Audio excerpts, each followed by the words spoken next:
Bon dia, buenos días. Bon día.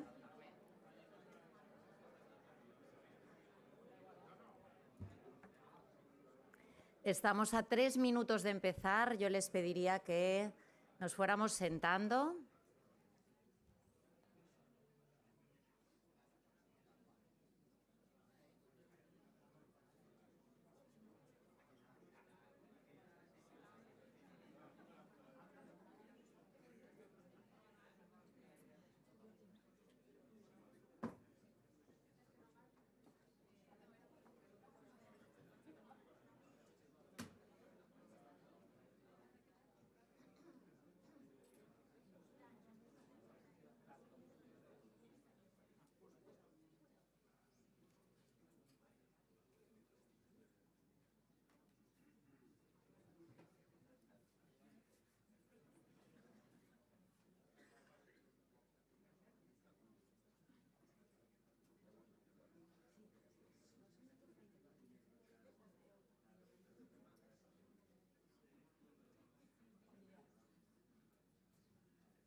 Bueno, bon día, muy buenos días, bienvenidos.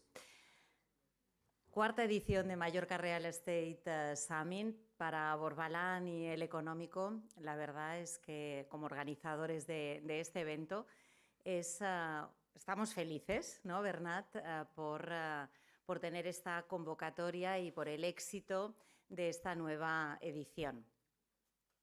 Realmente queremos agradecer a todos los que estáis aquí, por supuesto a nuestros patrocinadores que crecen y que nos acompañan año tras año. Y hoy es un día importante por muchas cosas, también porque hay pleno en el Ayuntamiento de Palma a las 10 de la mañana y por esto ya tenemos preparados tanto a Anne Canet Blas, periodista de última hora, como a Jaime Martínez, alcalde de Palma, que además supongo que todos conocéis, que de profesión es arquitecto. Entonces nos sirve muchísimo en esta jornada de hoy. Una jornada que creo que es fundamental porque es un momento importante para escuchar y también para ser escuchado sobre todo lo que acontece en este sector.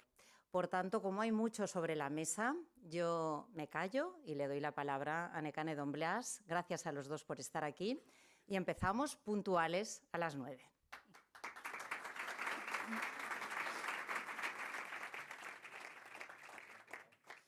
Hola, buenos días, alcalde.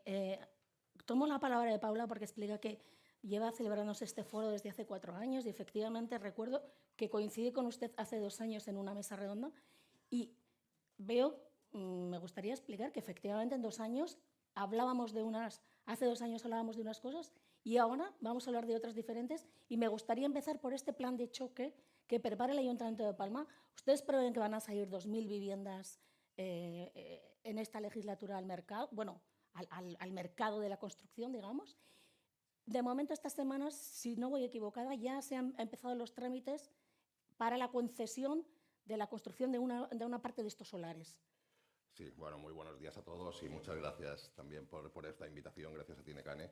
Bueno, ese plan de choque está en marcha desde el primer día de la legislatura, porque al final, es decir, cuando los temas están enquistados, es decir, no vale solo esa planificación o una estrategia en el tiempo, sino una actuación rápida, ¿no?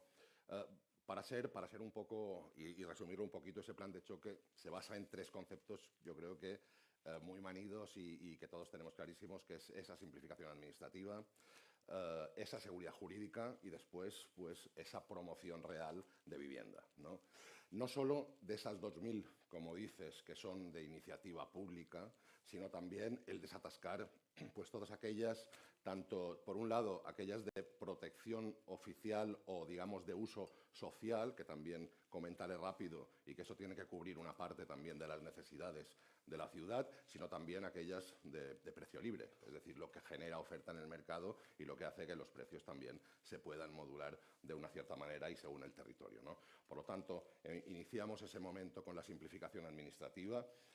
Hemos puesto en marcha, a pesar de tener, y no me repetiré como el año pasado, a pesar de tener un plan general pues, con unas carencias enormes, pero hemos empezado a poner orden en ese plan general con 400 prescripciones que nadie sabía que eran. Ya empieza a tener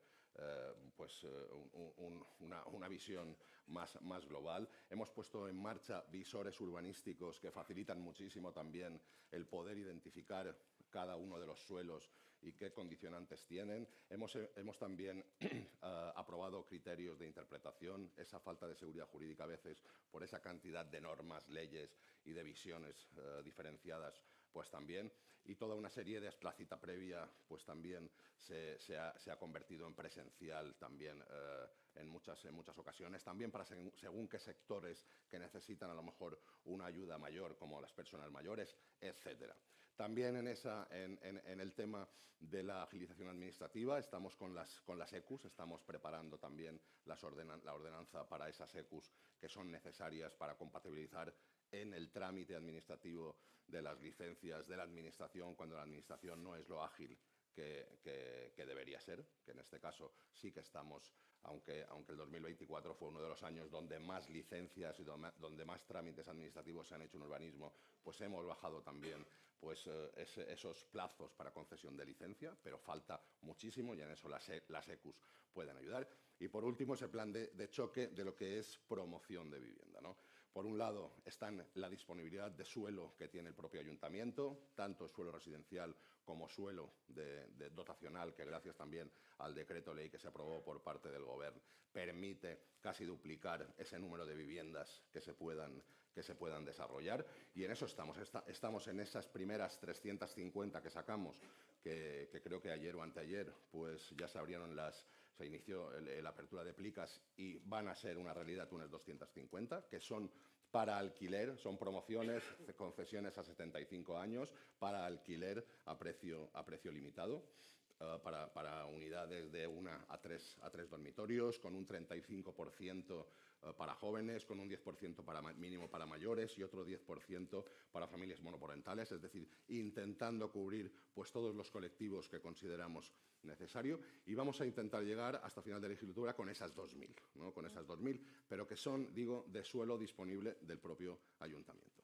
Y mientras, cubrir también esa parte social, como digo, y estamos pues, también en proceso de conveniar con ASPAS, con ASPANOP, con el Hospital Sant Joan de Déu, con Mater, etcétera, para también pues, esos colectivos más vulnerables, que esa parte de la vivienda social, poderla cubrir también con el ayuntamiento, con la necesidad que sabemos que tenemos. ¿Pero quiere decir que el ayuntamiento construya vivienda o no? ¿O el ayuntamiento convenie con estas administraciones? Bueno, con estas organizaciones conveniará, vale, tanto para poder ofrecerles suelo para que puedan hacer esa labor, y por otro lado, como digo, ese plan de choque dotacional y residencial es poner a disposición el suelo, vale, que seguirá siendo municipal, pero con una concesión hasta 75 años. Yo creo que durante todos estos años hemos oído hablar muchísimo, usted lo ha mencionado, los trámites burocráticos farragosos que complican mucho la tramitación de licencias. Habla de agilización. ¿En qué términos nos podemos poner? Ahora mismo estamos muy... O sea, ¿qué va a significar esta simplificación de la que usted habla? Por ejemplo, la aparición de las ECUs que tramitarán las licencias, etcétera, etcétera. Bueno, no sé si se atreve a poner, bueno, se concede una licencia en el plazo de un mes. O me estoy pasando. Lo estoy pasando, ¿no? A todos nos encantaría. A todos nos encantaría. Pero bueno, que no sean 2 años. Que no sean 2 años, a ver, al menos. Aquí pasa una cosa, y es que la Administración no tiene una varita mágica. Al final, todos los agentes que conforman todo el tema del proceso para construcción de vivienda y para poner vivienda en el mercado tienen que poner de su parte. Y me refiero tanto al sector privado como al sector público. Todas las administraciones tienen que incorporar soluciones a eso. Desde la estatal, modificando leyes estatales que nos permitan, en según porque ahora hablamos de construcción de vivienda, pero hay miles de viviendas vacías en Palma, están identificadas, tienen un consumo de agua por hemalla de 0.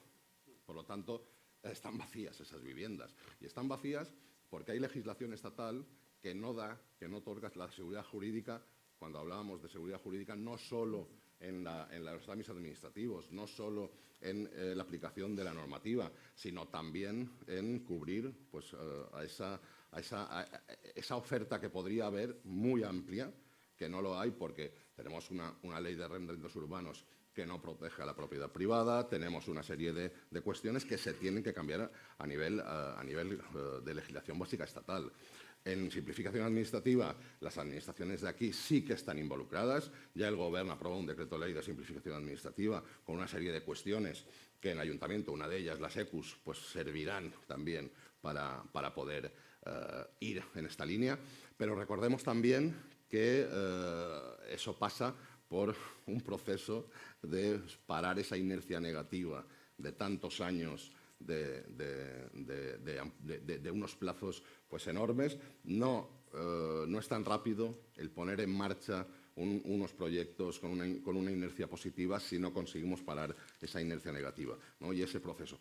Podríamos hablar también de informes sectoriales, es decir, desde el Ayuntamiento se está haciendo un esfuerzo. Como recordarán, había una situación en los informes de recursos hídricos que también estaban pues, casi 2 años para hacer los informes, y hemos asumido desde el Ayuntamiento la posibilidad de que esos mismos técnicos que tienen las mismas capacidades que los de otra administración hagan esos informes. Entonces, desde las administraciones tenemos que modificar toda la legislación necesaria para que esa duplicidad de informes o esa duplicidad de interpretación no se produzca, ¿no? Estamos en la línea.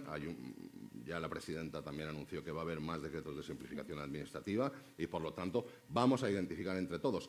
Desde el Ayuntamiento, ¿qué hacemos? Pues intentamos también, que no se hacía, aprobar criterios de interpretación. No puede ser que un ciudadano, pues depende a qué funcionario o qué técnico pues tiene que realizar esos informes, se lo interprete de diferente manera. Para eso está pues, el equipo de gobierno y las herramientas que tenemos para modificarlo. Ha mencionado las medidas del Gobierno, efectivamente, el decreto de la emergencia habitacional. En Palma ya se está aplicando. Well, in Palma, you are already implementing that. Los que lo está haciendo. And this is one of the ones that is doing. What does that mean? What are the consequences? Do we have more dwellings? Do we see already an impact? Do we see that there's more height? Do we see that there are going to be more apartments? How is it working, this new decree? Well, all these measures that, to my mind, are many of them, and they're important. It's not about one issue or another. It's about a whole set of measures that will help, because we have a lot of cases. All these already in the City Hall change of use for the different places. We have a lot of applications trying to see how can we make things easier. Now we need to identify which measures have to be improved or have to be corrected in order to ensure that they are more efficient. One direct impact is that the plot, the land that is going to be available to have affordable rented houses, then we can build twice the amount of dwelling that we could build beforehand without all these simplified procedures. And it means that all these people can avail of them with 1, 2, 3 bedrooms, 80 square meters, a rental that could be around 600, 900 euro for these 80 square meters, 30, 40% below the current rental. And would you link that to the fact that there's building of dwellings at a limited price, which is the difference between the social housing, the classical social housing, or those houses with affordable rent? Yeah, this kind of limited rent housing is public housing as well, because it's the administration who's putting a top to the prices, but open to a wider group of people.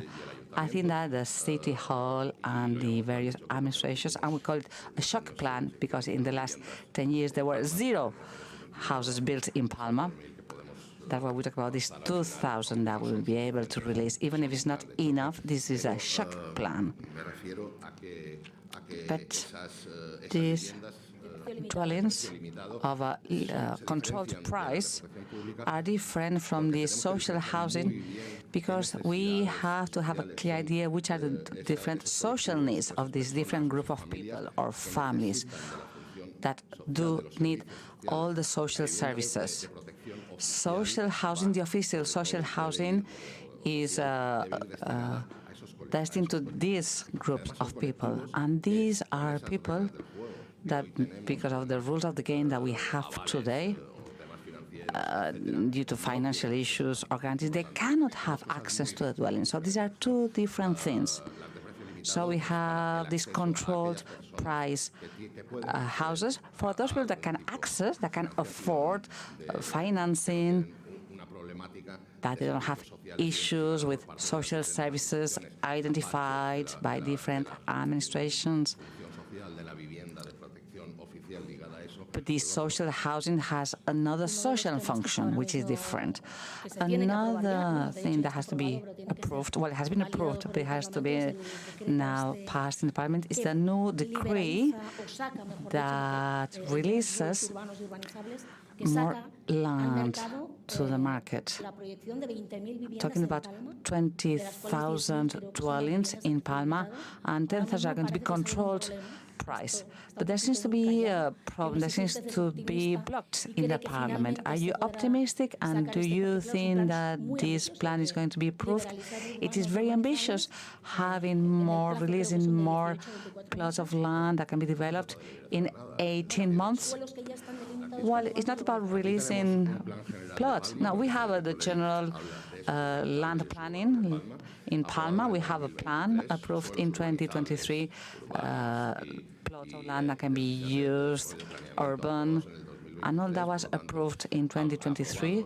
Everything has been approved. All the land has been approved as developed, as rezoned plan, and we need to talk about politics, because the housing policies have an origin that was approved by the Socialist Party, Podemos and MESOL. This land that are today an issue, we need to debate where we have to be more agile in terms of their use.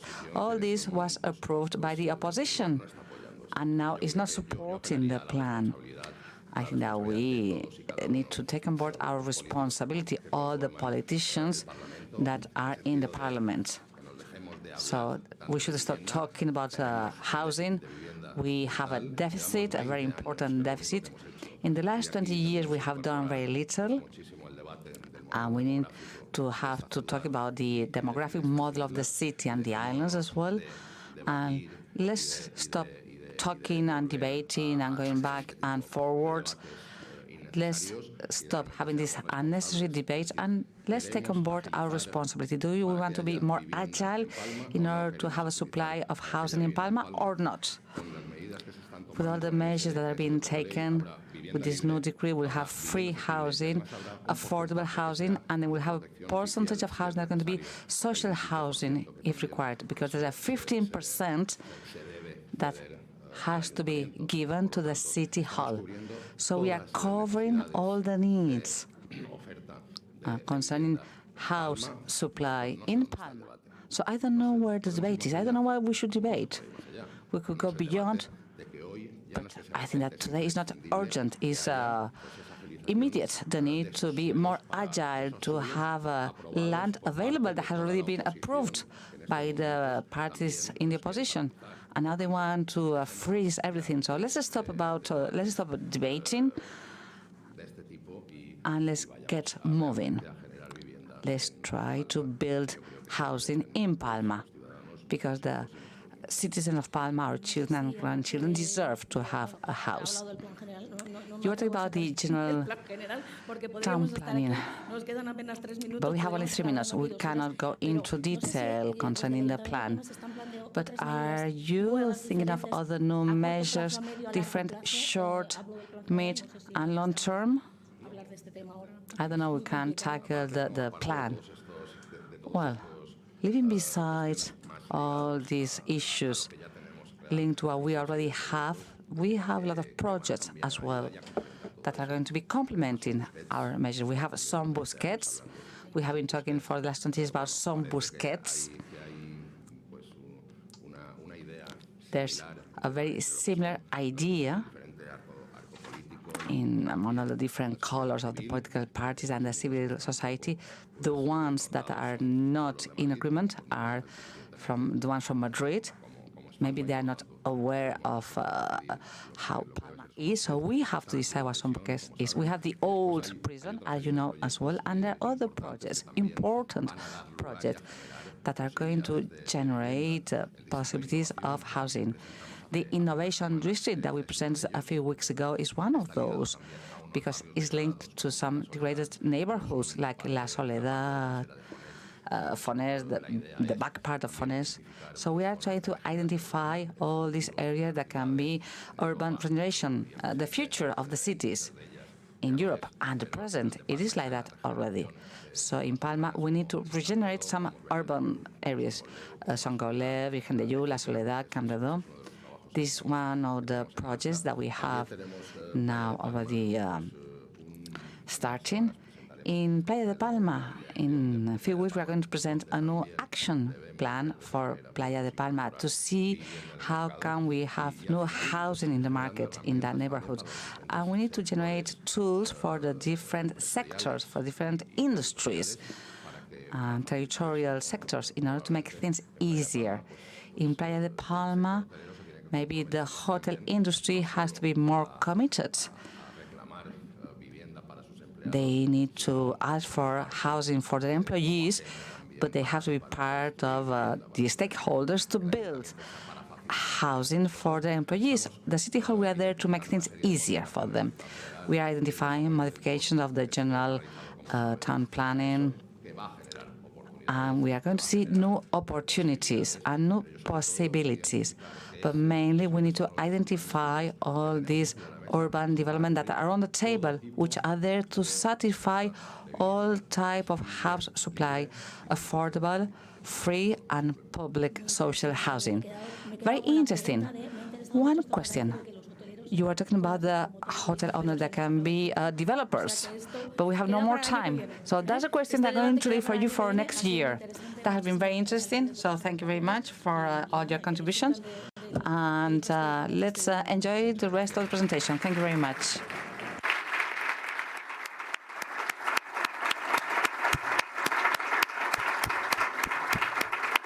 Muchísimas gracias, alcalde. Thank you very much, Mayor. And the City Hall is one of our sponsors as well, our main sponsors. Well, you are going to agree with me when I say that without data, we have no future. It is clear and clear that we need to analyze, we need to know the information in order to be able to take the proper decisions in the futures. And because we believe more in people than in the AI. And we have two senior experts that are going to be here with us, and they are very often here with us in our summit, Mallorca Real Estate, and they are main sponsors of today's event as well, in order to hear from them all the data, in order to be able to analyze and take sound decisions. So we are here, Judith Montreal, he's the Chief Economist of CaixaBank Research, and Carlos Bardavia, he is the Head of Real Estate of KPMG in Spain. Thank you, Judith, again for being here with us today, and you have the floor. Thank you very much. No sé si está al pasado. Perfecto. Solo para la hora. Buenos días a todos. Good morning to you all. It is a pleasure to be back here with you. I love coming to the Balearic Islands. It's a great place to come here and to spend some time here. Well, I have this really difficult task in this times of uncertainty. We hear how uncertainty, volatility are keywords. And I want to give you just the economic scenario for this year. It's a complex task. And I think that as economists, analysts, the best thing we can do is to be very clear in all the scenarios that we are taking into account, in all the factors that we're taking into account. Because when things happen in a different way or we had foreseen, then we can understand that the figures that we have shown have to be modified, have to be adapted when we see things in a clearer and clearer way. In the economic outlook, I'm going to try first to give you the general outlook at global level in this volatile time with so much uncertainty. And I'm going to focus more on the Spanish economy and then on the real estate. In the global economy scenario, since Trump is in power, we are living moments of a lot of uncertainty, mainly concerning geopolitics and economic policies that are going to be implemented. We see in these first 60 days of Trump's administration with different announcements, one after other, and then backtracking, and then it's even difficult for us to know what is actually going to be implemented, what has been implemented, what has been suspended up in the air, and all these reciprocal measures that are being now implemented by the impacted countries that are suffering all these tariffs. And then we focus on the tariffs, but there are other things that are very worrying on global geopolitics. This very controversial proposal concerning the Palestinian-Israeli conflict, how to solve it, the change of position in the United States concerning the negotiation with the Russia-Ukraine war, and as well the role of global defense. Europe has to respond to all these changes coming from the American administration. So the global context is very uncertain, which means that it makes it more difficult to try to see which is the way forward. But the economy is starting from 2024. The starting point is positive, more or less positive. We have the first chart.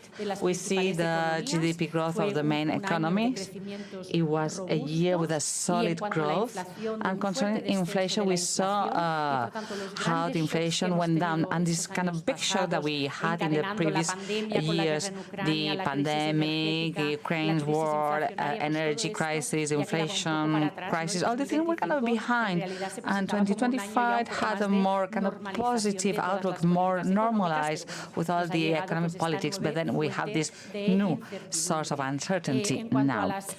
Concerning the forecast for growth, as you can see in the chart, in this scenario, what we have now is a possible factor. What we see now, mainly the tariffs policy, is very noisy, and we are hoping to have a solid negotiating position, and we hope that after the month we have a clear idea of the new rules for the international trade. So we have taken that into account, certain uncertainty in scenario, mainly in the first semester of 2025, but we hope to have more clear idea of what's going to happen in the second semester. So we have been doing downwards the growth. Mexico, for instance, on the chart, is one of the main countries that have been impacted by all those new measures. Canada as well, and mainly the United States as well. The United States is going to be highly impacted by these measures. So the growth in the States is going to be 2% compared to the 3% that we saw in the last few years. So we are talking about moderation of the growth rates in the United States. We see in the surveys mainly the softer information about the feelings. We see a lot of negative impact but the hard data are not yet showing this kind of going downwards. It's still sound in the United States. So this is the scenario, slowing down in the United States and certain persistence of inflation, which has an impact for the Fed movement that I'm going to mention later. China as well, it is a country going to suffer a lot because of the tariffs, and they have implemented 10 points more. So we see an important increase of tariffs for China, and we have been reading downwards the growth of China half a point due to this trade war. In Europe, here we have a growth outlook very limited, not even 1%. However, it is true that we don't have here into account the fiscal stimulus that is being approved in Germany. With the early elections and the victory of CDU, there's going to be simply an agreement in order to soften the debt break. And there's going to be a fiscal stimulus, mainly for infrastructures, defense as well, and everywhere in the EU. We see it as well in Spain. We have an increase in the defense budget. And this fiscal stimulus, which is not in this scenario, is something that could give us a few 10 percentile points for this year.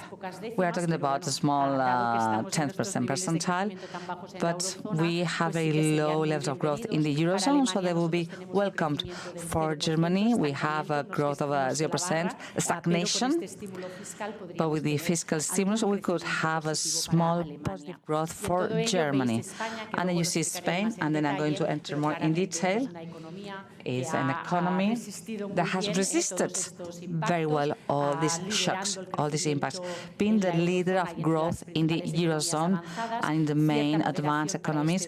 Moderation for 2024, but positive growth very clearly in the global scenario. Now let's go to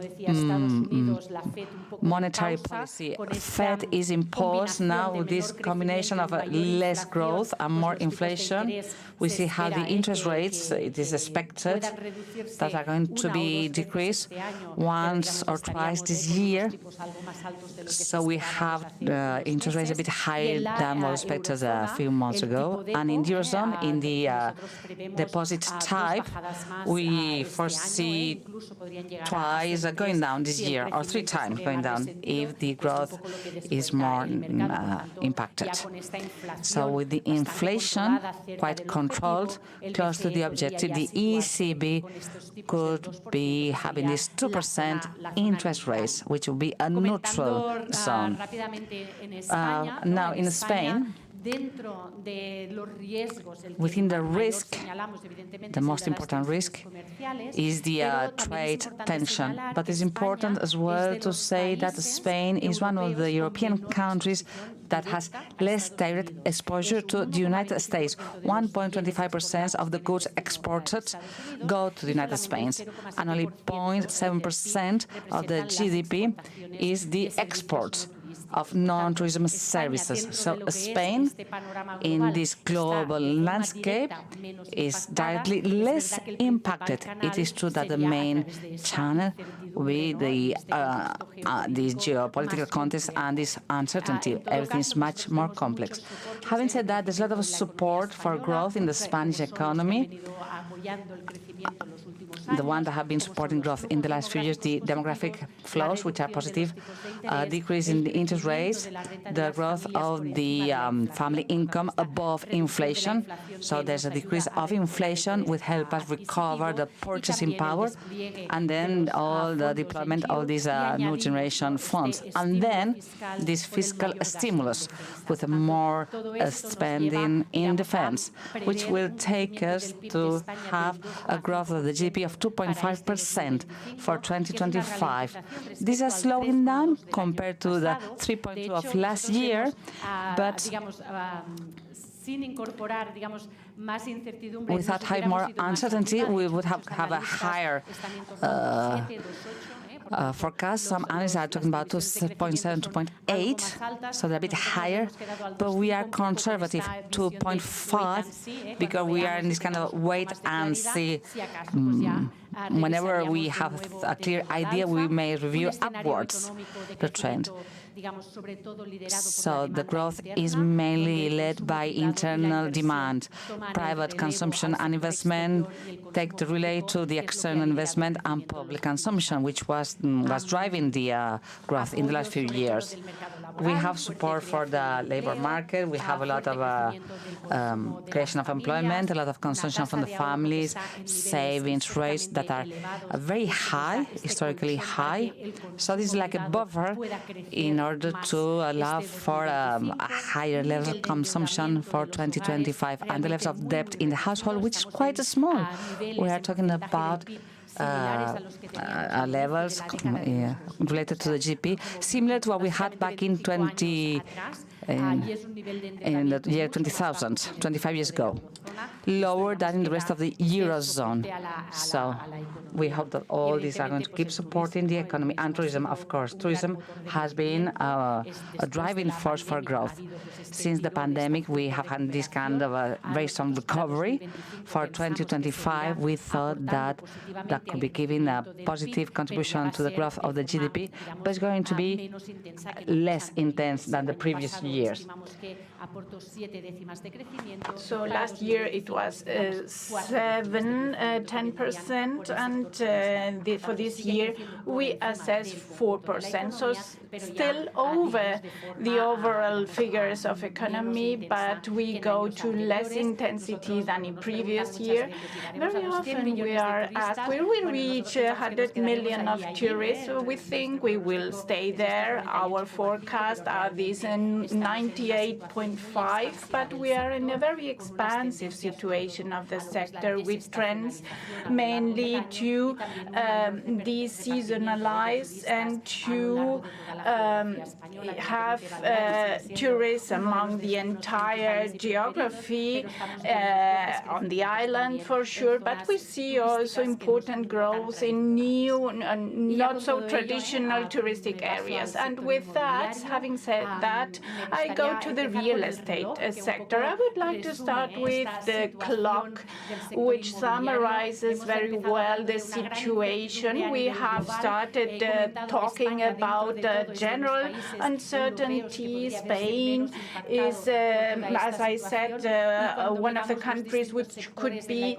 less affected. And when we see the sectors of our economy, we see it will affect more cars, automotive sector, pharmacy. But when we see real estate construction, then we see that this uncertainty does not help in any case, but should be less affected by all this situation. For that, we have a very positive forecast for real estate sector for 2025, with an increase of purchases and prices, very small offer. And going into detail, we come from 24, where purchases increased 10% in Spain, with a strong growth of new construction and showing this new life in new construction purchases. 80% is still used or second-hand housing, but also an increase with respect to the previous years. On the Balearic Islands, it's a little bit different. After the boom, after the pandemic, with these maximum figures in 22, we had important drops in 23, 20% drop in 2023 purchases, and 24 with a small adjustment, 4%. But when we see the historical perspective, perspective, we see that we are still in very high levels despite the drops because we have to take into account this exceptional situation after the pandemic in 22. Important for sure are purchases by foreigners, and we see the main part is focused in the Mediterranean area, Alicante. Nearly half of the purchases are from people from abroad, Balearic Islands, 33%, mainly from Germany. And then we have other nationalities which are also quite important. One of the trends we are observing when we see purchases is that obviously the gross part of them are focused in traditional markets, Barcelona, islands. But when we see the growth, the increased percentage, when we see the highest increase is in the so-called fresh Spain. We see that the north part of Spain is getting more and more weight. We are talking of small markets, but the growth rates have generated an important increase in Lugo, Pontevedra, Asturias. Asturias, for instance, here we had the highest increase of purchases by people from abroad, and the increase rate was really important. So we see here a trend which we had been observing in the previous years. Important increase of tourism in this northeast part of Spain. And after this important boom, after the pandemic, to areas which are less dense, and we see that this trend is getting stronger, and interest to purchase second residences in these other areas. Now to see the offer, we see on behalf of the offer, we see certificates of new construction, which have increased 16% in Spain, 127,000 certificates for new construction, far more than 110 we had in the previous years, but still the housing deficit, with taking into account the demographic increase of nearly 500,000 people in the last 4 years per year. So to create 100,000 houses every year is really important, and the deficit, the accumulated deficit, is really remarkable, and it's not the same in the different regions of Spain. It's focused in urban areas as well as on the Balearic Island, where population is still growing. We see that creation of homes has not been so dynamic in the Balearic Island, but the access is still difficult, and we are clearly in this situation in which it's important to increase the offer of housing, especially affordable housing, as it has been mentioned before. In the Balearic Island, we had a drop of certificates for new houses, new construction of 9.2%.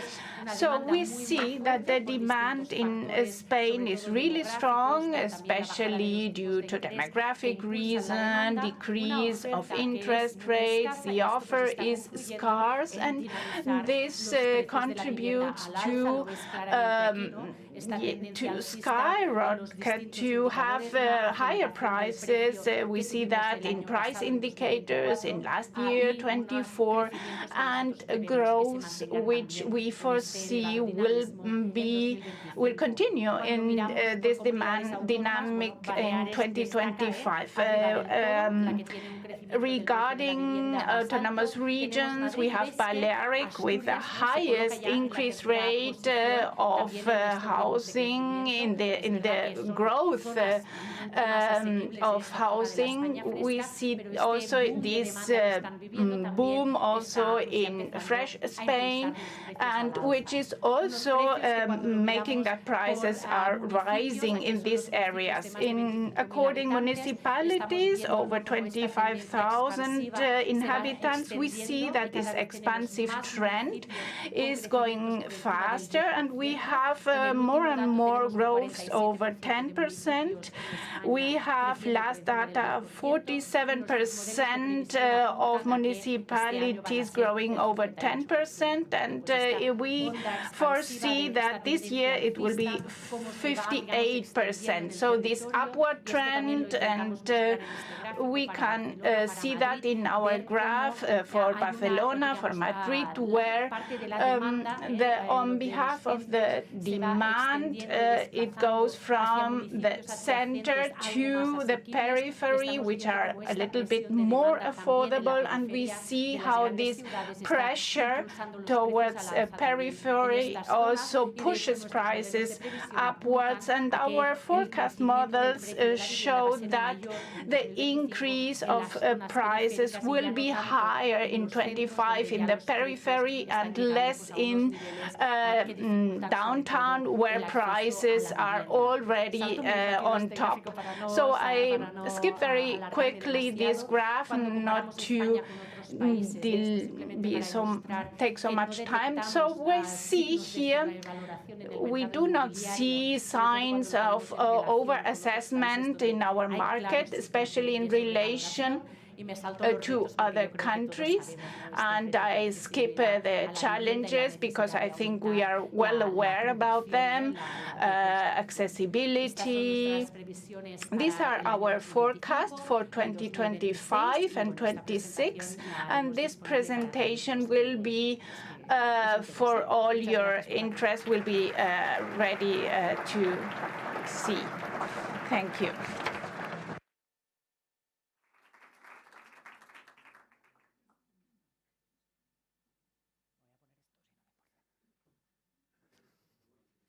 Perdón, ¿eh? Aquí. Bueno, muchas gracias a todos. Thank you very much for coming and for the organizing of this event. Talking after Judith with all this data is really difficult. I do not have a presentation, and then I thought, oh, why not? Because there's so much information to show in a presentation. The afternoon before, I could change everything. So I'm responsible for real estate in KPMG, especially on behalf of the legal side, but now also advise for transactions, and this will be what I elaborate on. After listening to the mayor, which is an architect, and Judith, so now we could frame it as beyond living. We talk here a lot about housing, living. I started at the beginning of the 2000s working, and in the classic legal offices, we did not advise as to residential issues. This was a part of the developers and the development of houses was not something in which international clients did invest or investment funds. The logistics at that time were different, and the living, this word came later. So the words change as when I was studying, and now we talk about living. Living was not something in which we took part. And now when we listen, so what clients demand more is living. Is all the issue of elderly living, senior living, the question of student housing, co-living, so everything is living. So someone who does not talk about living has to talk about what are clients demanding, what are the investment trends beyond all that living, because there are some. Very easy, and I want to link that with what Judith mentioned. Rates decrease, consumption increases, and there are more savings, less disemployment. This creates office, tourism, rich wealth, hotels, and we need logistics. Clients demand what do they want to invest in, the type of clients we advise. These are investment funds, family offices, Ofini, the management offices. What do they demand, these big funds? Hotels, the hotel sectors, and my perception, which is limited for sure, is that hotels in Spain, the hotel sector has always working well. So clients see that the hotel sector in a country which has the top chains in the world, many of them are from here. So this change, what they do here and internationally is emulated. And there are two ways: new development and reconversion. And the tourists, in the end, we are all tourists, one way or the other, look for new formats, new models. The old classic traditional hotel is getting less and less competitive. So we have a lot of investment in new hotels and transformation. Let's do not think about the digital or technological transformation and sustainability, which exists for sure, but transformation. Travelers are more and more sophisticated, have more access to products. In booking, for instance, I like to give personal examples, because if I think in summer going Cabárceno 2 nights with my children, then I get two different things. Close to Santander, so tourists, you can select many things. We have classical tourism, we have touristic apartments, but also other types of experiences. Hotels more for children, and where you before had 3-4 competitors which offer the same, we have now apartments and hotel competitors. So hotels, we see here mitigation of prices, especially after 24, because we reached a moment where we cannot push more. And what kind of hotels do we find? We find chains, for instance. We find US chains, which also want to be present, considering this important increase of tourism. In Malaga this summer, where we have a lot of hotel projects, we will have launch an American hotel project, Barcelona. So what kind of things do we think that will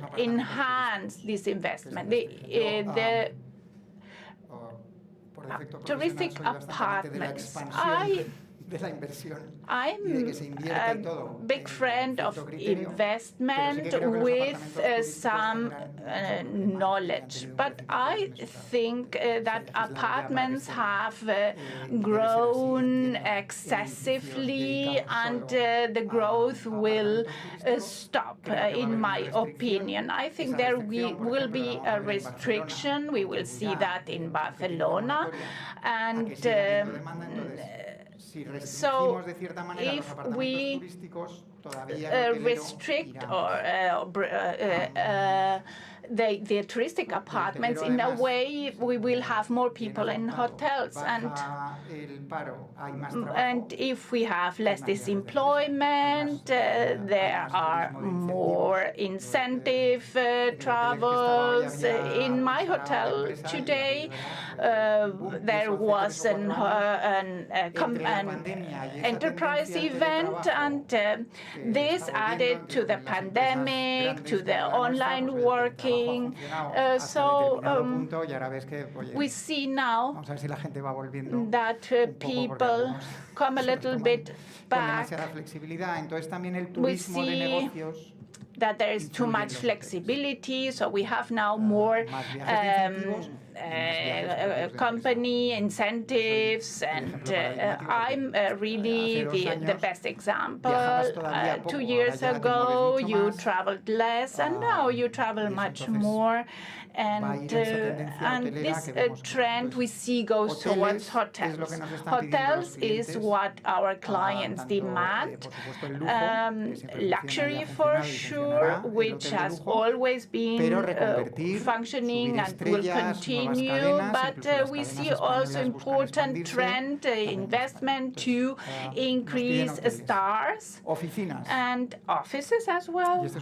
This is an example why I do not have a presentation. If 2 months ago, on the 25th of January, I should have given this presentation, nobody would believe me, because we see little construction of offices. We have seen co-working, a lot of investment in that sense. Now the trend goes back to buildings with offices, reconversion to flexible spaces. We all aim at having more friendly working spaces.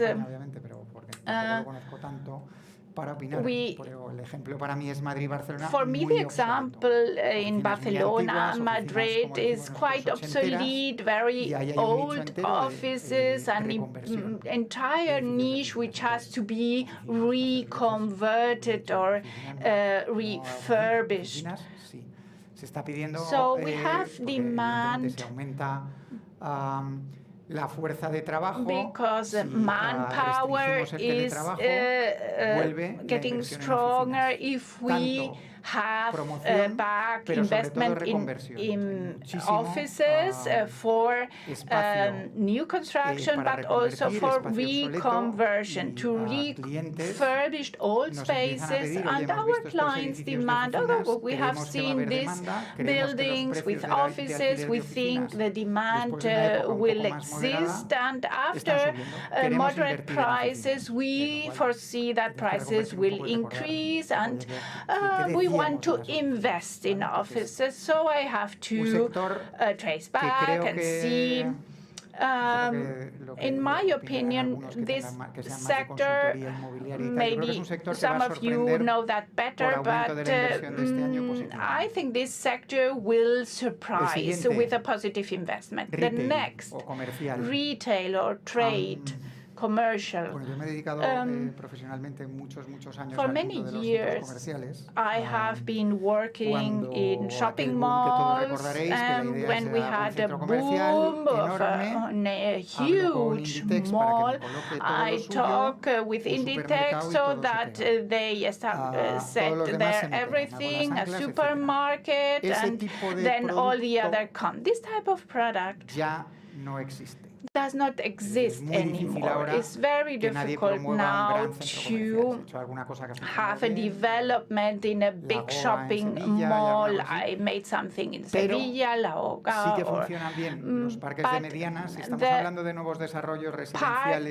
Medianas parks, which are working very well. These are residential neighborhoods which need shopping places or retail in the same area.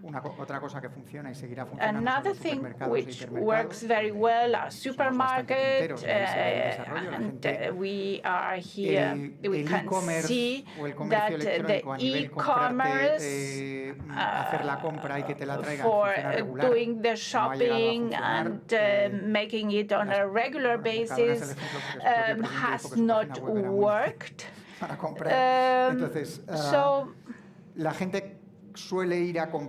people still go shopping to supermarkets. We have European funds which are specialized, focused on supermarkets, and this will continue to be a trend in the following years with the expansion of the German chains, Aldi's, Lidl, or an important competitor as Mercadona. So regarding retail at the level of supermarkets, will continue working, and because people still need to eat and go to the supermarket.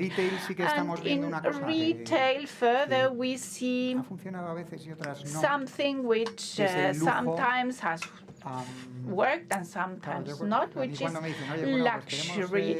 Because when I hear, I want these premises for a luxury company, in former times these were 10 brands, but now we have much more. So the premises in High Street will always work because we have many brands, expenses are increasing, we have more tourists in Spain, luxury tourists, and more purchases. So retail at High Street works very well. At normal basis level in neighborhoods, I think we can all see that premises, normal premises, does not work. For us, we do not have clients, at least.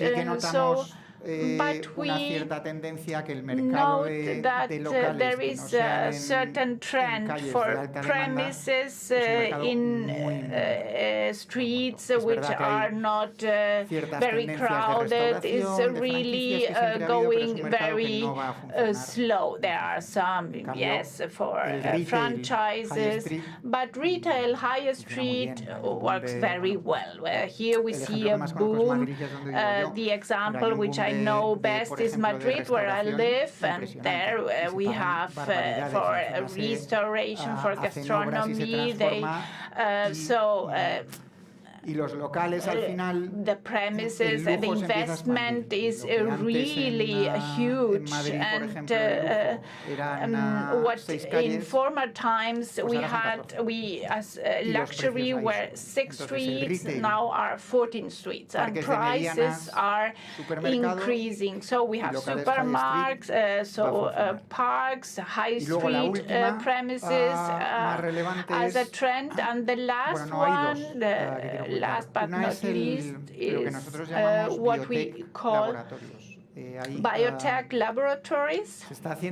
Here we see several very interesting projects to reconvert offices in laboratories, in pharma laboratories, research laboratories. I think this is a trend which will increase. We have a lot of research and technology which will continue growing. And Industrial the logístico en los last one últimos is industrial logistics, which in 2-3 the años last podemos decir que ha 2-3 estado un poco de years capa caída porque se ha was construido mucho, porque a las naves little logísticas bit cada vez se hacen más rápidos o más fáciles o más baratas. on a stop Es más caro lo que because tienen dentro de robótica, distribución, y uno ve, antes de ayer se housing inauguró, was a y lo podéis ver priority.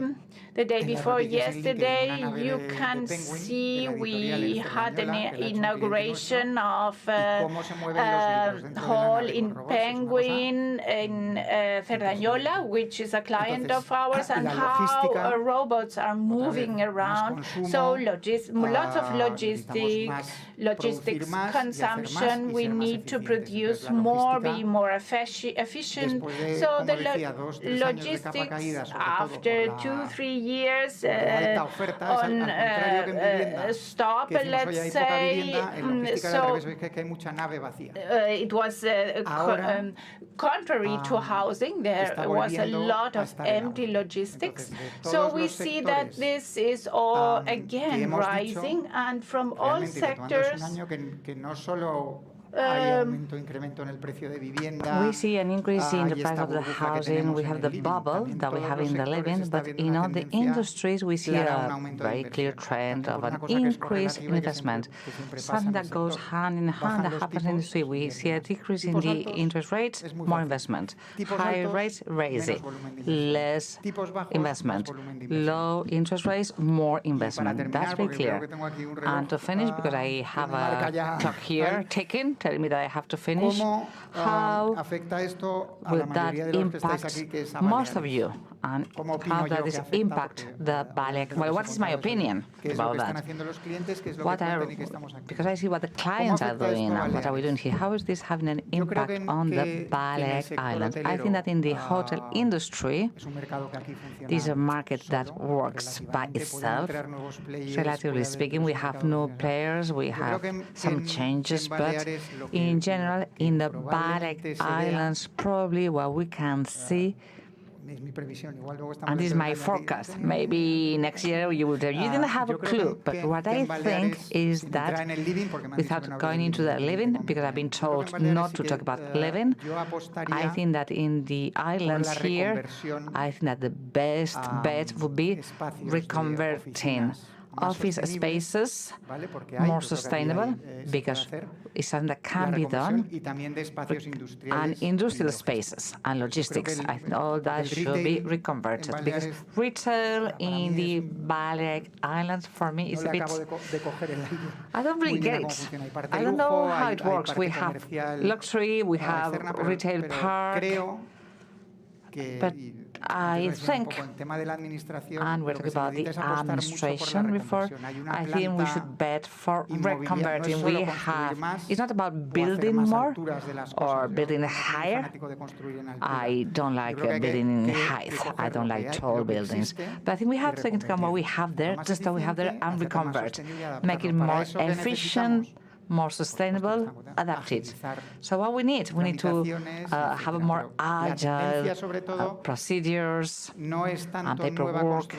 But the trend is not new development, new build, which happens maybe in the living, but in the others is reconvert, change what we have and adapt it to the new trends for the different industries.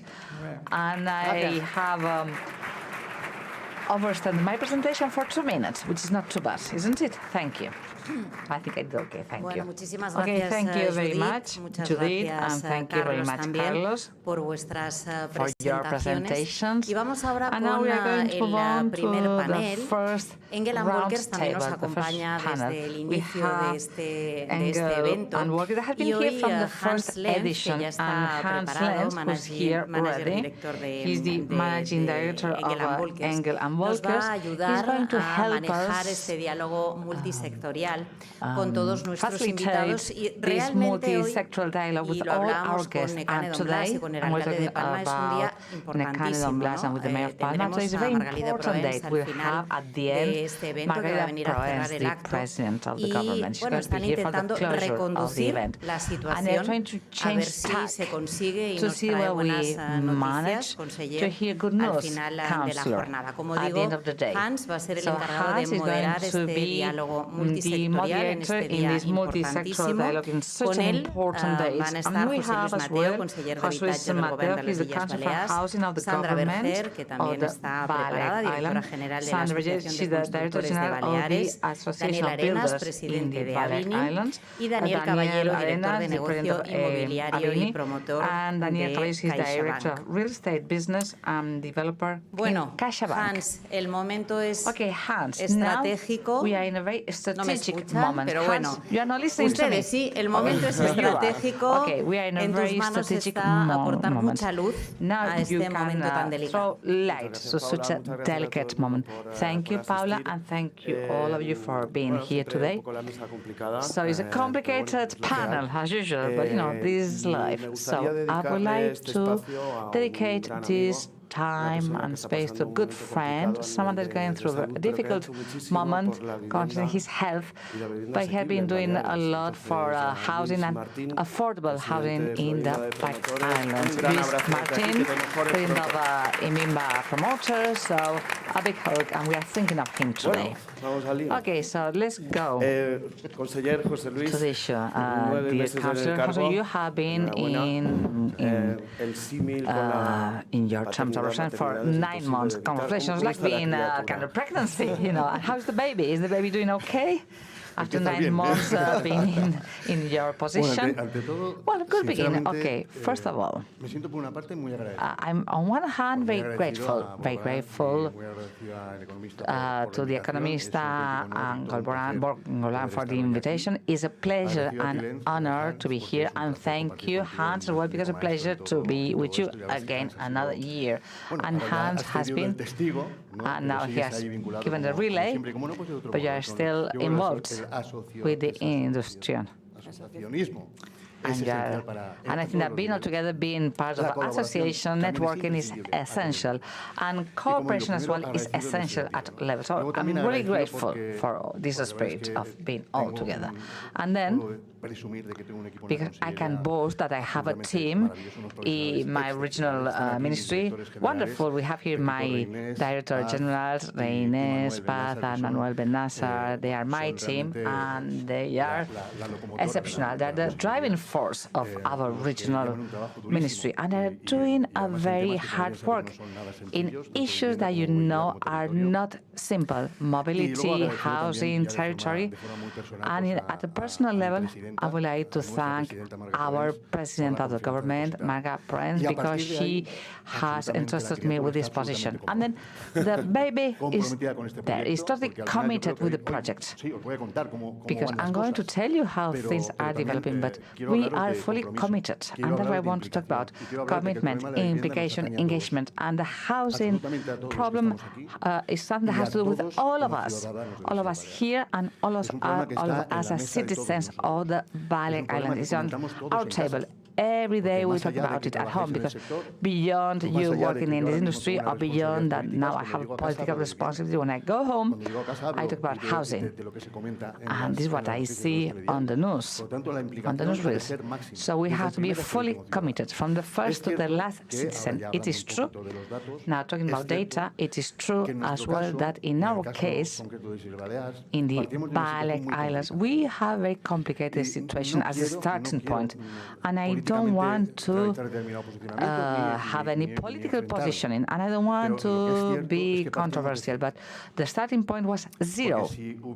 Because if we had had in the last 8 years a housing plan that we could carry on, sound, well-rooted, concrete part of the plan, and then develop some other measures, I will be here saying that we are just giving continuity to something that had already started.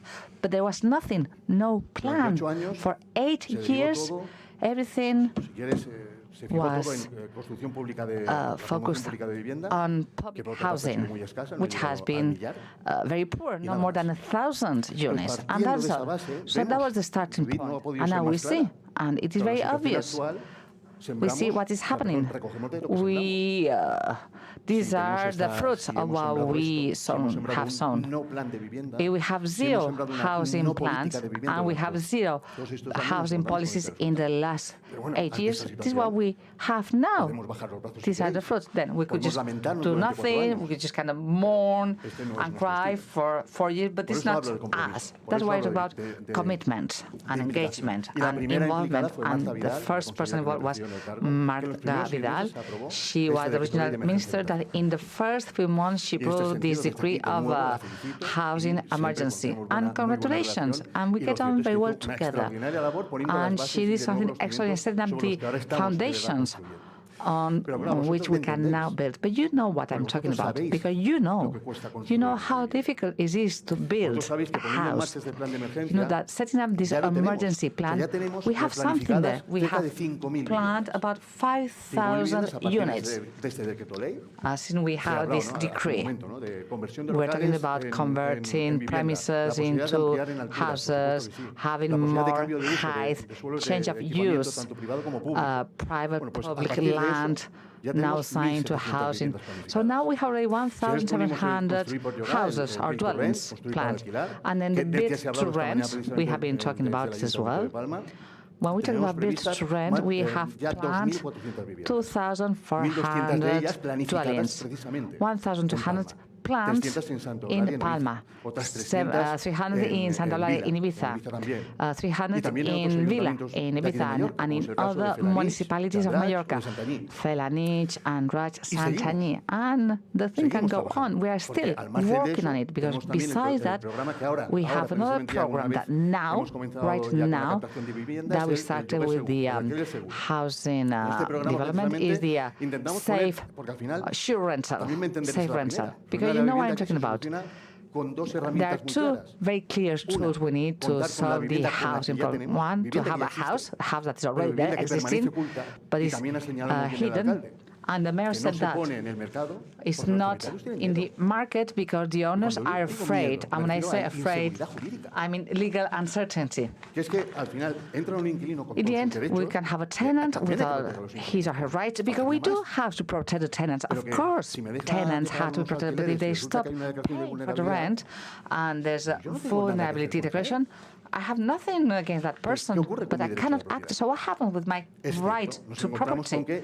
So from Madrid, we have no support. This is true. But then the powers, unless there's budget legislation, the rest of the powers are ours. So us, we take all the necessary measures trying to find a solution to the problem. And we are not forgetting about the social housing, public housing. That's the other tool, and we are doing it. We have 1,000 dwellings planned for 3 years, while them in 8 years they didn't make it. So the tools are there, ready to be used. But now, I stress, directors, we are not going to stop there. No.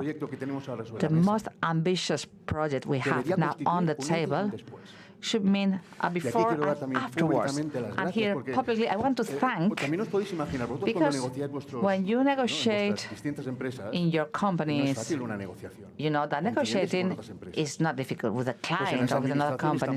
But in the administrations, negotiating is not easy, even if we are part of the same political party.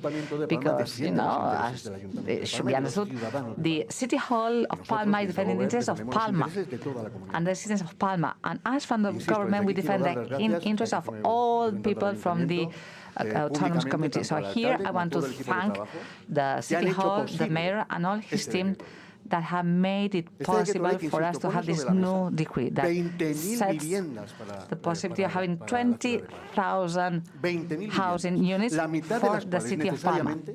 And half of them, they need to be part of a kind of a social housing scheme. And I share all the really intelligent unreasonable word that the mayor has pronounced here. Maybe I'm not that reasonable. Si no se convalida If este decreto ley en el this Parlamento, decree is es not una approved absoluta in the irresponsabilidad. Parliament, this is Es una total lack irresponsabilidad of responsibility. de los It's totally partidos con los que están en irresponsible esta oposición, on porque behalf como muy of the bien ha dicho opposition political el parties. alcalde, But estamos as the mayor hablando de has said very terrenos clearly, urbanos y urbanizables. we are No se talking consume about territorio. urban land and zoned Urbanos y land. We are not urbanizables using ya more tenían land. la vocación Urban, para acabar zoned siendo vivienda, land, which were que están en already el plan destined general. to become housing, and these are part of the master Plan general plan, aprobados, master como bien ha land dicho el plan, alcalde, cuando ellos approved, estaban en el gobierno. approved when the opposition was Ese es, in yo insisto, government, sería as the una mayor has absoluta said. irresponsabilidad. It will Y be luego, total lack lógicamente, una of absoluta responsabilidad por parte del responsibility. Grupo Parlamentario Vox. And as well, Si on no behalf of convalida este Vox, decreto ley. if they don't approve this Porque new va en la decree, línea de lo que because precisamente it también se goes defiende desde el in Ayuntamiento de Palma hand y of what the defiende City el Hall of Grupo Palma perdón, is el defending, Grupo Vox en el even Ayuntamiento Vox de Palma. in the City Hall in Palma. Y como muy bien ha dicho el alcalde, y con esto acabo. As the mayor has said very well, and I'm going to finish, and I apologize for linking so much. As the mayor has very Cuando well digo que said, todos when I debemos say that we involucrarnos en esto, all me have to refiero a be esto. involved, this is what I mean. We Sería all una have absoluta to irresponsabilidad. commit. If not, it will be Porque al final nos total debemos a la lack ciudadanía. of responsibility, Este because equipo we de are la Consellería liable está to the aquí porque citizens. estamos muy The team comprometidos in con our los regional ciudadanos. ministry Porque is here because creemos we en are el proyecto. committed to the Porque creemos citizen, que because we podemos have aportar. faith in the project, Porque because creemos que we think we podemos can prestigiar contribute, la we figura can de give los políticos y los prestige profesionales que to the figure of prestamos un servicio politicians and professionals that are giving Porque es a verdad que public podríamos estar service, mucho because más it's true, tranquilos. we could be much more Desde luego, relaxed económicamente también más and tranquilos en otros more sitios. relaxed from an economic Pero creemos que approach merece la in pena different este proyecto. positions. But I think we Merece la pena think seguir this is nuestra presidencia. worth, Merece this la pena worth the aplicar este project programa. to Y merece follow la pena our poner sobre la mesa president's 20.000 viviendas line para Palma. and to have 20,000 housing units for Palma. All these things are worth the while. Thank you, and again, apologies for it's been so long. Desde nuestra posición, y creo que la sala estará totalmente de acuerdo. Yeah, I think that you all agree on our position. It is impossible not to become aware of how important is what's going to happen today. Today is a very important date, and what you have done has been listen to the industry. The industry is fully committed to solve a problem that has kind of fallen upon us. That is what has happened. And the speed in which all these new measures have been implemented in a track record time. But then we have to build. We have to build so the citizen can see it. So thank you very much for all your work and for being so sensitive to keep the track with very clear measures that have the support of experts that know about building a dwelling. And they say, give me the tools, you make the legislation, and we'll pull everything forward. Now we are going to go from the legislative power to the financial power. Daniele, CaixaBank. In CaixaBank, you are working, deploying a whole task all over Spain. And for the audience here, it would be very interesting to understand how are things concerning financing for housing in this segment, affordable social housing, and what are the policies being deployed?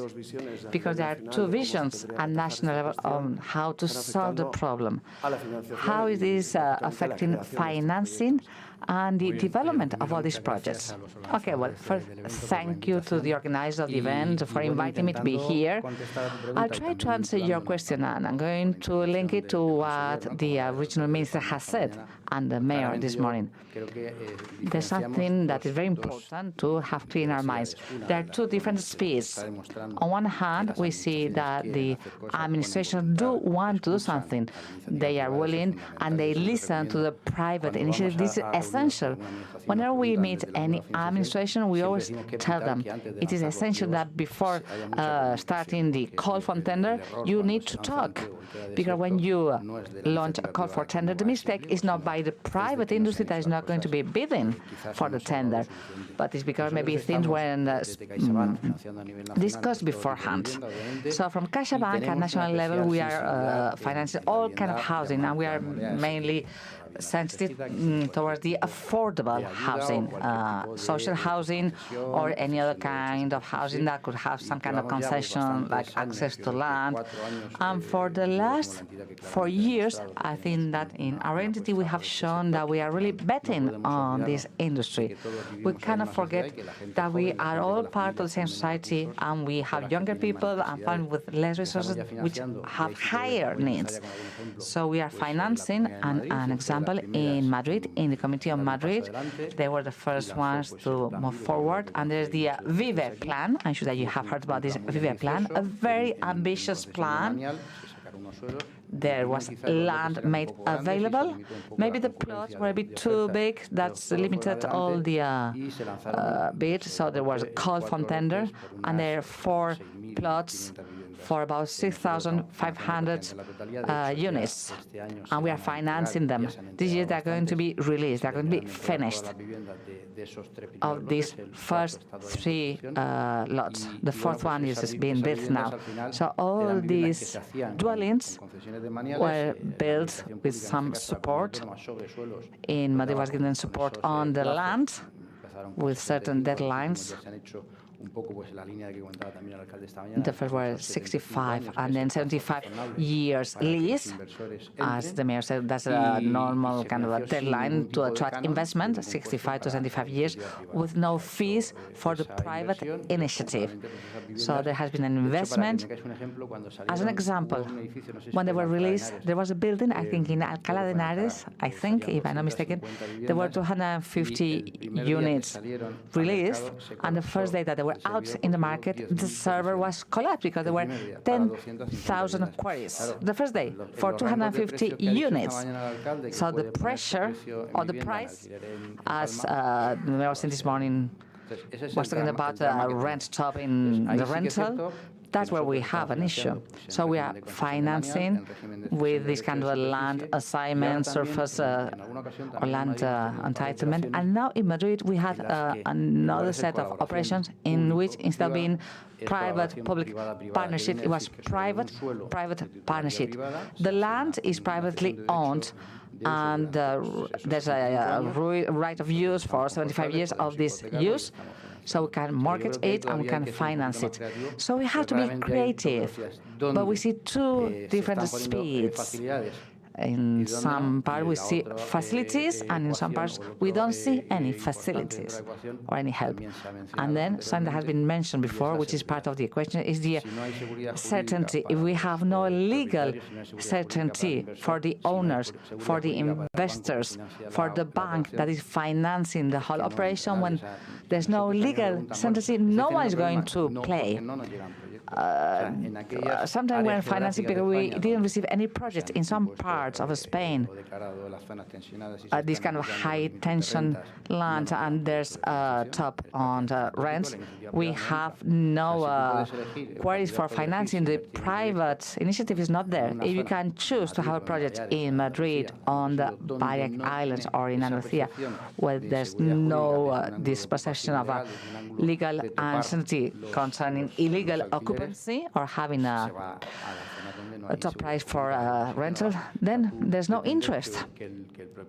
The owner, the investor in this asset, the one that has built the dwelling and is renting the dwellings and has legislation that has a top on income but not on top on expenses, doesn't make any sense. So here we see the difference. I'm delighted to hear what you are saying. You are going to bid 20,000 units because there's hunger for it. There's interest, as you said this morning. We have a gap between supply and demand, which is huge. We have a very important deficit from the past, and we see the forecast for the Statistics Office for the next years. This gap, this hole is going to be even bigger, both for rental and for property. For rental, we have seen the effort ratio, the money that the families of the income devote to the payment of the housing. There's more stress in those that are renting than in those that are owners. Very interesting, very interesting data, and very interesting to see from within how the different policies can generate or not housing. It seems very obvious, but when we see like that, it gets much clearer, the image. And here in the Balearic Island, we are going to listen to you. When we have to build these 20,000 units, more than 7,000, we need financing and the creativity concerning the use of private land. That's something very interesting that we should as well research. Thank you very much. Sandra, now, up to you. We have to build the houses. The Association of Builders is doing a huge effort in order that your complications can be understood and your complexities. You mentioned a national report that has to do with the activation of urban or zonable land. Yeah, here I have a note so I can give the data because I don't know my heart. A few months ago, there was a report published by AFE España with the Association of Promoters and Builders in Spain, together with colleagues. And in the report, the site was need for soil in Spain because the problem of housing is everywhere in Spain. It is true that in the Balearic Island is much more intense. So in the report, there were some data concerning Spain. Some of them are very interesting that I would like to share with you concerning what happens here in the island. Concerning the price of housing in the Balearic Islands, we are 22% above the prices that we had before the crisis. We are leaders in price per square meter, 3,180 euro per square meter. We are leaders in the mean mortgage, 249,000 euro, and we are leaders in the mortgage rate, which or payment, 1,627 euro installments. Creation of new households, 2.5% more. Sorry, no, I made a mistake here. So we are creating, many more households than we than the dwellings that are produced. So we have more households than dwellings. So in 2023, about 2,700 were finished, but about 3,800 new households were born. So only in 1 year we have a deficit of 4,000 dwellings. What does the report say, apart from the forecast? Same as the Stats Unit Institute, the growth in the Balearic Island, and they tend to be right. We are going to be among the autonomous communities that will have a higher growth, 24.6% in the next 15 years. This is the perfect storm to make things even worse. And at the end, the report says, or concludes saying that the administration hasn't got the capability to have houses for all the citizens. Administration should be facilitating, giving land, making the access to land, to facilitate private initiatives to build the houses that are needed. So that's what it's saying, the report. And what has happened here in the local government, here in the local administration, they have listened to the industry. We have been claiming for that for years, saying this is the way forward. We can have more houses, we have more access to land. That's why we have this new decree. What is really surprising is that now we have other political parties that are challenging what is so logical, so expected. This is land that was already zoned, so we just need to give that final push to be able to make it land that can be used for building in the next few years. This is what the new administration has been doing, and that was quite necessary. On the other hand, why housing is so expensive? Well, we know how the building cost has gone up in the last 5 years. According to the MIMA data, the cost of materials has seen an increase of 32%. That's only the materials, not the bureaucracy cost of the companies. But you know about it. Every time we have to have more protocols, more registries. And these are data from the National Confederation of the Building Industry. So the cost in the last 20 years has been increased. The bureaucracy has increased in 50%. Digitalization is very important, but we have to optimize as well. We have to simplify. The government is doing that with the first decree, one of the first decrees for simplifying procedures. And I hope that is going to keep happening because there are so many things that need to be simplified. And we all need this simplification. And then the building industry, we are here hoping everything can go ahead and we can start building all these 20,000 units. I've seen a reaction before when you were talking about abandoned public work, and I have to ask you, why do you realize that? Yeah, well, we're talking about projects that no one, when there's a call for tender and there's no bidders for public building. We have seen so many call for tenders that had no bidders. And sometimes it's difficult to understand why it isn't that like the company decides not to bid in order to have zero bidders. No, I mean there are hundreds of companies that can take part as bidder in any public work tender. Sometimes because maybe it's too difficult, price deadline, they are not market prices, so there's no interest on behalf of the private industry. So when there's no bidders, you have to listen to the industry why there were no bidders for this call for tender.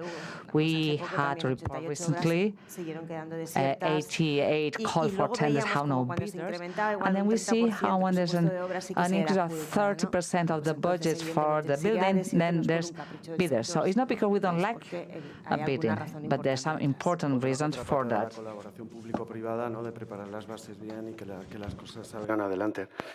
It's a question of preparing things well so that they come forward. Daniel, I want to apologize because yesterday I did not inform you properly. Thank you for making the step and being our president of ABINI. How is the reaction of the client? If we talk about real sector, how is the profile of clients? Because obviously we see a lot of movement, surprising data, which is the average price of construction in Balearic Island, which is now reaching 700,000 euros, which is really huge. How is the client today?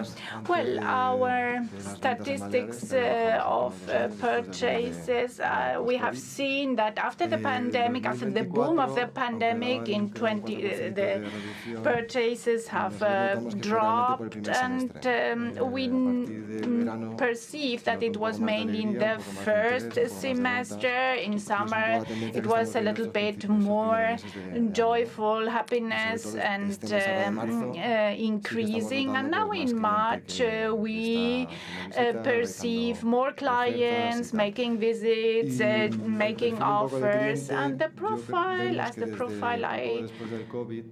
we see that after the pandemic, the typology of clients have changed. They look less for a holiday house and more for a residential home. A model of close to Palma, to international schools, because often they move with the entire family, and they search for houses with different characteristics, larger, more cupboards, working home. These are things we did not think of in previous times. They look for big spaces for clothes, for instance. A gym is also an important feature to think of, and In general, the German market is suffering the recession, and there has been certain stagnation, but still we have lots looking for real estate. Now maybe Russia is another factor to be afraid, and especially for the German market, because they are closer to Russia and to Putin, and maybe they think of moving to Mallorca. So yes, it's also a demographic shift. So I have two Danieles here on the panel.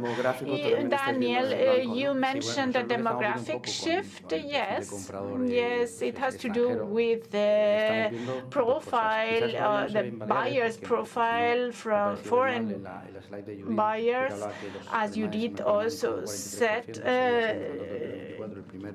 Germany is still the first origin country in real estate with 43%, but Alicante, Costa del Sol are also areas in which we see from countries close to Ukraine, Russia, Polish people in Costa del Sol. Polish people are citizens are purchasing big and expensive plots, units in Costa del Sol,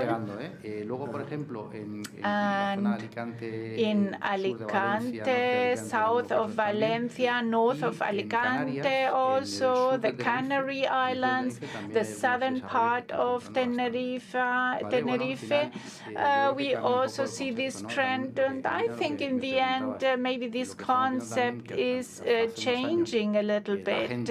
Maybe some years ago people waited until being 60 or being retired to move to the Balearic Islands, and now people note that they can move with 40, and so we see younger people which move with the entire family, want to be close to airports, schools, and this is a trend here and in Costa del Sol, and people which are active, working, travel twice a week, and they also look for securities.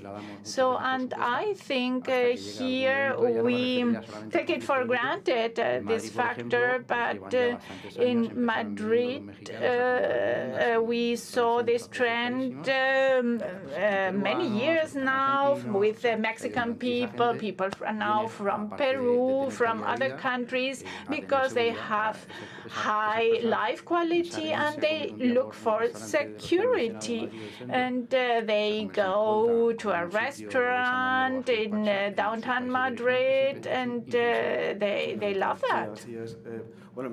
So I'm happy to hear that purchasers are more and more young, and it's not my perception, Judith, that I'm getting older. So another curious data is that they come here to develop their vital project, not as retired people.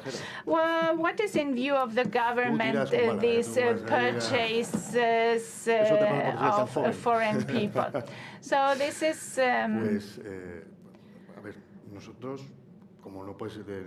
Well, as it could not be in another way, we are in the European Union. This is for the first, and this has a lot of advantages regarding rights, for instance,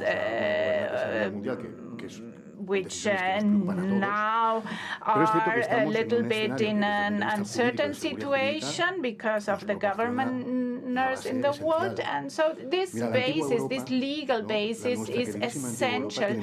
Our beloved old Europe has a lot of defects, but also a lot of virtues, and this is one. So for me, I'm sad that Great Britain wanted to exit, because I think all together, I'm strong Europeans, together we are stronger and we can face better these challenges. One of the basic principles is the freedom of circulation of people, capital, and to develop your life project where you wish. So, and I think we do not need to add anything to that. We have a legal framework, and so we have many beautiful places in the European Union, and we respect that. But we as government have to focus and think on residents and affordable housing, so that our citizens have a dignified home. And this is without doubt. And this is our goal, and this is what we are working on. And this is our ambition. And from that on, and it's indifferent if one comes from Germany or wherever, when they are here, when they come here and they find here their homes, they are as Mallorcan as every one of us. We have only 5 minutes left, and since having this situation, this decree, 20,000 house units, is there anything you want to add about the importance of bringing that forward, a part of what José Luis said, the councillor?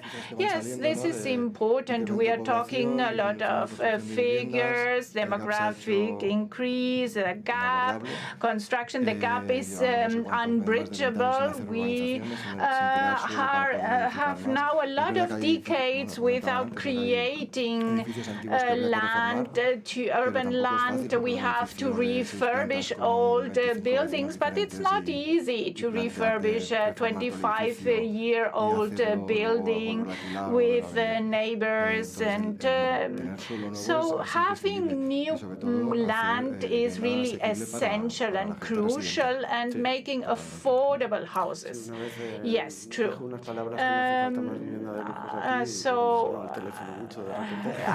Once I said we do not need more luxury housing, and then I got a lot of calls. But yes, it's really the situation. Yes, we need to refurbish, but it's difficult bringing new houses in the market, only refurbishing with all the expenses.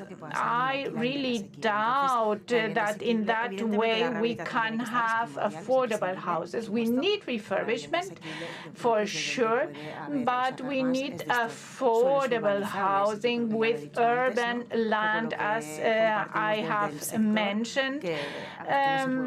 So we should not lose that opportunity, and I think it will work, and maybe starting point could be Palma, and then extend, spread to the other municipalities. Daniel, you see, you work in the entire country, maybe shorten this paperwork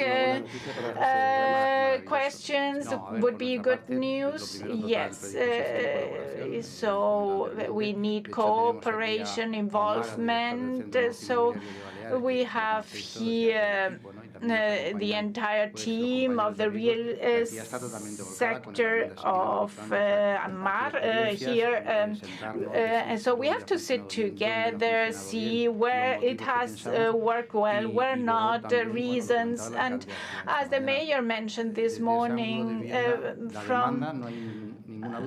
the demand exists, that's for sure. But if over that you bring to the market housing to 20-30% of market prices, you will have no problems. But then the exploitation should be in hands of agents which are devoted to that. This is also important because makes it comfortable for all the stakeholders, investors, and so that to know what we are doing. But in general, if we get all these housings, I think there is a lot of funding possibilities. And if we shorten and we have these emergency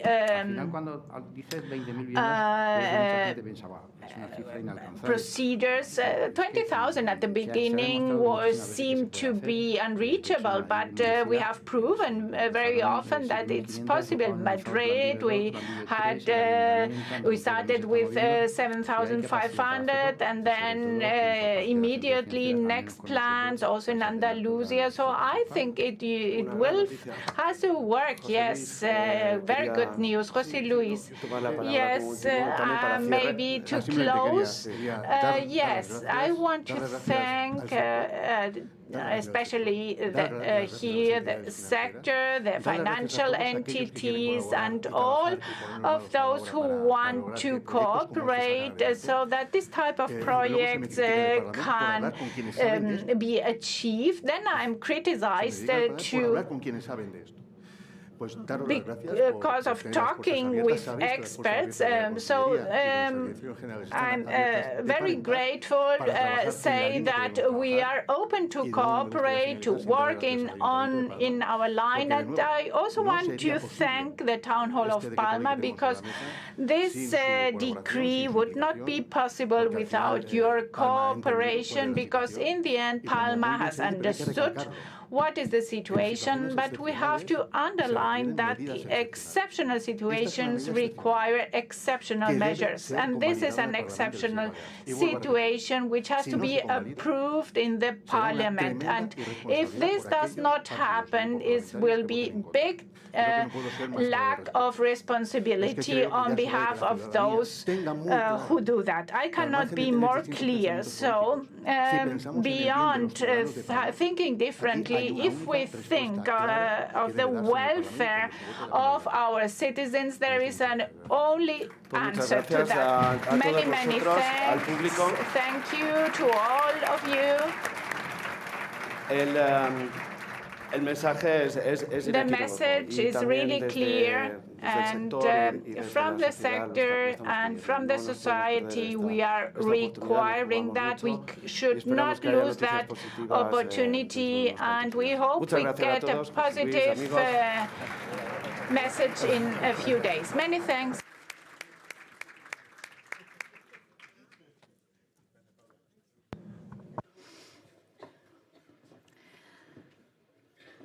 Bueno, Hans dice, esperemos que haya buenas noticias en unos días, a ver si en unas horas podemos tener buenas noticias, hoy mismo.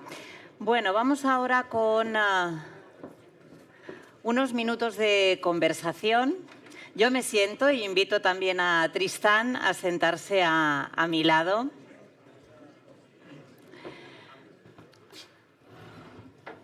Tristán, buenos días. Buenos días. Para los que no le conocéis, Tristán López Chicheri viene de una familia de diplomáticos, de abogados, pero Eso él... es el bicho raro, sí. Sí, pero él desde muy pequeño tuvo clarísimo que lo que quería era ser arquitecto. De hecho, creo que desde los 15 años te parecía como una aventura casi mágica esto de meterse en un edificio y explorar el edificio. Y bueno, si bien es cierto que conocemos tu trayectoria últimamente bastante por los estadios de fútbol, pero la verdad es que en el residencial, en oficinas, en centros comerciales, Tristán López Chicheri ha trabajado en más de 1000 proyectos o en casi 1000 proyectos o más de 1000 proyectos que iremos viendo en estas pantallas. 1000 proyectos que están en más de 40 países. Y L35 realmente es un despacho internacional. que trabaja, como decíamos, en todo el mundo, con 38 socios. 25. ¿25? Ya somos muchos. Tenemos que cambiarlo de la página web. Con 25 socios, 200 profesionales que trabajan con vosotros y, como decíamos, pues con oficinas en buena parte del mundo, 10 o... ¿no? 10, 2 en España y 8 por ahí. Y 8 por ahí. Fuera. Bueno, por tanto, estamos delante de un hombre internacional, pero yo te tengo que hacer una primera pregunta. ¿Mallorca te inspira? Sí, bueno, primero de todo, muchas gracias. Muchas gracias por ponerme aquí como el bicho raro arquitecto en esta audiencia que sabe un montón. Y espero que cuando terminemos piensen que un arquitecto puede encajar en este mundo bien, porque a veces el arquitecto es el elemento extraño que no encaja bien en esto. Pero respondiendo a tu pregunta, Mallorca es un sitio ideal. O sea, ¿cómo no puede inspirar Mallorca? Es una maravilla, es un sitio único y tiene esa combinación entre isla y tener una ciudad como Palma de Mallorca que ofrece de todo. Muchas veces en los nuevos proyectos se habla de la ciudad de los 15 minutos. So we talk sometimes about the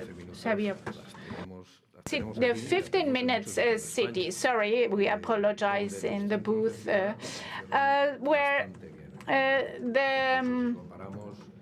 Palma is a good working city. If we compare it to another cities, Madrid is quite affordable, but Mallorca is fantastic, surrounded by the sea. You can leave downhole Palma and reach fantastic places. How could it not inspire me? But we are also, precisely because we are surrounded by water, we have a limited land. And how can architecture help us to manage that situation? Architecture, in the end,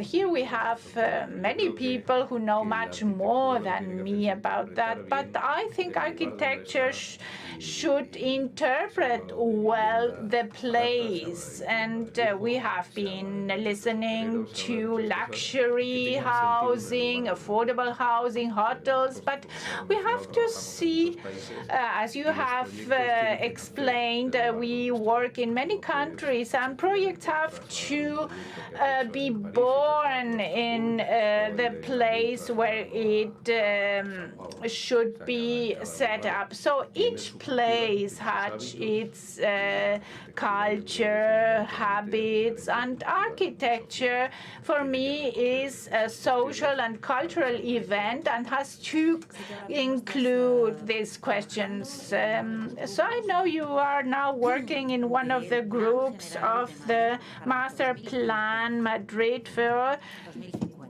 2050. So it should be launched earlier to be developed until 2050. Can you inspire or help us?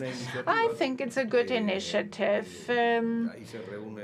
because here Town Hall of Madrid and the government planners gather together, and this is a good idea because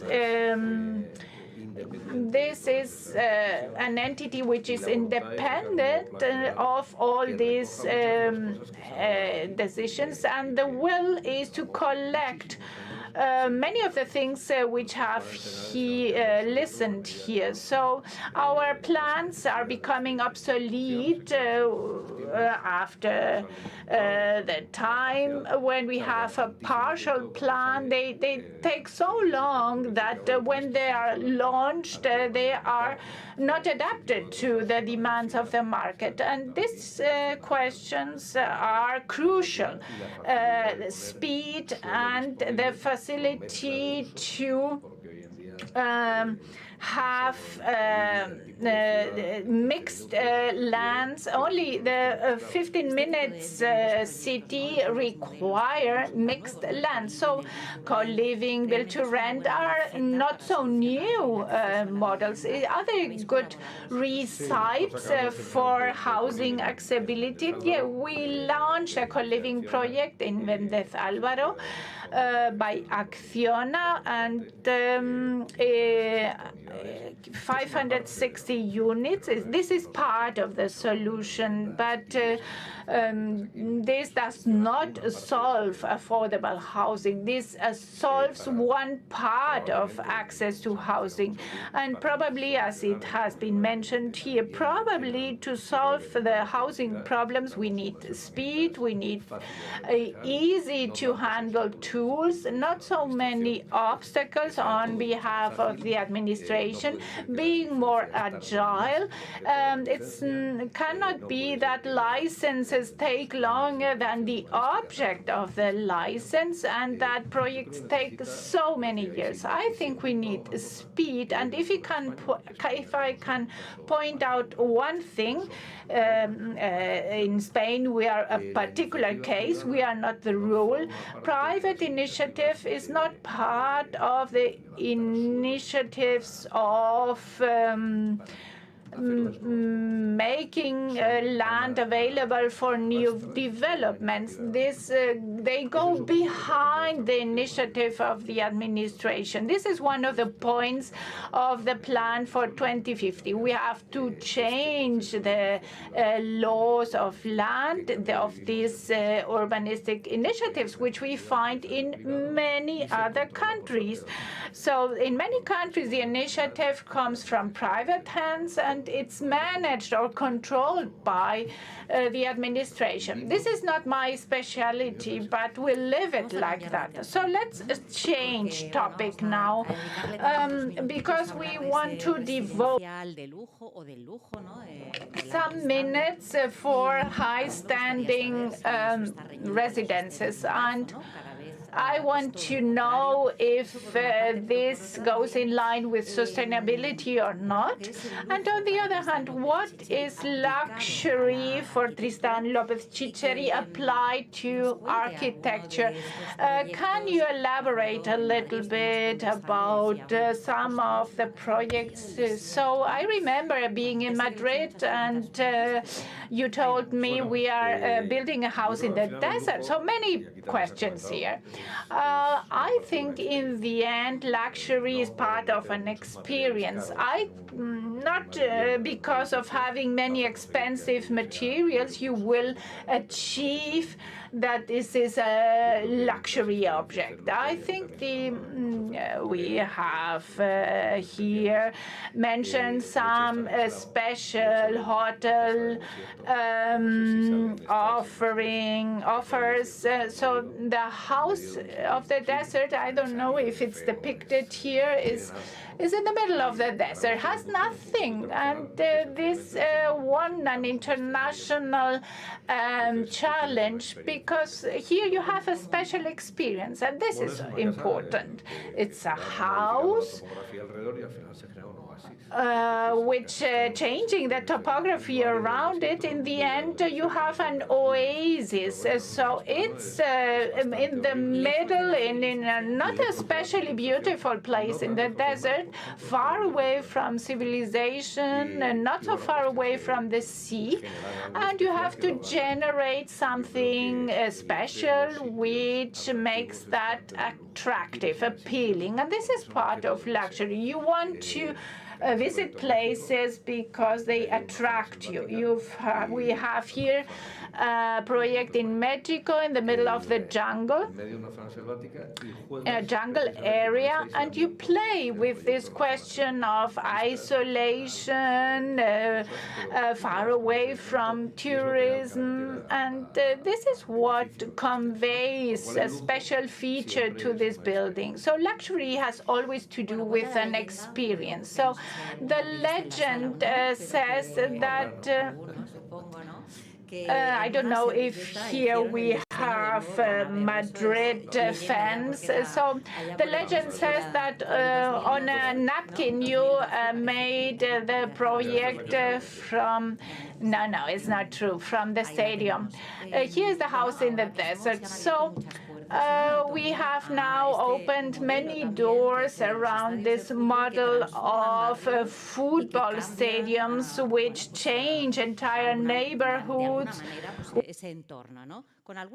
So with some problems, and for instance, in the case of the Santiago Bernabeu, but now you are with La Nube in Gran Canaria, in Ecuador, Bolivia, you are with ongoing projects. So first of all, the design of the Bernabeu was not born on a napkin, but due to pressure and time deadlines,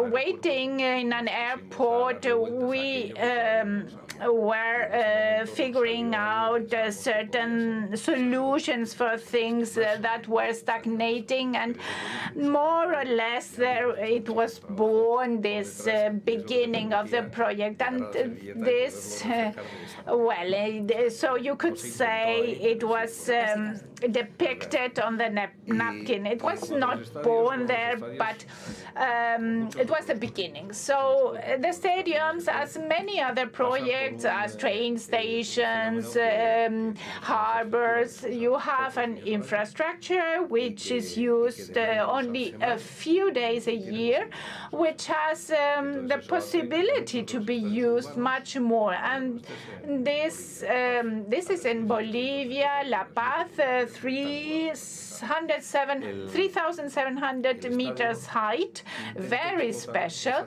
And the stadium tries to exploit this proximity to the city, and serves, can be used as infrastructure. And this is the trend in all the stadiums in the world. We are building now 6 stadiums, and only one is away from the city and generates a traffic problem, because you have to bring 40,000 people in one moment to the stadium without having public transportation. So it's a big problem. So the urban stadium makes sense. It's an infrastructure which has to be managed. But we have the arenas. It's another version that enclosed, that kind of hermetic place. We are building an arena. And the stadium, on the other hand, is open, just because occupancy and conditions against fire, they're open air. So if they are noisy, you can hear that, and this has to be managed, the noise. So it's a problem that has to do with using the infrastructure, but it has many other uses. We are not going to go beyond our time, because we have our clock ticking as well. So I have so many questions for you and so many things I want to talk to you. We could be spending hours talking to you, but I'm going to move on to the last question that has to do with your studio. How is it working? Is this a fusion between experience and young people? You are a great team, but I would like you to give us a few of these of your projects, your current projects, and which projects do you have here in the Balearic Islands? Because you are here, and that's going to be my last question. Okay, one of the main things in our studio, in our company, that we really believe in teamwork. Our projects are very complex, and we need to have involvement of many people, expert in many fields. So teamwork is essential. That means we have people with gray hair and people that are younger, no gray hair, and they need to see things in a different approach. It is important. And develop it together with those that have gray hair, like me, which have experience. That's very important for our team. And then we need to be a team with our clients, with the developers, the ones that are in charge of carrying out the project. They have to be part of the team, because they are going to have their visions, and we have to be able to contribute to their vision with our tools. But it has to be symbiosis. But If we don't satisfy the objectives of the development, it's going to be a failed project. Could be very nice, but it'll be lifeless. So we like to say that we do life containers. It doesn't matter what they are, but they have to contain life. That's why we need to have a lot of exchanges. We need to be very precise. We need to make sure that the interests of the developers and the project responsible, we take them into account and they're part of our project. So we have a joint approach. And for the architects, it is very special because we have a very big ego in general, architects, as big as this room or even beyond the walls of this room. So that's difficult. That's why I said at the beginning that sometimes the architects are the friction element in projects. It shouldn't happen, but this is the story. But we live thanks to and we work thanks to people here in the audience. So it's very important to collaborate, having technical team, the promoters, builders. Building companies are carrying out a very difficult task, and they are essential as well in order to achieve proper, reasonable cost. So the parties are not against each other in the whole process. And we are not managing that very well in Spain, because from the starting point, there's a certain kind of a confrontation. This is a mistake. This has to be corrected. We're talking about urban planning. They need to change urban planning. We have to change this approach as well. Projects, La Nube in Las Palmas, and we are going beyond our time, 40 minutes. Okay, we have really interesting projects. We have something in India, huge project. These are development that wouldn't be possible in Spain because the single developer. We do the urban design and we do all the buildings that are inside this urban design with everything. So it's not the using a land, a soil, and you have to build a building there. No, there's an exchange between the building and the environment and the town planning. So it's flexible because there's one single developer and one team managing all the components. We are in India, we are in Egypt as well, similar type of projects. A very important project in Tel Aviv, in the middle of all this mess. Must be difficult. It's being built now. We have really interesting projects apart from the stadiums and La Nube, which is a big project in Las Palmas. Congratulations for all your work. Thank you very much for being here with us today. And we always invite architects, so you are essential part of our Mallorca Real Estate Summit. Now we're going to have a break. We want to be ambitious, only for 20 minutes.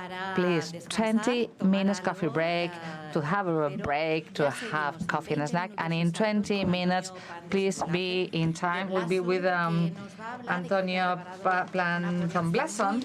He has prepared a very interesting presentation on branded residences. So 20 minutes, and then we are all back here in the conference. Thank you.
Os falta Bernat Vidal.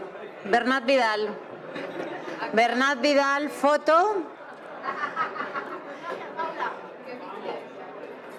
Y no sé si me escuchan, pero vamos tomando asiento porque han pasado más de 20 minutos.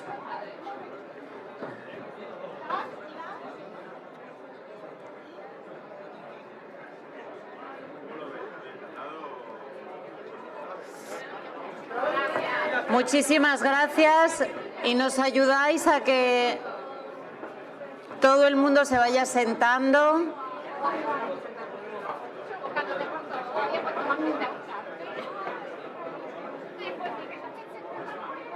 Mariana, nos vamos a ayudar a que nos sentemos.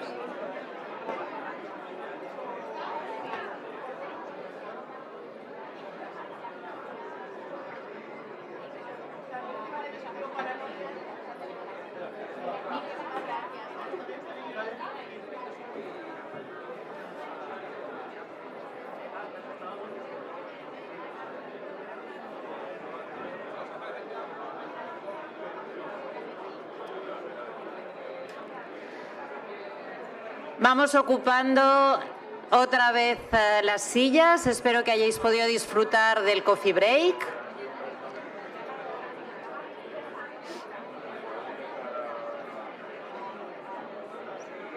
Antonio, ya estás aquí preparado, pobre. ¿Dónde crees que me pongo, aquí o no?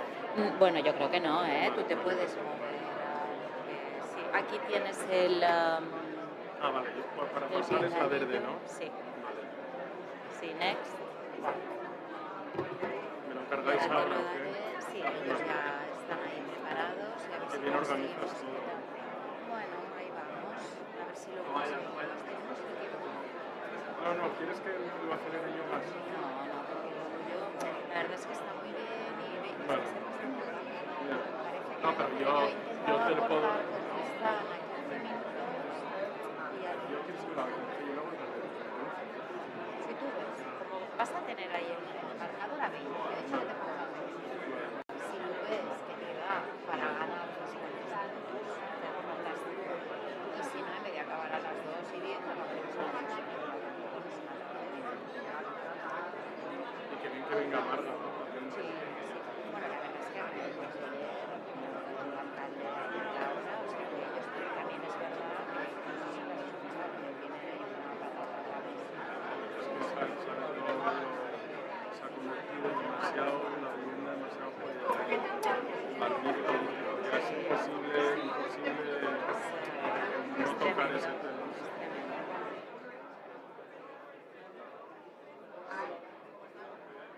Bueno, ya sabemos que los parones estos son... Nada, es que la gente saluda a todo el mundo y no llega. Porque también la gente lo mejor es hablamos.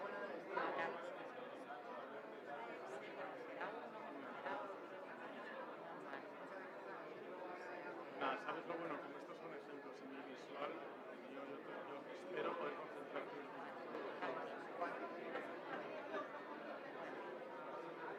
Voy a volver a decir. Bueno, nosotros estamos preparados para We are seguir. ready to keep working. Sandra, molt bé. Vale, muy bien. Os habéis sentado. Vale. A ver si los que están todavía con la taza en la mano vienen con la taza a sentarse y así podemos seguir.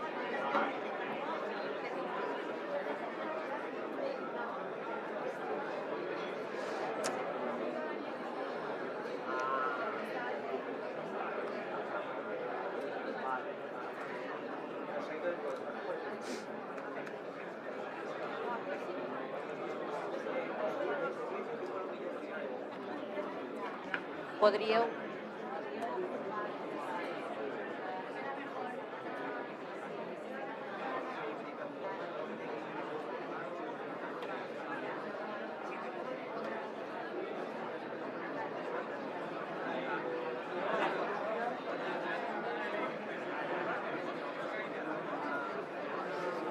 Bueno, ahora sí, en un minuto empezamos. Bernat. We're going to Compañero start Orbalán, in 1 minute. ayúdame. Please, Bernard from Orbalán, please help me.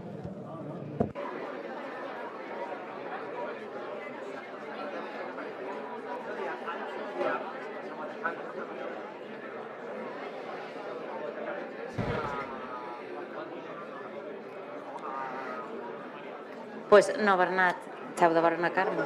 Ah, és conseller. No, no, no, és que pensava que...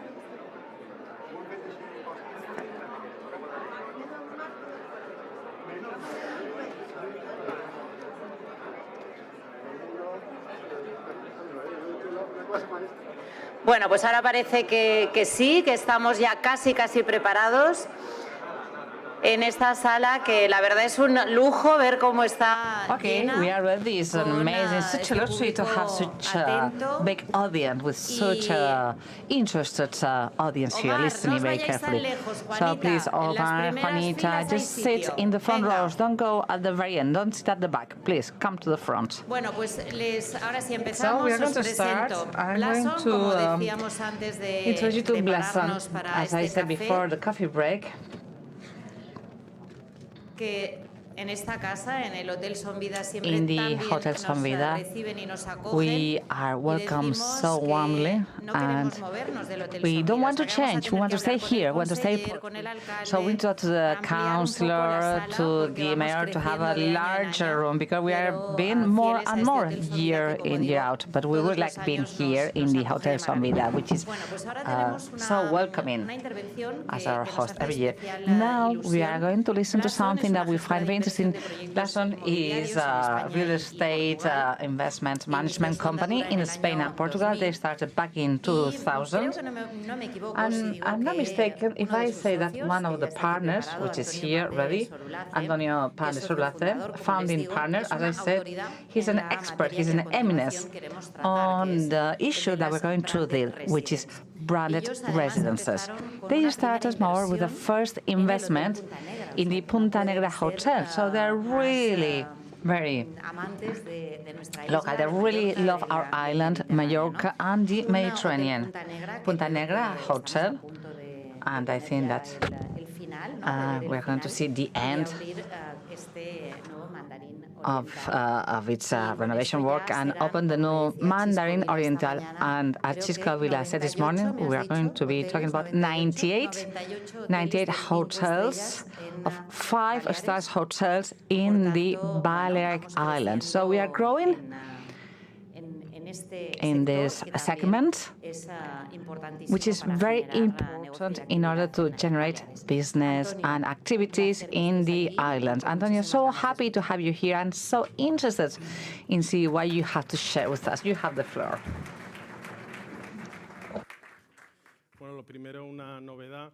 First, a piece of news. You may know or you may know. We had the opportunity to open Mandarin this summer at 60%, and this means difficulty concerning doing all the paperwork and doing the opening with all the limitations made that we have changed our mind, and we are going to open in February 2026 to be open for the full season next year. This first news, some of you may have known it, but I think it's better if we do an opening, do it fully and in full speed. Okay. We were born in 2020, not in 2000, with the first purchase of Punta Negra Hotel. Our daily activity is hospitality, luxury segment hospitality. So the night is for more than 500 euro. That's the average cost of a night in our properties. And then branded residences. This is a free dwelling, but a very important touch of hotel services. I'm not going to bore you with all these things. I want to focus my time, because we are a bit lagging behind. I'm going to focus on a few things. I'm not going to give you the theory, because we have been talking about that, and there's 1,000 reports. But when we talk about branded residences, why were they born? Why do they exist? They were born with Four Seasons in 1985 as a free housing, because there was a very important demand. Not the developers' demand to make more money, but the demand came from people that were looking for a different lifestyle. that was offered to people in free apartments. First, notice that in Boston, and this is some people are staying longer and longer in the hotels. The pace of life and lifestyle is changing. We have different lifestyles. There's more heterogeneous lifestyle. Let's do a development near the hotel and see how it works. And it did work very well. And moreover, when we did the Four Seasons in Madrid, I had the chance to visit the first project in Boston. It's amazing how it has been maintained 30 years later. Longevity doesn't mean worse, but better. Great maintenance and great management. And the most recent in New York, I could visit as well. It was a very heterogeneous project in functioning. What do people want? I'm not talking about square feet or height of the ceilings or the aspect or the location, which is the classical developer's mindset. This is more about lifestyle, being part of a segment, and to avail of services and amenities very nearby, so you have the best of everything. So you have what you have in a private dwelling together with what you'll be getting in a hotel. So this was the main requirement of the clients, which means that there's a whole explosion in number of units worldwide. There's something that I have to say very clearly. In concerning branded residences, where we're talking about free housing, is 0.5%. And when there's a branded residence, there's never conflict with a free housing or available housing. And it's very important. We are very sensitive to all the housing issues. And there's a lot of yellow press about branded residents are having a negative impact on affordable housing. This is not true. This is a very limited view of it. We were so lucky, and just by chance, to amass a lot of experience. We were born in 2020, and the team of Blason has a lot of experience. We were involved in the Four Seasons project, which is the first one in Spain, and in Mexico, in Mayacoba, which was a very pioneer project because in the same area where there was a low, medium level, there were 4 hotels of top level, top stars, and branded residents around. So we had experience. We knew how could we offer what the market was asking for when we were born in 2020. We have expanded quite a lot in the last few years, in that 4 years. This slide is very important because many people, and myself, we do the same, we talk about branded residences and we don't have it very clear in our mind. How is it cemented and what is the metrics? So there's something that I repeat once and again, and this is key. I hope I'm not boring you. I fell on the same mistake. When you are given an amazing plot of land and very expensive, it's very tempting to say, oh, this is for branding. That's why you pay more for the land, and that's why you are paying a higher price. And this is a mistake.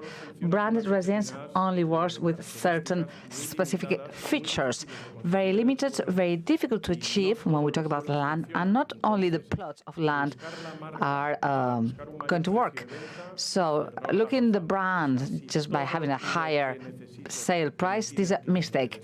We need to be able to offer everything. If I have everything in services, amenities, proximity, if I have all that, yeah, then I can move on and then bring the brand, but not the other way around. Madrid is a big kind of a high speed on this issue. So here, there are 3 types of metrics. First, location. We have urban, land, resort, and rustic or country. This is the latest trend and is now blossoming. We have urban environment, very easy to use, coastal areas as well, and rustic country getting closer to the countryside, especially in Europe. It's something that people love. Inland, beautiful, attractive inland areas, which are now asking for this type of properties. Then concerning the brand, this is very important. There's a brand which is more related to services, and of course, I'm not going to mention the quality because it's obvious. So it's services. And the other one is linked to a design brand. So there's services and design brands. I have no experience in design brands. I only know services brands because I think they are much more authentic. They offer a service closer to the hotel industry. That seems to be deeper, this attraction. Just it's not the same as having the Bugatti brand. You know, that's very nice. You have a leather armchair, but I need to know how the security is going to work in the development. If I have a problem at 11 o'clock at night, who's going to be solving my problem? So the management of the services in the hotel brands is much more efficient. So we have always been working with hotel brand project, and in our marketing experience, that's very easy to explain to the client. The client knows what to expect from this type of brands. We haven't developed any no hotel brand. They have worked very well in Marbella, for instance. Carlos Sierra is a friend of mine. He has developed Sierra Blanca, Dolce Gabbana, and it's working very well, but it's a different approach, and this is not our experience. Then the type of development. This is very important for the urban issue. Mixed use is like in Canalejas. What we had in Canalejas, we cannot repeat it, so we cannot do it somewhere else. It was a building in the center of Madrid, where we use very uses. That's very easy abroad. We have a building, retail, offices, and dwellings. In Spain, it's very complicated to have mixed use, hotel, residential, and commercial. It's quite complicated to have mixed use in Spain. Standalone, this is the trend now. These are standalone buildings with all the amenities that a hotel can offer without having the anchor hotel. Here you can have an example. You have location Mayacoba as resort in Mexico. This is already done. Urban, you see Four Seasons in Madrid, Mandarin, everything has been sold. It's going to be delivered at the end of the summer. And all of them with hotel brands, Rosewood, Fairmont, Andaz, Banyan Tree, and Mandarin. And then you see the type of development. Mixed use, all of them, apart from Madrid, which is the first standalone project that has worked very well, very smoothly. This is what are the consequences for the developer? What is this positive? According to my experience, because firstly, if you have already got, if Rosewood is saying, I'm going to work with you, it means that your development is extraordinary. You have all the features for them to work with you. So that's already very positive. Then liquidity is higher. You are selling faster than when you sell the free luxury housing, the normal one. The buyer knows what he wants, so he knows about the services, though the management of the booking through a private contract that the homeowners associations have, which is very thick, requires a very clear explanation from the commercials to explain responsibilities, liabilities, services. So there's a lot of lawyers, legal experts, so you need to have very well-trained salespeople. And if you have everything in one place, you are having 25 to 40% increase in price. But this is a consequence. It's not the objective of the brand. And then the most important thing, last but not least, as a developer, I think it is very important, is the following. How do the assets age? Because they are managed by a brand that is looking very well after the service and maintenance of the quality standards. And they cannot risk to see a drop in the quality for the owners, not for the brand. They cannot have a bad brand image. It is very important that, and they are preserving the capital a long term, and that's very safe. And second-hand has higher value than any other kind of free market housing. This is usual, and the buyers know it. So normally buyers are maybe 45-year-old or older, third, fourth residents in a destination in which they want to start tasting it, see whether they are going to move to that place. For that is very important for a place like Mallorca, because this is trying to de-seasonalize their stay, so it can work very well in the winter. So we had really kind of a heavy hotel-focused summer season, and then the drop in the winter, so that can tackle this seasonality. And every one of these developments has an average of 50 to 20 employees. It doesn't matter whether you have 20, 15, 40 units. You have to have at least 15 to 20 employees, which means traction and turnover of employment, which is quite considerable. I skipped a slide, sorry, that's what we see now in development. The last project that we presented with Maria Guardiola last Monday, is in all the media, is a resort, a country resort,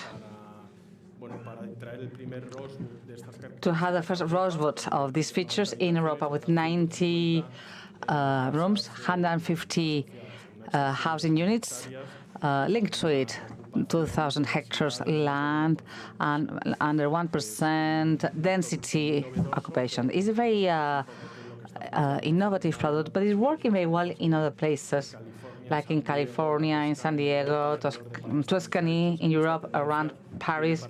So this is a trend that's here to stay.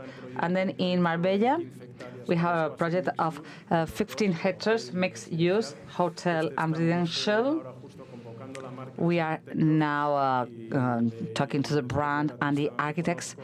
And then after having listened to Tristan, I think he could be an excellent candidate for the project. And then Alcalá 44, the last one we bought in the summer. And this building near the Banco de España, we thought it could be hotel, but it's a bit small, so it's going to be branded residence of the Tier 1 brand. Rosewood, Mandarin, Four Seasons, one of those brands. And these are the current projects we have now on hands. Okay, this is a bit the profile. It is surprising that we have more buyers that are from Spain than what it would be expected. In our portfolio, we see 40% national and 60% international. And the national understands very well the product. We shouldn't expect that we'll have an American really expert on the issue. No, this is a very easy to understand product. People get it very fast, understand that people want, and when you explain it to them, the conversion ratio visit to purchase is very high because they get it very fast. They understand it very well. And we are bringing a lot of capital from Latin America and a lot from America as well. And after the recent movements, we are getting more from Northern Europe. And the sales are going very well. Very happy with the sales. Now, Europe, to my mind, and my opinion is getting more and more reinforced, taking into account the global situation, macro and micro environment. There are some poles ahead of us, but there's in something which we are leaders in the European Union, and is freedom, security and safety, infrastructure, culture, and many different countries in one single place. So that's a very good opportunity to attract this type of people that don't feel at ease in their countries for this kind of extraordinary residences. And we have to make the most of it. We are facing now some years in which we have people that are asking for this type of service because they come from abroad and they want to have certain services totally different from where they came from. And the brands give safety and security, holding of the assets, and quality. So I think we have to promote it. But we have to be cautious as well when we do the selection of the land in which the brand is going to be developed. Especially we have to be careful with the brand. Not any brand will work. And brands don't work well per se. We need to assess exactly the benefit that will be bringing the brand and the benefit that you will give to the brand and to the client that's going to be buying both. And the client has to understand, digest, and do the purchase. So these are experience, these are our tips, and we hope to be promoting this kind of projects. We are really looking forward to combining what we have been doing here in Punta Negra with other projects. So I hope that we can be investing in this land that we like so much.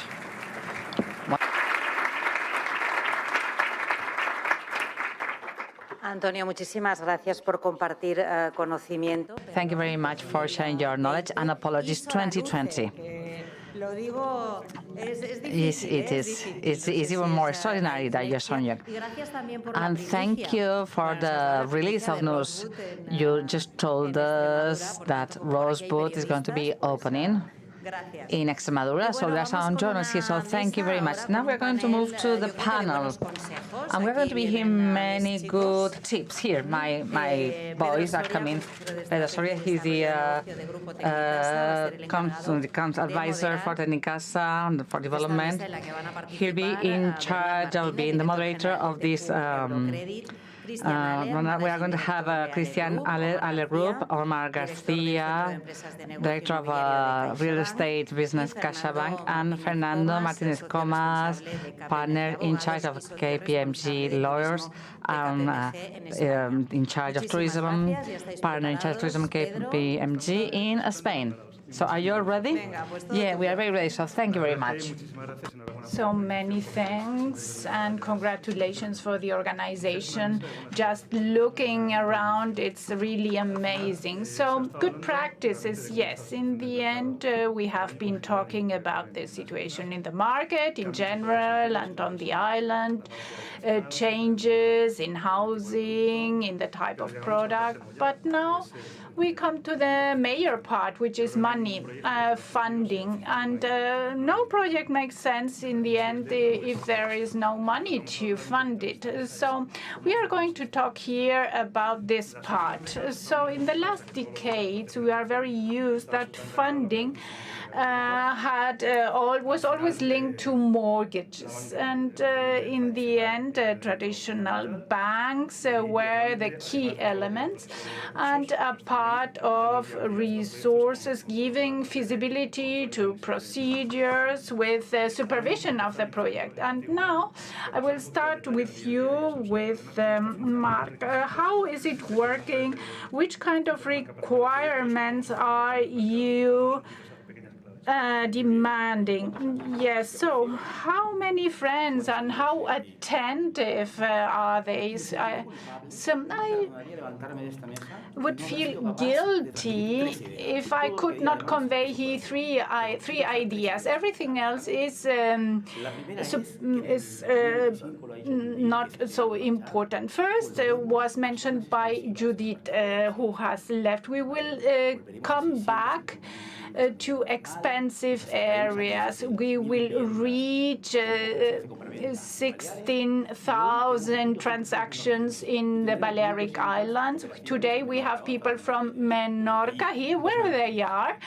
Where are they? And 1,260 transactions in Mallorca. So we will come back to an expensive area as to price and figures of transactions. Second, bank has appetite for investment in real estate. Look, here are my analysts for real estate investment. He's the chief for the Balearic Island, and he smiles and he agrees. The bank has appetite for investment. Last year, we funded 2 billion in investment. So please tell us all your real estate projects. and we will find a way to bring them forward. We have generated a lot of investment and operations,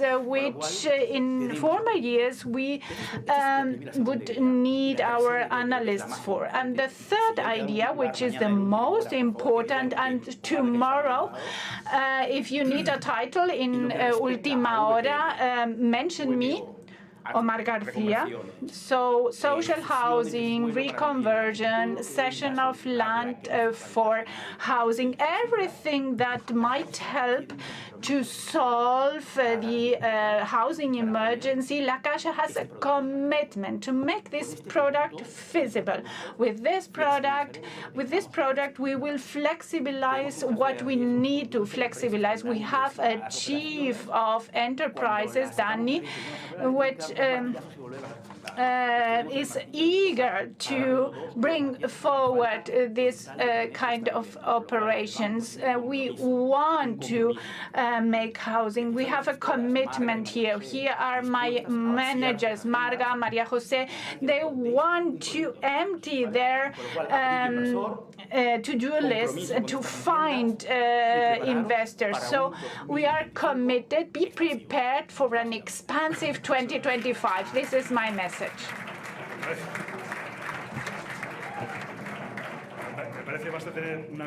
So I think you will have queues in your office.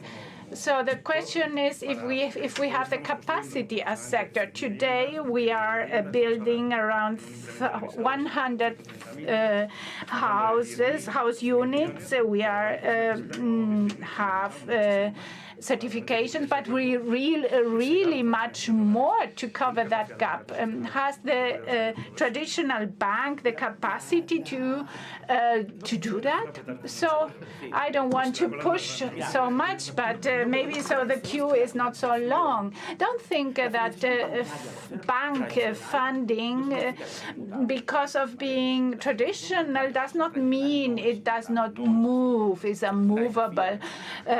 We have the obligation to change as our clients change. So 10 years ago, flex living projects would be unthinkable of, but we have now two important challenges. One is industrial construction, which is already here and which requires an effort on behalf of the bank because we have old legislation for mortgages and the other challenge is this new kind of flexible housing as co-living, flexible living, and it's not in confrontation with our funding, traditional funding. Very often we go in line or we are complementary. We are not controversial with the traditional bank funding. Yes, but we will talk now with Bernat, but it's also true that many projects in the end have not the capacity to get traditional funding, maybe because of volume or whatever, so not enough dynamism. So many projects do not reach that traditional funding. So now I give the floor to Bernat. I think now what we have to see if this funding is, I need alternative funding, if I have to call it complementary, or if it's competitive financing so that the client can choose. So at the end, alternative funding is quite heterogeneous. We are a fund for alternative financing. I have been talking with that in Omar, in other panels, and with other main responsible chiefs from other banks in Spain. And so it amounts around 20% 40% the alternative funding. In real estate, Germany 30%, Great Britain 40%, and in the States is over 60%. So the alternative funding has come to stay. And the question of competition will be tackled in the end. Possibly it's long term, but in the end, funding is to give an added value to clients. So please, Omar, with regard to risk, be careful. So there are projects in which traditional funding simply cannot enter. So we have been thinking long time how to fund certain projects, for instance, in co-living, but as senior living. So a bank here will always be doubtful, so that's why we exist, the alternative funding. So it depends on the time of the project. Last year, we funded in Barcelona a project in co-living, which for me makes all the sense in the world in big cities where you find many people and people who look for short and middle-term projects. It was quite, with any doubt, a feasible project. And from the very beginning, we started talking to finance entities, and they said, yes, no problem. And we entered in the moment of renting. We enter in the more difficult part, and it's a question of adding value. And so then we face the problem of definition of mortgage and also the rules for co-living. And the rules of co-living are an obstacle to make monitoring and for projects which are not on plot. And for that reason, traditional funding is inefficient. The equity is very difficult because industry has a big weight. And what are we doing in that sense? First, we do double pre-monitoring. First, plot, traditional plot, and second, industry. First, we have a meeting for four parties. Funder are we, the developer, the assessor, and we try to find out the flow in which all parties are involved. And then the certifications in industry, we make them in advance. And then we check what kind of problems can we face. A problem of insolvency of the constructor. And this is a problem which is certified on site of the certified constructor. And for the security of everyone and our investors, we allocate these assets to the deposit of the client. So in case of insolvency of the constructor, these pieces, together with the esteem agent, assessment agent, we see the entire traceability. But I think we should do something else together with traditional financing. In that moment, traditional financing is quite inefficient, but when it is on spot, prices are lower and we can make a bridge without problem. But if we do one step more, why don't we check these operations all together and set a fee altogether? Yes, same as ours, 99%. Because at that moment, in the moment when you come in, you need to join the mortgage. It's a question of adding value for the client, to go in line, because when we have synergies, we have to check everything, then we are much stronger. So now I have to ask Christian. So we find a scenario in which the funding is quite different, and where do you go to papi or mommy when you need funding? So I'm developer and I love cheap money. When I started, alternative financing was my only option. When you start very young, no gray hair, and you do not look quite serious, they think you are maybe a very risky person. And after years, hair become gray, and you make a track record, you sell lots of developments, people can see that we are serious. And banks, I need to talk to the chief of risks. We are going to manipulate your conditions because you still don't want to dance with me. But I have used very often alternative financing and equity of investments. It depends on the risk you want to take over. When you're a private investor, usually they want a profit share, which is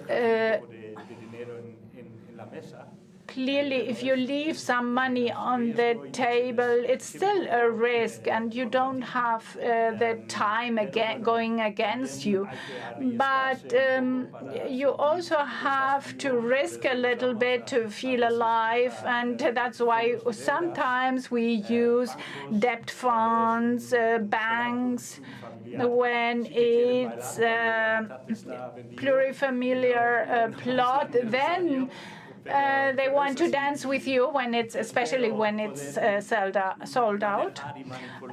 But maybe we could manipulate that better and have relations with everyone. I prefer cheap funding and than more expensive houses, because it makes no sense and it's a lottery. If you manage that as the language, then fantastic, Christian. So your definition clearly is for alternatives. So there is no remedy, no option. You have to use alternative funding. So the other option would be not carrying out the project. And it's difficult to find plots for plurifamiliar buildings. We also want to make affordable housing. I love that. If the figures are okay, we go for it. But it's difficult. Fernando. And with all the umbrella of funding, what are the requirements of people? Usually I fight for my clients, and I have to be careful what I say here. My role is as advisor for customers. usually I have corporate clients who has a project for housing, one family, more family, hotels, logistics in the Balearic Islands, and I can show you a little bit what happens with each of them. Plurifamiliar clients have no problem. Our advice is quite easy because they get traditional funding, not too complex, very good management, and so it's quite easy. We get good fees and fantastic. More complicated is with clients as Christian clients. Yes, it's kind of nightmare. So these are the type of clients I love more because you live their problems more. So first, the problem of access to land, difficult funding, and then in the end, we end up with private investors with equity, which launches the first project. And you need a track record. And in my experience is the client experience. I'm sure Christian also lives that. Clients invest the 2-3 first millions for the next project. They see good results, but with regard to funding, is quite complex. How do you jump from a client which puts the equity to alternative funding? And it's quite complex. But this is the situation we face. And then the question of logistics, which in the Balearic Island did not exist. 3 weeks ago, we have organized funding of 55 million for a logistic area in the Balearic Island. And the difficulty is now the follow-up of these projects.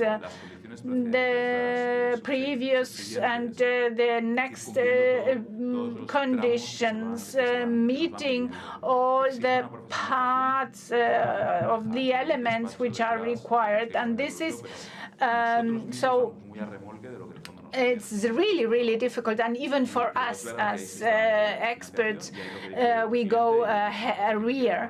So they charge 1.58%. So I have to find money for them so that I can earn money. So very easy. On the other hand, is funding of hotels. We find big flexibility.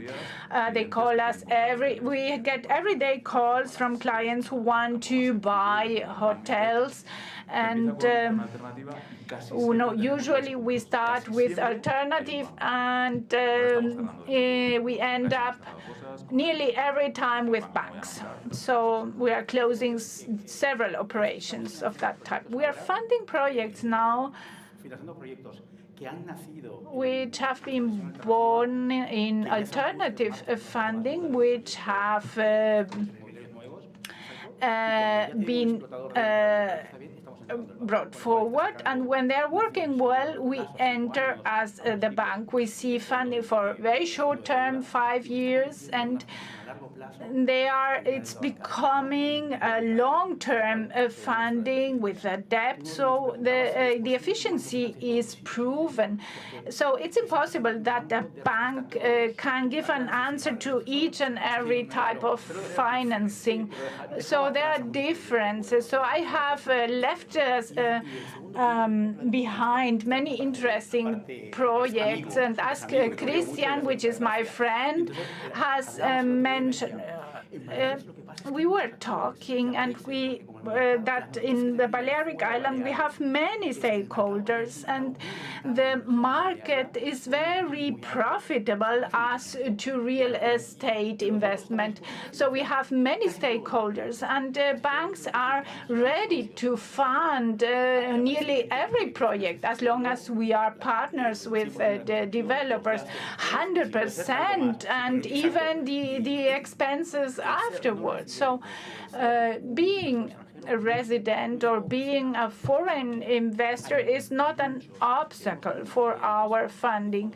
We have lots of clients of funds, or we have learned how to dance without stepping over us.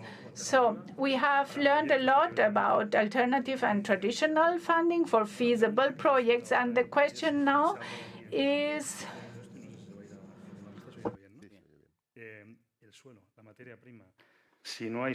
okay, the question is the land, the raw product. There's no land, there's no soil, there's going to be no dwelling. So there's a whole issue about rezoned land, but who's going to finance that? Is there any alternative financing, equity? Who's going investment the money? Because there's a lot of risk and uncertainty, because this is the key of the question. The rest can be solved. I don't know, maybe I have a very big head, but I'm losing my mic. You want money to finance the land because there's going to be a big problem? Yes, okay, let's see, it's complex.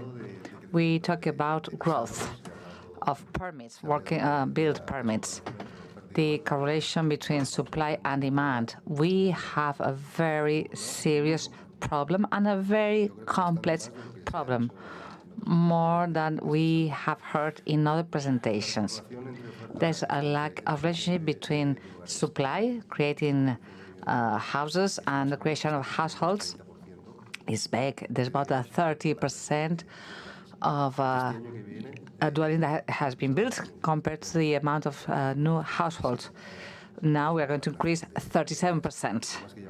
But we have been lagging behind for 5 years, and we need to have land, rezoned land fast. If we have rezoned land fast, it'll be okay, but if it doesn't happen, we'll have really exponentially a much deeper problem. So how are we going to solve it?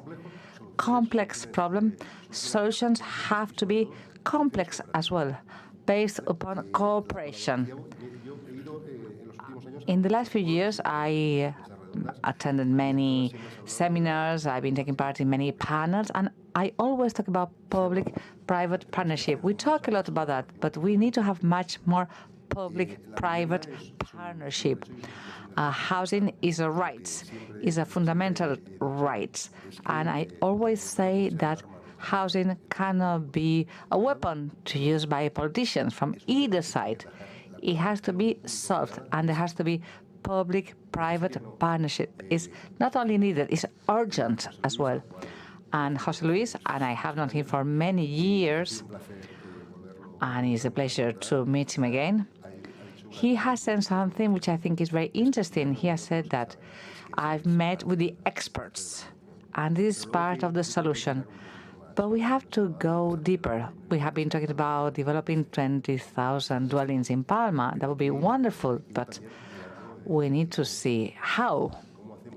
How are we going to build this 20,000? Do we have enough qualified, skilled labor force to build these 20,000 units in the proper deadline? No, we have no time. We need to bring people from other parts, from outside. And we have people coming from abroad to do the building. Where are they going to stay? They have no housing. So this is a problem. Here, we are talking about building houses, but then when we talk about the different developers, the main issue is not only the lack of land, it's the lack of a skilled, qualified labor force. We need to have changes in the legislation in order for the bank to be involved. So we need the land, faster development, with a much more flexible legislation, with guarantees, and deadlines for implementation much faster.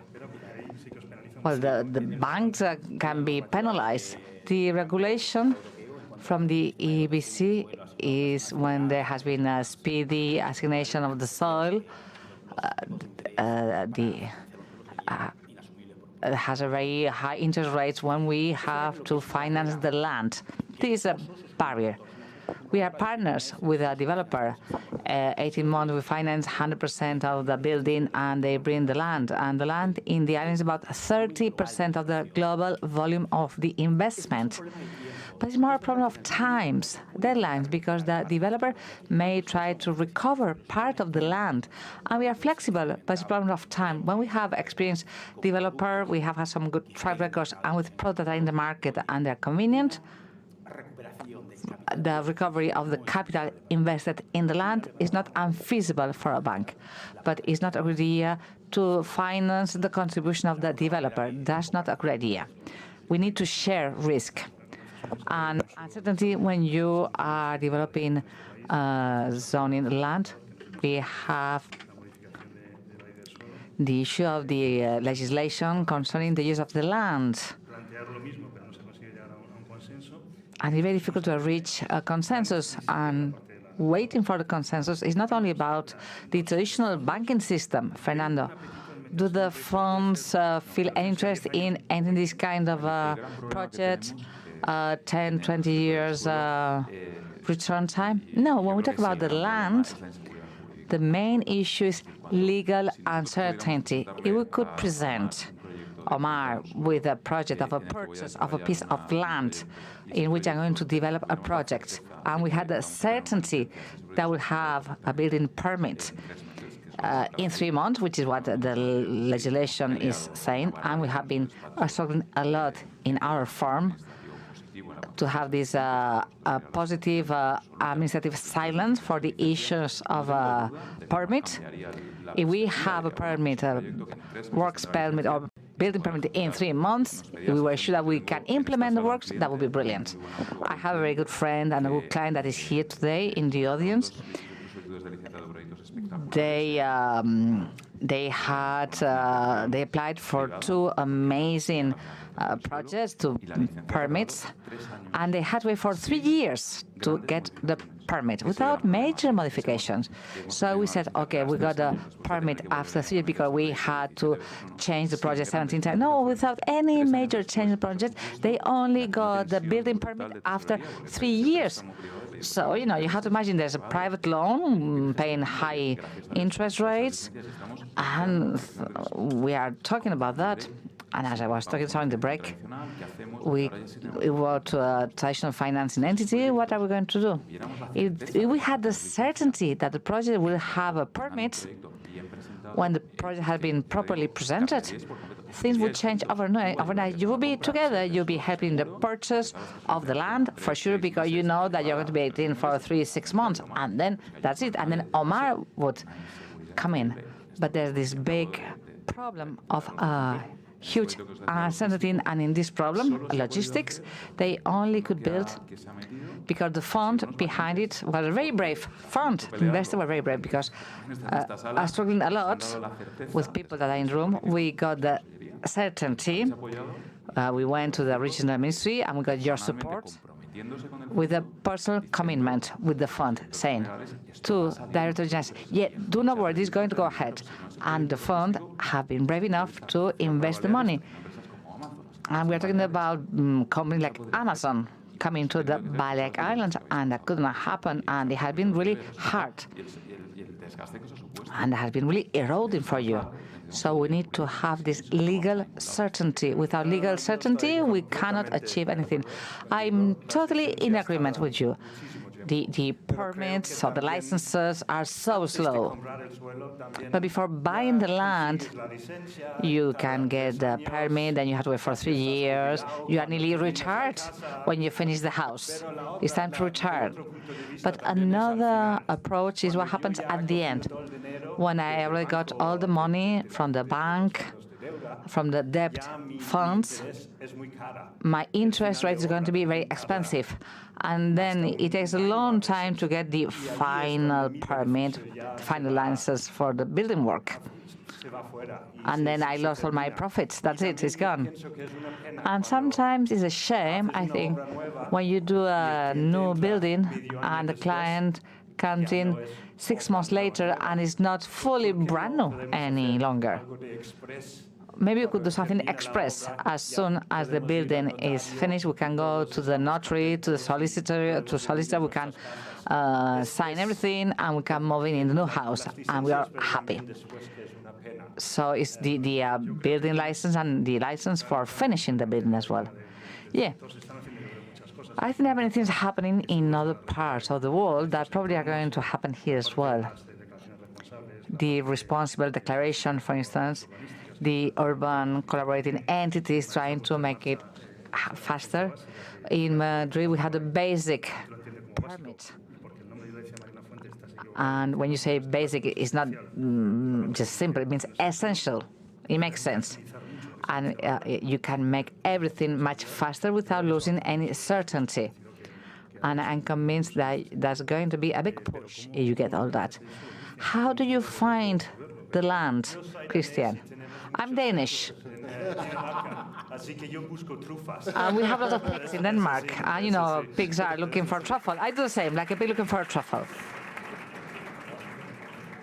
That's how I do it. I have a very good relationship. Before I was working for Engel and Volkers. I'm 30 now, and I started working at 24 as a developer. And I always had in mind the long term, and I want people to trust me, and my word has to be trusted. I don't need to write too many contracts. Yeah, you need for a bad day, but people trust me. They trust my word. And this is a good thing. But it's very difficult to find land. And not only that, sometimes we are knocking down beautiful houses to do developments because we have to have new work. Maybe the ceilings were too low. The buyers are taller. People are taller now than years ago, and they want high ceilings. Yeah, this is not a problem. You are Danish, you are taller. Danish people are taller than the Spanish people. Okay, we are finishing. Last thoughts before finishing the panel. Fernando, what do you see concerning financing in the future? Is there going to be a queue in your offices? And concerning the management of the optional financing. Yeah, know that I'm going to go to CaixaBank, Omar. I'm going to go to CaixaBank. I admire your bravery and your good spirit. I think it's important that you invest the money in this industry. These last few years have been hard. 20 years after the crisis, we are still struggling. And it's very good that you have done this kind of U-turn. Bernat, the finance is going to be covered, I think. We are a debt fund. We are 19 years old, which is very unusual. That I say to Tony, the founder, that we are the deans of a debt fund in this country. And last year, we multiplied by 2 the previous year's investment, which means that there's a lot of need. So we need soil and land to be developed, affordable housing, we need more collaboration, and we have to make the most of all the synergies among all the stakeholders, those that are in financing and development. And as a big headline, Christian, I think I'm your man, because our debt fund, apart from being a debt fund, we are as well doing a lot of development. And the mixed conversion, equity, debt is possible. Here you are. We can talk afterwards. Omar? Okay, what is your opening time for your office? That's what you have to tell us. We went through a very difficult crisis in 2008. The Euribor interest rate were above 4.20, so we have learned how to be resigned. And you have to think that banks, we are, after the developer has already been squeezed, we are behind them. So we have to be optimistic. The profits are going to be different, but we have to be optimistic. Okay, so yeah, you're always smiling, and the financing is always the most complex part of the industry. So if we end up the panel with smiles, I think that we have had a good debate. Thank you. Muchas gracias a los 5 porque nos habéis arrancado sonrisas. Thank you very much to the 5 members of the panel because we made us smile. So we really appreciate that in this really intense morning with so much content. Sharing experience is always a luxury, and today we are so lucky to be able to talk with José Manuel Moreno. He's the CEO of Guni and Trentino, and Bernard Vidal, CEO of Borbaland, is going to be the moderator, and they're going to be in charge of listen to him. He's a self-made man. You'll be delighted to get to know him. And he landed in Mallorca a few years ago. So we are going to leave the two of you the floor. So thank you for being here. Thank you, Paula. Thank you very much. Chema, José Manuel, known as Chema. He has become a very important player in Mallorca. You landed here more than a year ago? Already 2 years ago. 2 years ago. Oh, time flies. And you landed from Madrid with Terraza Balear. In 1 minute. What's Guni Trentino, please? And how is your company? Well, Guni Trentino is a family-run company that offers a whole branch of products and services in the interior design industry.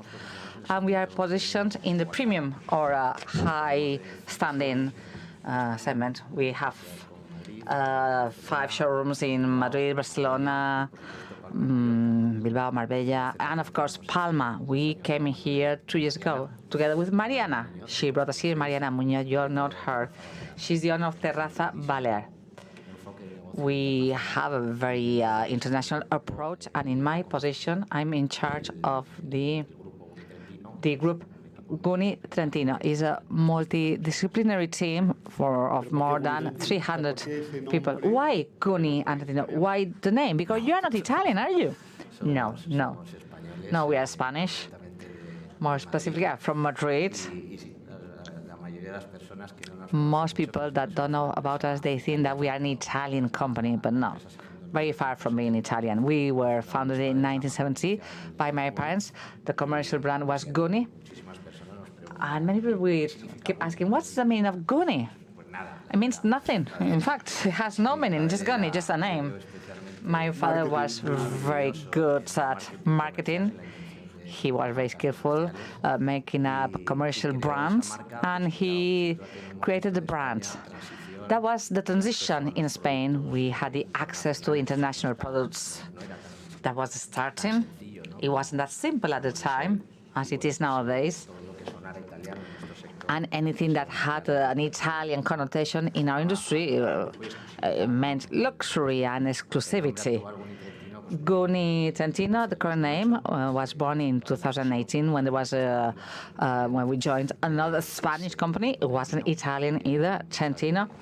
They did bath materials. It's a strategic sector for us, and the seat of our company, Guni Trentino. But you started with kitchens, and then from kitchens you moved on to whole interior design projects. How did it go? Well, that's 55 years of experience. That's how you do it. I think there's a concept that has branded or has marked our evolution as a company, and it's listening, the ability to listen. Listen to the client, listen to the client's needs, and then listening to clients and the ability, being able to implement all the tips that we got from the clients meant that we went from a kitchen company to what we are today. We offer a whole range, as I said, of products. We are doing bathrooms, materials, the joinery, interior and exterior, woodwork. We are a services company, and the main thing is interior design that permeates everything. I've been able to get to know you better in these recent times, and I can see how you have been integrated your company in the Terraza Balear. I would like to ask you, how do you manage such a big team?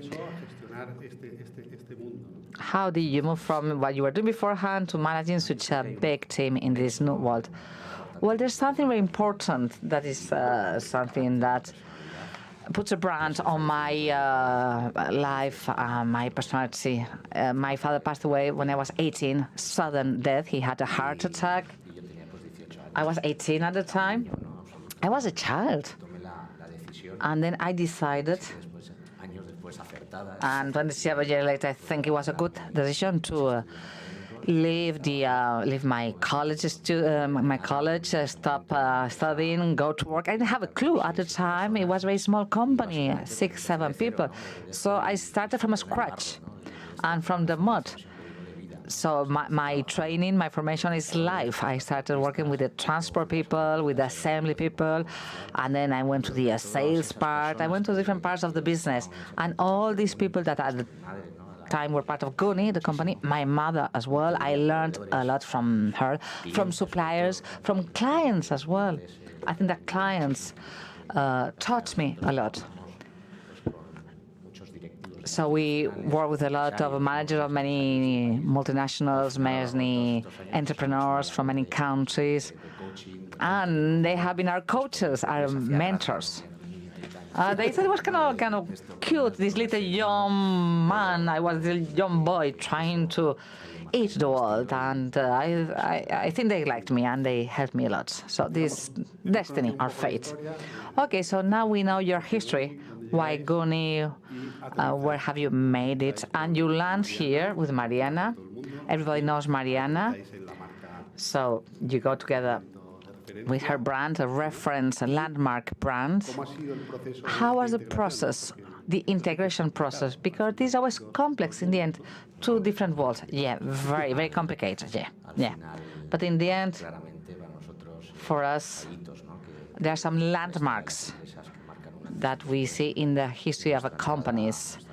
And joining forces with Terraza Balear for us was a landmark because it meant the consolidation of our company in the national market as a reference in the interior design and our entry into the Balearic market, which is very difficult. It's the first consumer in our products with the main international brands.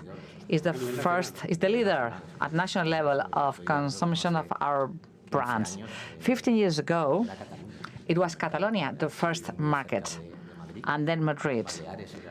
And the Balearic Islands was the third, and the fourth was the Costa del Sol with Marbella as a main market. Now, the Balearic Islands is the first market for these luxury products, and then Madrid. Costa del Sol is the third one, and Catalonia is the fourth. For us, we had to be here. We couldn't avoid being here, and that was the best way to enter the market with this wonderful joining force with Terraza Balear, with Mariana. And if Mariana allows me, the whole process, it was a professional romance. It was a love story, professional love story. A lot of courting and money, very long, very slow. And Mariana, she's a very skilled person in negotiating. Yeah, I think that others know about that. She's very smart, very intelligent, very good at negotiating. And I need to acknowledge, humbly, I know that I made a few mistakes in the whole negotiation process, because despite having studied in depth the market, I undervalued the potential of the market and the potential for growth of Terraza Balear.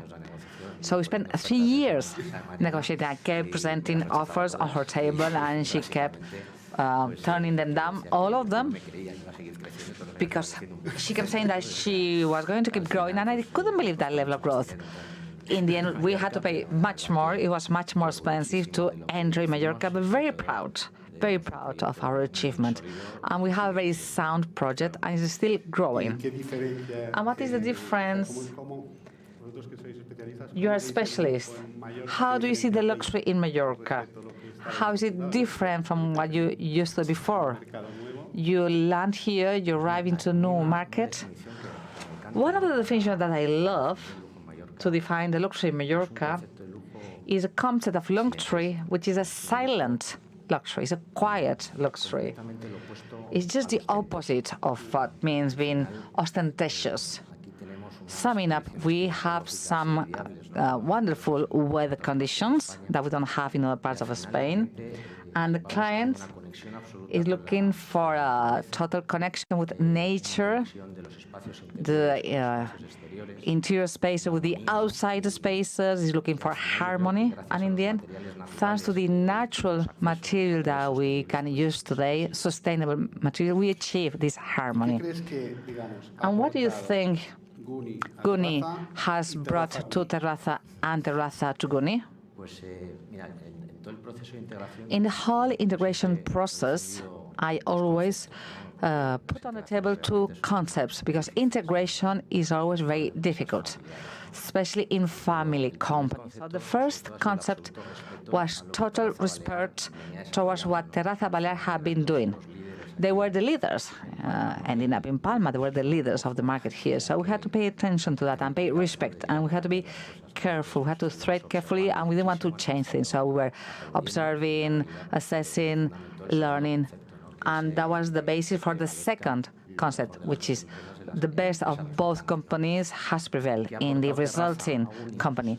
Terraza, what has Terraza brought to Guni? Well, I can just summarize it with one word: the constant search for excellence in its top definition. I was highly impacted to see how from the design of the project, the way people were treated, everybody involved with the client, the whole thing was perfect. We have learned a lot about processes, about tips that we have conveyed to the rest of the company. So that's interesting. I'm, like the 8 Mallorcan surnames. I'm very proud to hear you coming from outside to see how Mallorcan company is working, and you are even able to, in certain areas, to be able to scale them up at national level, because you think that here has been done very well. So things have been done so well that you can take them outside at national level. Yeah, no doubt, no doubt. The success is make the best of both companies prevail. In Guni and Argentina, we have enlarged the supply of products compared to what Terraza Balear had up to date, products and services. And I think we have as well given more custom-made service.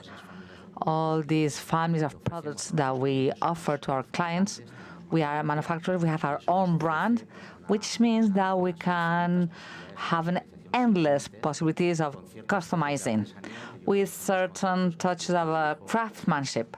And I think luxury is looking for this kind of a craftsmanship. Okay, very fast.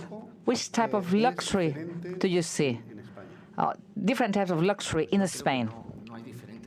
I don't think there are different types of luxury. I think there's only one profile of luxury client. And what has an impact on this is location, geography, where the projects are located, and the nationality of the clients. This is what is kind of setting the path. Their culture, their way of living, which defines everything. Taking into account our experience, we have a client profile in the Mediterranean areas, another one in the urban areas, and then we have the international portfolio of clients, which is different. In the Mediterranean, mainly in the Balearic Islands, we have projects together with Costa Brava and Costa del Sol. 80% of our clients are from Europe, and the style is contemporary Mediterranean. That's the one that we know the best. Yes, yes. Contemporary Mediterranean with this kind of a silent luxury that I mentioned before. In urban areas, Barcelona, Madrid, Bilbao, in Spain, I would like to highlight the eruption of the international Latino client. We see that mainly in Madrid. It has redefined the concept of urban luxury with two main ideas. Looking for spaces that we are not used to, dimensions that are unusual. An apartment in Madrid of 400 square meters a few years ago, that was something never seen. And this type of client, that's what they're looking for. They're looking for really large spaces. 800, 1,000 square meters in one level. And then they're looking for services and amenities surrounding the area. In order to finish, because we are there's someone looking at me very sternly. We are a bit late. So how do you see the future of Goni? Where are you going to? Well, I have always been ambitious in a healthy way, healthy ambition. And I have always had a very clear vision. Goni has not only to be only a landmark in Spain, but it has to be something as well, like a role at international level. And we can achieve that with two main basic pillars. One of them is the team is essential. As I said, we are a family company, and we promote the development of the internal team, the growth of the internal team. Most of the managers in our company, they have been with us for 15, 20 years. They come from the bottom, and that's important in company because there's this culture of effort, service, excellent, and it's going down to all the layers, and it's getting sorry as well in clear among the newcomers in the company. That's the first pillar. Second one, being very close to the client. We talk to the clients, we listen to the clients. They are the one that put the bar so high. And listening, as I said to you, is essential to grow and develop. And joining these two pillars together means that if we work very hard, we are going to be there and achieve our wonderful objectives and ambitious objectives. Thank you. Thank you very much. I think it was very important to listen to you and to get to know you personally, because it has been one of the most important operations with more hype in the market. So thank you, and thank you for being here.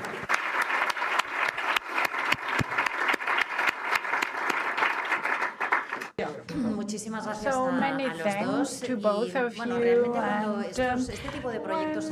this type of projects finish, we all are in love with them. But I can imagine that in the way too, and the preparation, the way is not easy to reach. The moment in which this historic property is refurbished and renewed and ready to be used. And that's what we want to talk of. It's something new in this Mallorca Real Estate. We are going to talk about renovation, challenges and assessments. And we will do that with Tomeu Simonet, CEO Vivendes Santa Cilia, Chisco Villa, CEO of Grupo Arabella, Luis Diaz, delegate on the Balearic Islands and responsible of residential segment in Tecnitas, and Jaime Olive, architect, and the moderator is Pep Vergem. And as you can see, all moderators are show me their backs and cannot see me, but be please attentive to the time counter. So welcome. Thank you, Pep, and I leave it in your hands. So let's go very quickly and stick to our time. So historic properties, challenges and assessments. Tomeu, what is the interest? What type of interest do these properties wake? So high interest, very wide. I think the demand is higher than the offer. The problem is that they are much more expensive in construction. First, due to rules, which rules are very wide. When you refurbish in the old town, you have 3 different administrations and sectors: urban office, the council, and the historic committee. So each administration adds complexity. Second, the construction is much more complex. Streets are more narrow. Lorries have to be narrow. There is a lot of costs for closing streets. Zero sensibility on behalf of supply companies to provide electricity, for instance. Jaime can explain that better. Question of isolation is much more difficult and expensive, and all that leads that prices and type of construction. I always tell in Madrid, they cannot believe what we pay here for this type of construction. And another question which has been mentioned here, it's difficult to find a skilled manpower for certain constructions, old construction which requires specialization. We had to commission different companies to finish building, and all that makes it more expensive.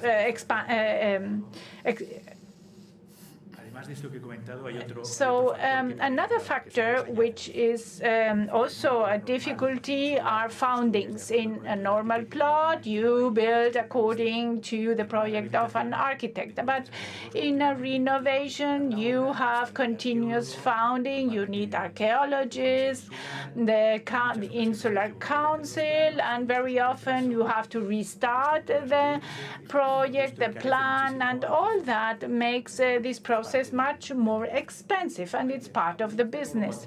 Jaime, as to the rules, are the regulations clear? You know from the beginning what you can do and what not? No. It's difficult. In general,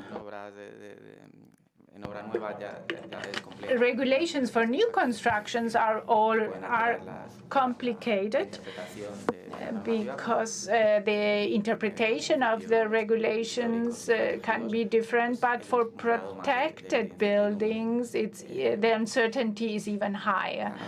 So the rules is susceptible to interpretation. Then you have the administration with criteria which are not written, and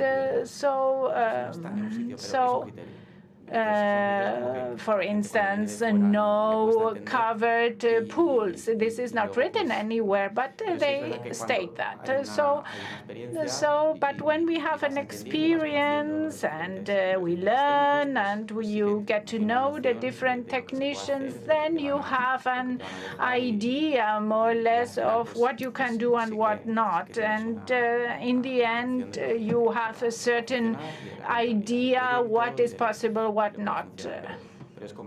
But it's quite complex, and in the end, we say it's very important to know what exactly do we want, the developer, the administration, and the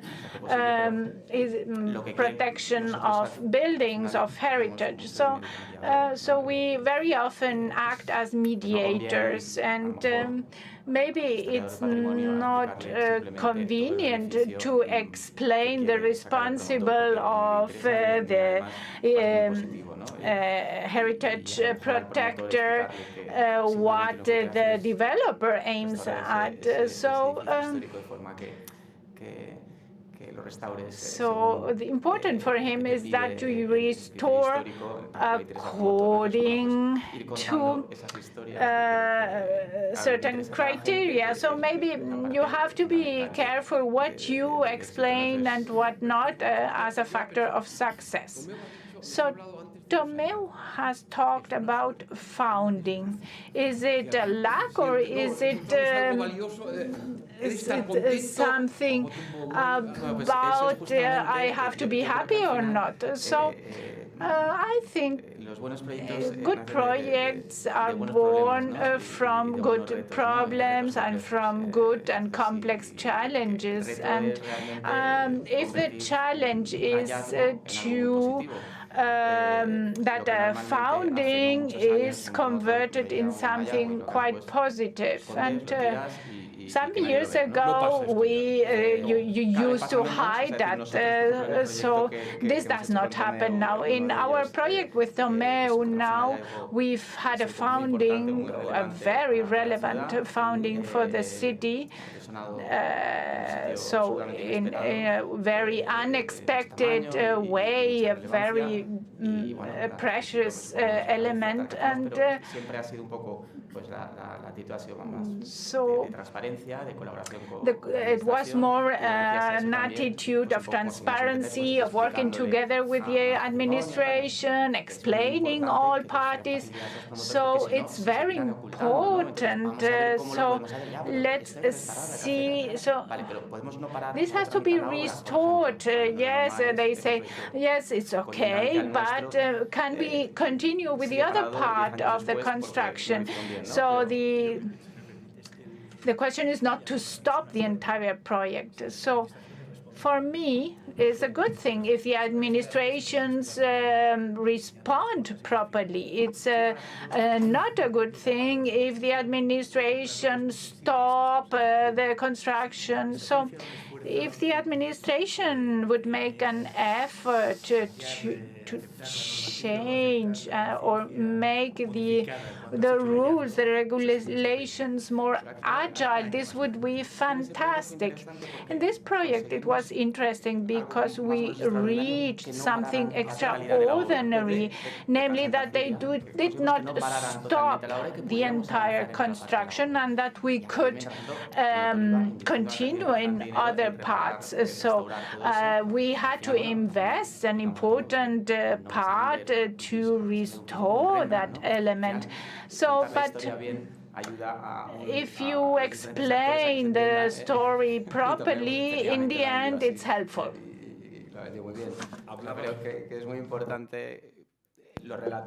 I think, yes, storytelling is important, as Tomeu said. Chisco Vidal is now leader for the rehabilitation project of Sonchigala. These are 14 units, I think, with history. Yes, it's a different project. It's not in the old town. It's in Son Rapiña, a neighborhood.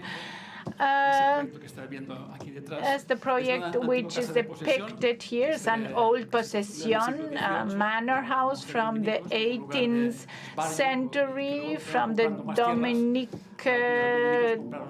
monks, and they became the biggest landlords of the 18th century. Santo Domingo, they bought other manor houses and they exploited that for around a century.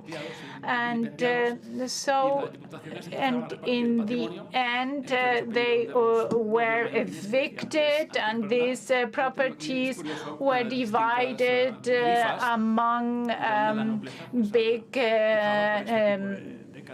families in Mallorca. So it's a very interesting history. According to the track record, this house belonged to family Roca Samistera. Then it was bought by the Count of Rivas, which also had an important heritage, which wheat, olive trees, and in the end of the 70s he sold it to us, and it was our seat until 2015. Luis Tecnitasa, you are an assessment group. Apart from that, do you advise in any manner the different stakeholders during the entire process? Last year, I said I am an artisan of value. So it's much more complicated than that. How do we advise Tomeu, for instance? First, we learn about the history history we heard from Jaume. So it's a very special situation with this type of historic buildings. So regarding the mortgage, should not be more expensive due to the history, but we have to make it beautiful to meet the requirements and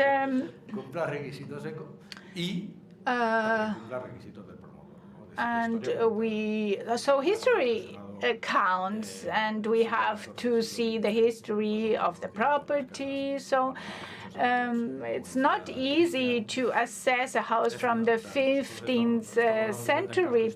So, and it's crucial if they have high ceilings, if they have mares arcs, or we made the assessment of an important premise with incredible arcs, and the architect was very careful about the history. So we advise in this project how we get the technical documentation, because very often the basic project does not meet the requirements to understand really the expenses. So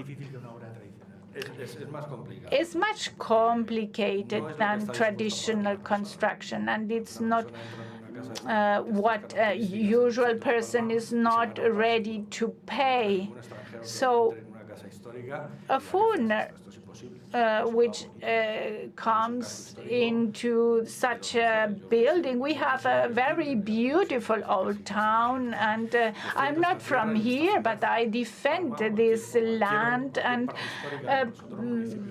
Palma or any other old town, I can't say we live in paradise. If well, we have people from abroad which see the paradise, they are amazed. So make an assessment for this type of construction, which is not closed, because the budget is not closed, and we have to assess the technical documents so that we get funding. So these are this kind of alive financing. Sometimes we do not like it, so we make a report which has costs, and it's important that in all this procedure we are very close to the developer, which is our client, and we say, please provide a very detailed budget with the maximum detail of qualities, and we do a lot of luxury assessment, and I always say to the client, please no aluminum windows and doors, because give me something much more expensive. So here I have to do kind of engineering and understand what each of the stakeholders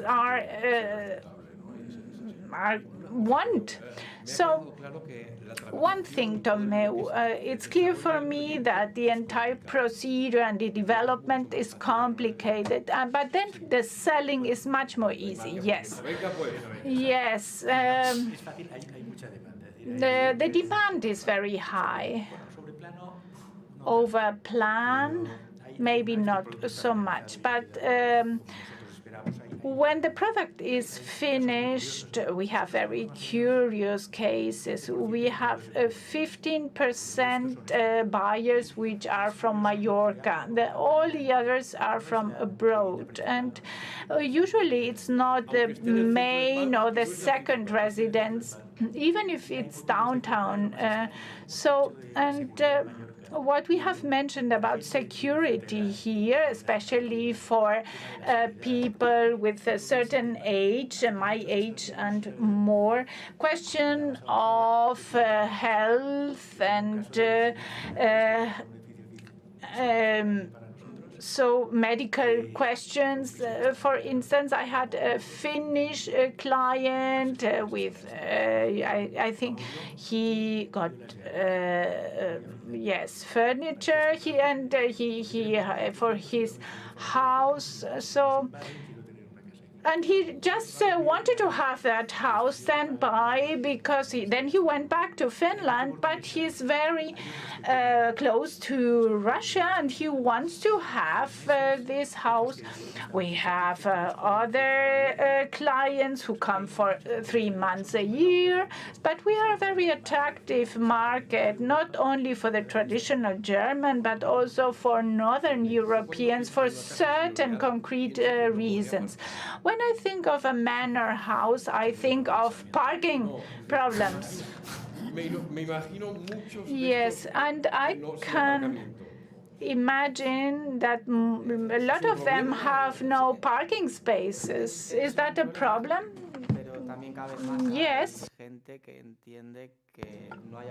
But each time many people have an understanding for that, and this is not a factor for reducing prices. Obviously, it's a factor, but we have carried out projects with Tomeu which go ahead despite not having parking, but this does not go with everyone.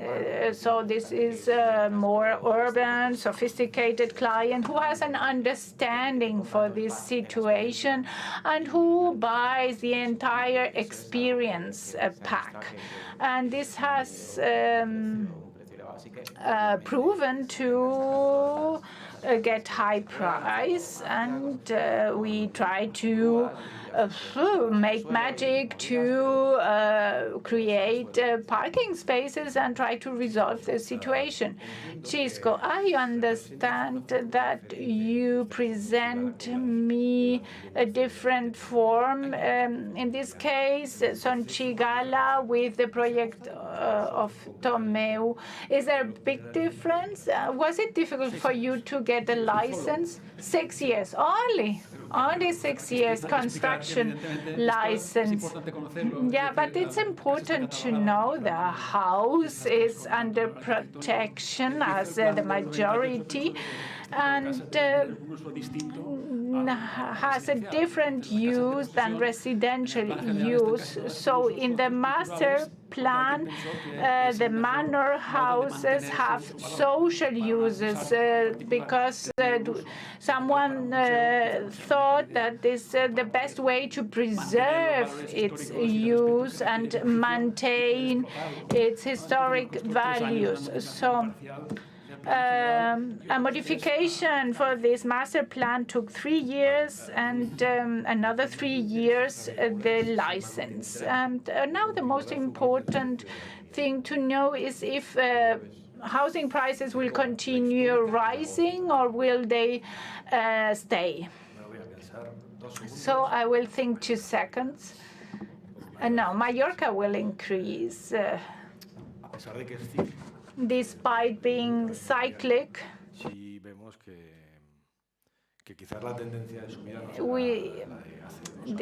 maybe the trend to increase will not be as 2 years ago because we do not have offer, a lot of demand, no land, no offer. So we have a lot of young people who need housing. Kids which come in 5 years' time. We will have more foreigners. Also country houses. We are assessing a lot of country houses for all types of nationalities, for British people, Swedish, French, Americans, Germans. So Mallorca is polarizing. Mallorca is a paradise, and since there is no offer because we do not have enough houses, sometimes they are a little bit too expensive. What do you think? But it's still more cheap than Oslo, Monaco, Paris. maybe they have not the perceptions. If we talk about 20,000 euros per square meter, and people are astonished, but it's normal in other countries. You said, Tony said that 40% of the clients are nationals. So we are lucky enough to have clients from all countries. We do not have such an exact percentage. If we separate normal from luxury, then I can say the majority are foreigners. So in luxury, maybe 90%, maybe a little bit less, because we also have Spanish families, Mallorcan, from Barcelona, Madrid, which still buy houses, high-level houses, high-standing. And so maybe 75-25 in luxury, and residential a little bit, maybe something between 500,000 to 1.5. Here we have more Spanish people. I think we will get a report. Maybe you can read that later, and there we show a trend of the luxury sector where foreigners are really more present to invest here due to all factors we have named as climate, security, etc.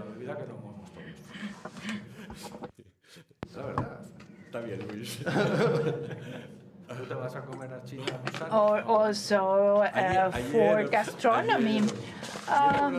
Yesterday evening, a developer told me he is doing unfamiliar houses in Ibiza, that he could have sold everything, but he prefers to wait. And his argument is that if he waits, he can sell more expensive. Is the same for you, Chisco? So it's difficult for me. No, I am waiting. I did not sell. Yes, this type of clients comes usually with their own decorators. So it's better you wait until the end. So you have less headache, and because you have to change everything in the end, especially in the old town. So it's not pret-à-porter, it's tailor-made. And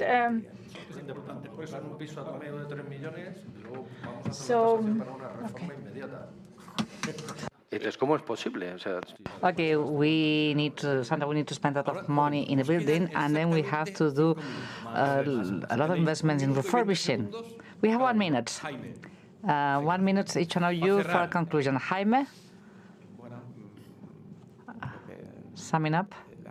I think that the projects in the old town are very difficult, and they demand a lot of mediation with the administration, with the developers, and with the financing.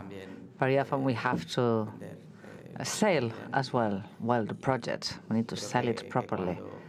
And when the needs are understood, is when you can develop a good project. Do you have to be an expert, a specialist to work in the old town or in the city center, or anybody with a proper degree could work in the center and in the old town?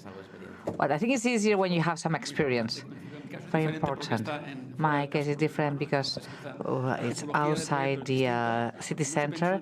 The type of project is different because in the origin it wasn't going to be used for residential use. It was going to be more kind of using for agriculture and cattle. So now I have to change the use of the building. We had the old kind of the oil mill, we had the different stables, and we have to change the use of all these parts of the building. It is very important to highlight the architectonical value and aesthetical value of any building in which we are doing renovation, because we have to preserve, we have to maintain the structure and the volumes of everything that has been listed. We have the commission of the old town and the catalogue. This is very important because they ask a lot of us. They say, you have to respect this and that, but we have to, I want that. We have buildings that have history, tradition, a soul, which will help us sell and preserve the building. Okay, what do you do with the oil mill? The oil mill is very high, hyacinths are very big, and it has become 2 apartments, 2 floors of the oil mill. Yeah, talking about renovation and preservation of the building, the old town, I think there are a lot of opportunities for purchase and refurbishing, but the administration should deploy another effort to have a more specific regulation. In many cases, it is very difficult to fit in a lift or a transformer or to abide by the technical building regulation. It's much more difficult in old buildings when we are refurbishing them. So if the administration was more aware, that would be very useful for the developer, because these products are very complex. We have examples in buildings that are kind of have knocked down and we cannot declare them as in ruins. I don't want to change the facades. I think it's much better to maintain the facades. I think it's great not to be able to join into buildings because we'll be losing the feature, but internally, even if the facade hasn't changed, to join them together inside, because sometimes buildings are very small, and even every building we have to have the stairs and volume for the stairs. We lose a lot of space. For this kind of building, if the administration had a different regulation or were more flexible, we could see how things are changing. And you are not using new land, which is important, and you are upgrading some areas that are a bit forgotten. But I don't think it's the same thing. We cannot just implement the same regulation in all the different types of land or plots. That was more than 20 seconds. Luis, for 20 seconds, yeah, following what Tomeu has just said, I think that making a nicer old town is essential. Palma will have a value, and the old town is a value, and Palma will have a much powerful value if all the streets in which 20 years ago in the Calataba area hadn't changed. Before, it was really careful. You had to be careful when you were walking down certain parts of the old town. Now we have the hotels. Now we have people that are buying buildings to build their own housing, 2,000 square meter housing. And it's important the administrations are aware of that. But the developers have to believe in that as well, that they believe that this can be done and that they have the support of the bank. And the valuators, we understand what they want to. And all these stakeholders all together make it possible to have the old town in Palma in 10 years' time as something extraordinary. As the island is the same in Mallorca or in Ibiza. So that's it. We have finished the panel. So that's the conclusion. The old town in Parma has to be safe and nicer and more enjoyable for everybody.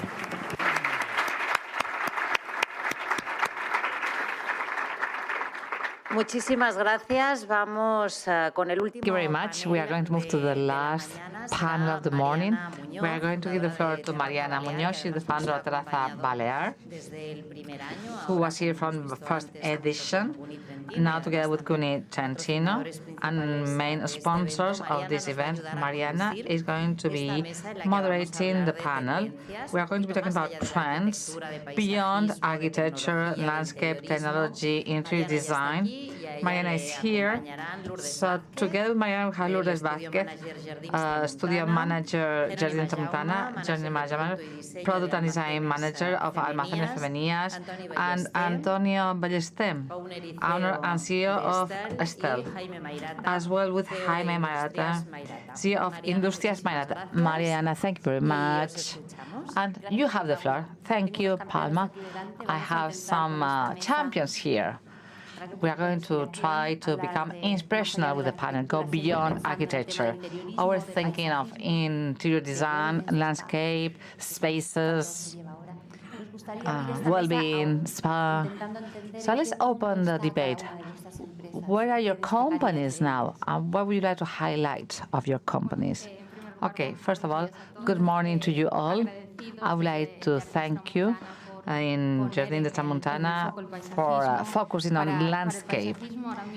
For the landscape, now this is a very good time because we are a transforming agent of quality of life and experiences, and what we have been doing in the last 30 years in our company, Jardín de Tramuntana. We were first a nursery and gardening company. We were able to read and understand the market and the evolution of the client's demands, and then there was an evolution. Now we have become a landscape architecture firm. We have a team very well trained who is only doing exclusively exterior design, landscape design. For us, landscape design, it is white canvas. It goes from the white canvas to the final delivery of the project, the master plan with the development of the project in 3D, all the technical plans, the management of the works, and the implementation of the work is holistic, and we want to convey the approach to our clients.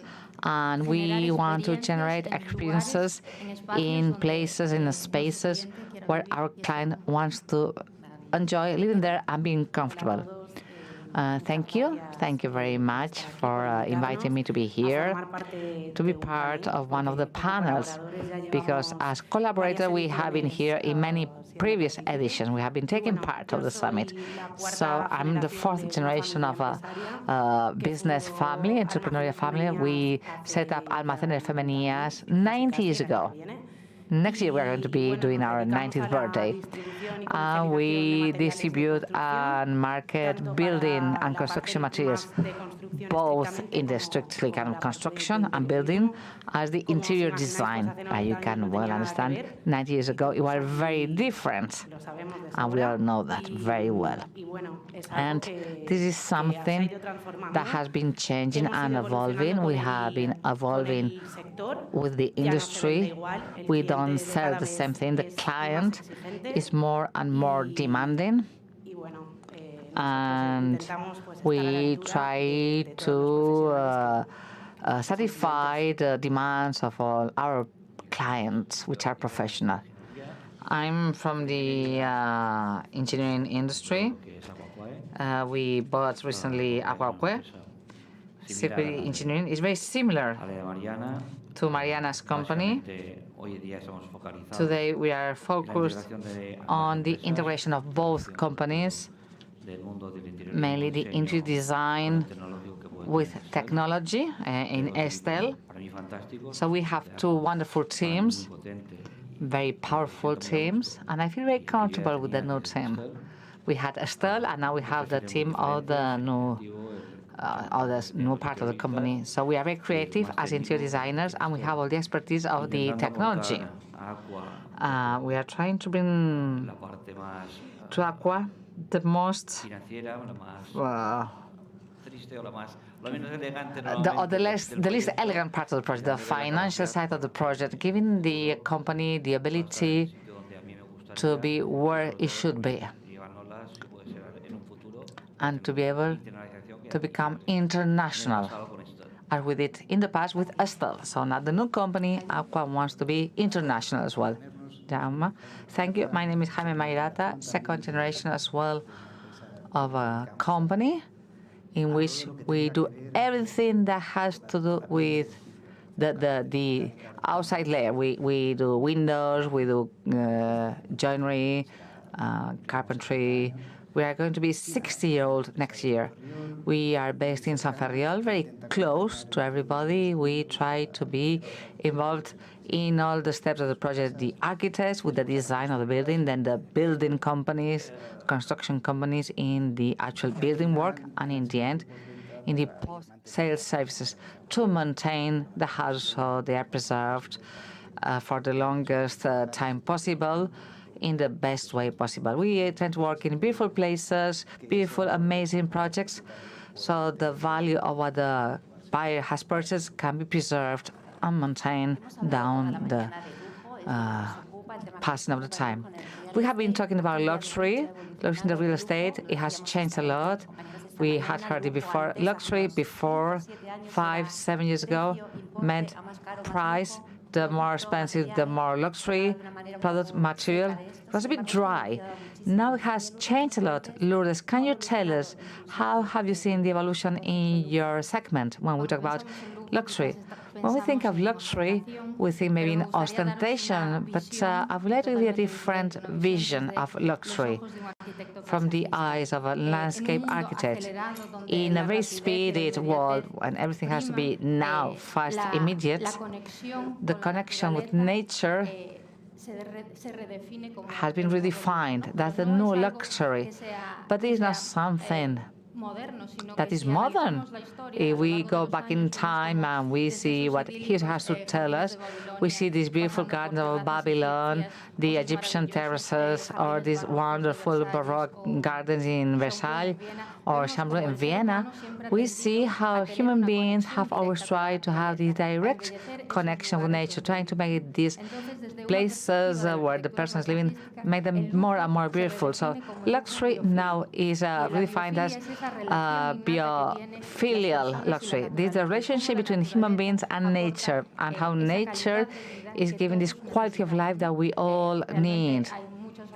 There are a lot of entities like WHO that quantify that daily contact with nature improves the psychophysical conditions of human beings. And this is the concept that we offer when we talk about luxury, creating spaces that are inspiring, that generate experiences. This is a luxury experience. If we think about it, after an overwhelming day, a lot of work, we arrive home, remove our shoes, and can walk on the grass and find ourselves.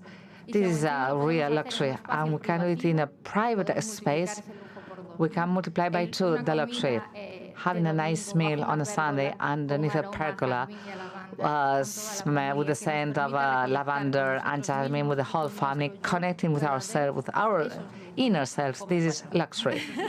I want 4 of those. So this is the luxury from the perspective of a landscape architect. These multi-sensorial elements in all the spaces we design. This is wonderful, great. We are kind of seeing this kind of bucolic garden. But trends do change as well. We talk about trends. There's an evolution. What is the client demanding now? Yeah, we see an evolution in trend.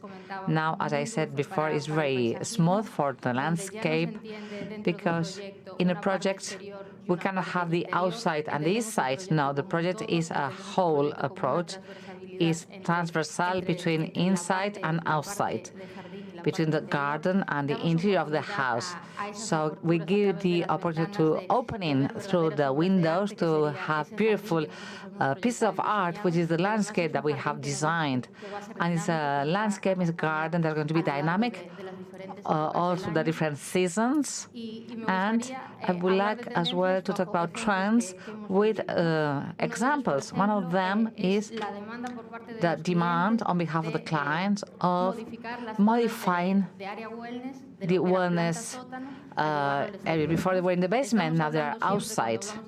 When we talk about landscape, we talk about changing experience, having this wellness area in the outside instead. So we have saunas, we have this cold plunge baths around, we surround with a life, and that's a plus. Another example, recently we just finished and delivered a project. He was an Australian client. He sees Mallorca from the other part of the globe. I said he wants to spend 6 months here with his family. And the first thing we ask our clients is, what do you want to feel? What do you want to experiment when you arrive home? We don't ask them whether you want to have one wellness or an outside kitchen area. Now, how do you want to feel? We go for a stroll with the client around the project. We did that with that client, and he was saying nothing. He was quiet, silent, and we thought, is it good or bad? And at the end of the stroll, he said, I feel at home already. And he was thousands of kilometers away from his home. Why? Because we had preserved the identity of the place. The house was located in the Sierra Tramontana in the mountain. We're sitting on the terrace, and my garden has no end. It's endless. We have maintained the identity of the landscape. We had preserved the landscape and the mountains. In the Sierra Tramontana, it was part of the garden. And the last anecdote, and then I'll finish. Last month, we were contacted by a Michelin star chef, and he said to us, we need, me and my team, we need to generate an experience that will bring something more to our show cooking. Can you help us?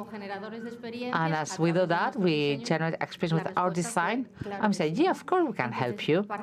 So this was the main starting point. The chef is going to do the show cooking. I'm going to generate an experience, a plus, when hosting this show cooking. We'll give sensations, and we are going to transform it into a wider experience, connecting all the senses. There's another issue I would like to mention, less aspirational sustainability, which is so in fashion. I guess that clients want to have sustainable products.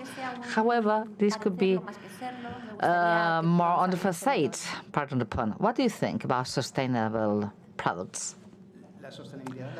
Sustainability is something that has to be tackled from two different approaches. One is the product, and second, the design. As the politicians from Europe are asking us to do, we need to have a product that is sustainable. It has to be sustainable. It has to be recyclable. It has to take into account all the different sensitivities. If we don't have that, it makes no sense. We cannot go the opposite way. So in my case, yeah, I'm kind of selling my own point. We use material that can recycle, aluminium, steel, or we can use old windows to make new windows. We are recycling the windows. We can reuse them. This is very interesting from the product's perspective, but as well from the design. When we design houses with certain type of windows, without thinking what is the impact of the products in the house, in the energy consumption, this is something that has to be taken into account. So, for instance, we have the solar protection, the trees in the gardens, the pergolas. Lourdes mentioned them before. Yeah, they make the project fully sustainable. When we are interacting in the project, yeah, the idea is not only about making the spaces more beautiful, creating experiences and sensations, but at the same time, obviously, we have to defend sustainability. When we design green ceilings or vertical gardens, it's not only about beauty in the space, it's as well about dampening, regulating the temperature. There are climate controllers, so there's going to be less use of air conditioning units inside the dwelling with these green walls. If we use, and it has been shown in many papers, if we use trees and plants, there's going to be a decrease of the heat in the area. And we are generating biodiversity, which is key. But something more important as well is working together with technology and innovation. Nowadays, technology helps us regulate watering system through domotics, which means that there's a better use of the water and other resources. It's much more efficient. Something else in hand with sustainability is the identity of the place. From the landscape perspective, we cannot design a landscape in this case, artificial landscape that goes against the original landscape. The original landscape has to feed us, and we have to respect the original landscape. Hera, do you want to add something concerning sustainability? I am totally in agreement with what my colleagues have said. We as well have a clear vision of a future that has to be much more sustainable, in which all these concepts have to be highlighted in order to preserve the space. We are in an island. It's a limited land, a limited space. As a business family, we focus a lot on all these issues, especially concerning more efficient construction. So we have a society, we bought a society called Arkima Balearic, and that's what they do. They build the outside layers of the houses, which means saving in time in the implementation of the project that has been mentioned before. There's always a lot of delays. So in the end, this brings more value to the project. It's more sustainable and decreases the times. Lourdes, you were talking about technology. This is very important in our industry. Technology, digitalization, artificial intelligence. Maybe you have a lot of experience in these issues. All the companies, we always felt that we had to digitalize.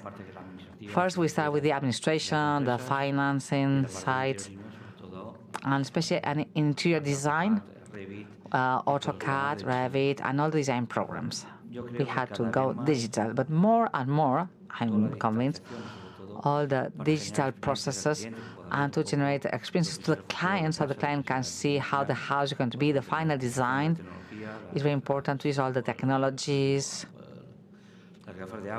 We have the Apple or Google lenses with the virtual reality, so the client can see the house, like entering a 3D space through these lenses. And it is much easier for the clients to understand the concept of a space, design, because very often the client hasn't got the same perception as we have of the space. It's more difficult for the client to imagine how the house is going to be at the end. And the AI applied to all that has to be going hand in hand with the more artisanal, more craft intelligence. The client wants to see the touch of the leather of the couch in the house, or the marble on the kitchen top, or the floors, the wooden floors, or the tile, or any kind of material that the client wants to enjoy. So technology is going to be more and more there to use the client to understand and perceive how is it going to be. But then the client still needs the sensorial part, to touch, to see, to enjoy the things. In our case, in Aqua, we have been developing a lot, and we have a huge showroom for the client to be able to enjoy, see, touch, feel the products, and to understand the concept of spaces. Very interesting. I think that we have heard so many things this morning, and it is clear, we'll agree that Mallorca has become a very important hub at international level, or a center for attention. We are doing things very well here. Concerning interior design, we are inspiration, we are being copied, we are an example, we are leaders. Sometimes, back in the 50s, those Mallorcans that were the first, they were pioneers in the hot industry, and they were exporting their expertise. I think that now it's the same. Being humble, I don't want to compromise with the big hotel chains in Mallorca, but I think that interior design, now we are very visible. We are in a privileged spot. How do you think it's going to move on? What are we going to see in the future? How are we going to be developing? I think that we have been very lucky. We have been so lucky to be in a privileged space in Mallorca. Slowly but surely, like in Ibiza, people have been acknowledging and giving more and more value our interior design, and we have really powerful team. We have wonderful architects, engineers, interior designers. We have a lot of expertise, and the client that we have here now can see that we are very good, that we have excellent professionals, and we can even travel abroad. With Terraza, we have gone to Germany, England, engineering and architects that have projects abroad, and working with W, in Mallorca Architects, with a project in Dominican Republic. With Aqua, we are in a project, Hotel Albany, 80 rooms, Armani, sorry, and 28 luxury dwellings. So we are exporting our expertise. The architect is from the north, from the Scandinavian countries, but the rest of the expertise of the value is coming from us. And it's a very sustainable project, 100% passive houses, with minimizing of the consumption. There's no connection to the grid, solar panels and batteries, decreasing the air conditioning use. Passive concept, passive house concept, and interior design is very important as well. It's a luxury residence, so the design has to be as well very important, with a lot of weight. Okay, so in order to reach this place as a source of inspiration in interior design, we had to do things very well. One of them, I think, is networking. We have been doing a lot of networking, and the alliance between organizations, between colleagues, between companies in order to satisfy the demand is impossible to do it by ourselves. So we had to set up networks and alliances. Any example that you could share with us? Yeah, the fact that we are building in a working site means that we have to set up a team, and a team is the ground for networking. If you want a project to be a success, all the different stakeholders have to talk, have to understand each other, have to have a common goal, which is the project. And then you set up a team, and then is when you develop this teamwork. When you have been working with someone, you have been listening to someone, when you have been suffering with someone, then it's much easier then to recommend that person, to believe in that person. And this is what means this kind of growth of all our industry and our ecosystem.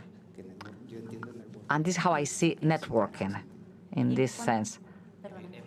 In my case, I really see it when you go outside, when we have a company from our industry, Estelle and yours, we join forces when we go outside, and we support each other. With Jordit, we want to go to Morocco, and with Joan as well. We have been together in different trips to Morocco, trying to work together. When you go outside, when you work in the international scenario, you talk more to your competitors, because we help each other. Because problems come up whenever you are not expecting them, so we help each other. With companies that could be our competitors, even when we are outside, some people have been in the country, others haven't been. So we share experiences, we identify strengths and weaknesses, and synergy among companies is essential in order to develop anything. And these synergies and these collaborations among different corporations of the island local enterprises,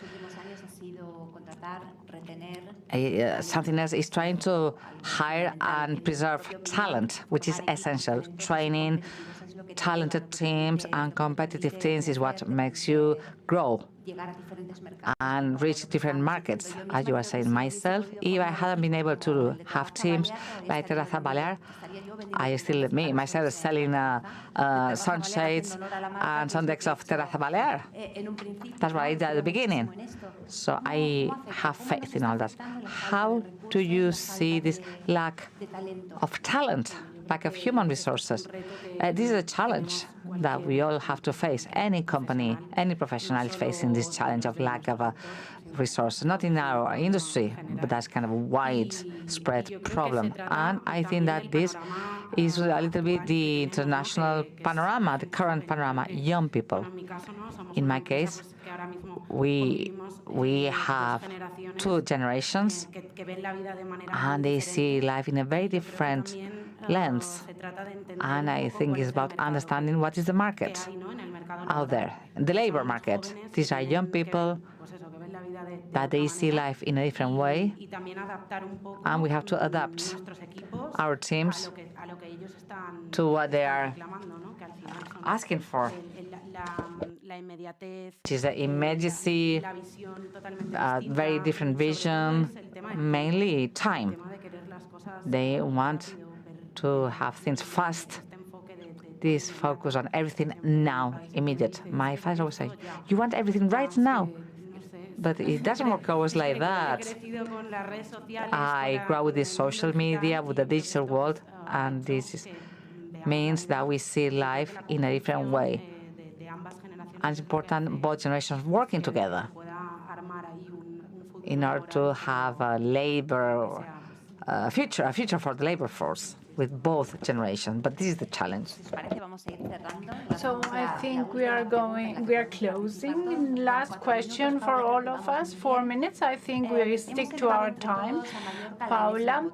So we have elevated Mallorca very high. We have made a strong effort. And my question is now if we are victims now from this self-elevation, because we suffer now also. The question is where do we go to? Where do you see Mallorca in 5 years' time? So what a question. So summing up, I think it's a quite ambitious future with many changes. We have mentioned nearly all of them this morning, but I would like to highlight how the client is more and more demanding, and we have become experts. And I think the future goes in that direction, in socializing and working together. And I think we are all the example of cooperation. And in the end, I like to say that we are part of the project, and that's what's beautiful, teamwork. And I think the future goes in that direction. Thank you. Yes. It's true, we have to reach that future generations get in love with that, so that they want to work in that, because now working hard is not so fashionable. So in a way, we have to try that young people see a way to earn their money in an acknowledged, in a beautiful way. And so it would be nice to have a movement in that sense at national level, or maybe a cooperation, public-private cooperation with universities or professional schools, so that young people want to work with us. This is, I would love to have girls. Yes, I have them all. They're all with me. So what I see is that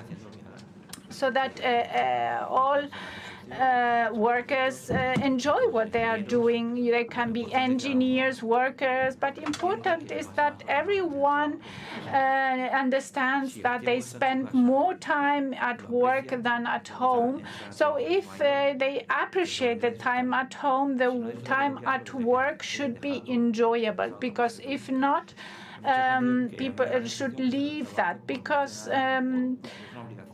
often I have the feeling that people spend time at work due to obligation. This is an obligation, sure, but at least it has to enrich you personally, because if you do not achieve that, it has been a failure in life, because you spend half of your time, of your lifetime, doing things you do not like. So it's important. Yes, sure.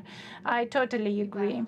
For us, the future is very much positive. I think we did it very well in the last 30 years. That's true. We want to reach a second level now and be able to generate experiences, places in which we want to stay, which reconfort us, and and this has helped us that we are demanded abroad, and we are quite happy about that, and we hope that outdoor design stays here. So many thanks. Thank you, Lourdes, Jero, Tony, Paula, Bernat, Borbalán.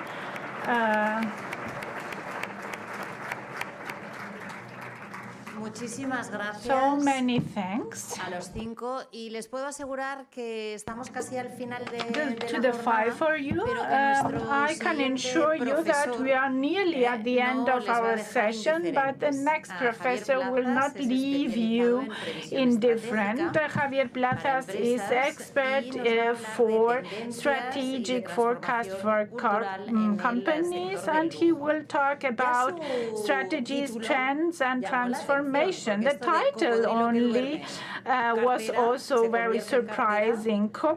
Sleeping crocodile becomes wallet. So in the morning, from the beginning, it has been obvious that you can lose track if you do not, if you are not attentive. So if we, it's a question of flexibility and being agile. Javier, many thanks. And thanks to all of you, because you are all listening very carefully, like pupils at school. And we are in 25 minutes, we can go out and enjoy the day and the beautiful sight from San Vida. So many thanks to all people organizing this event, to the person which, yes, this morning made my omelette, or yesterday at the reception of the hotel. It's about people here, persons. And my impression is that sometimes these courses, you like serious. I'm a killer of series, because they determine the momentum, the here and now, not understanding, not being familiar with what happens brings us back. And probably society evolves in the minute per minute. Open Twitter or X. So Twitter is from a boomer. So there are two types of people: people who make pictures a horizontal way or vertical way. So, and you can extend that to brands. One of the first slides to develop this presentation, I forgot also to thank Elena Campuzano, because without her confidence, I would not be here. So it's a question of people, as I said, and we cannot make business thinking with a mindset of the past. So the past is 10 minutes ago. The past is before the pandemic. Then we are out. And I travel around the world more than half of my life. I came here when El Molinar was at the very beginning. I have seen how cities have grown in Ibiza. I love the islands, but the Balearic Islands especially. But we cannot be left behind. And sometimes I read articles, I visit webs, and I see webs from companies, hotels,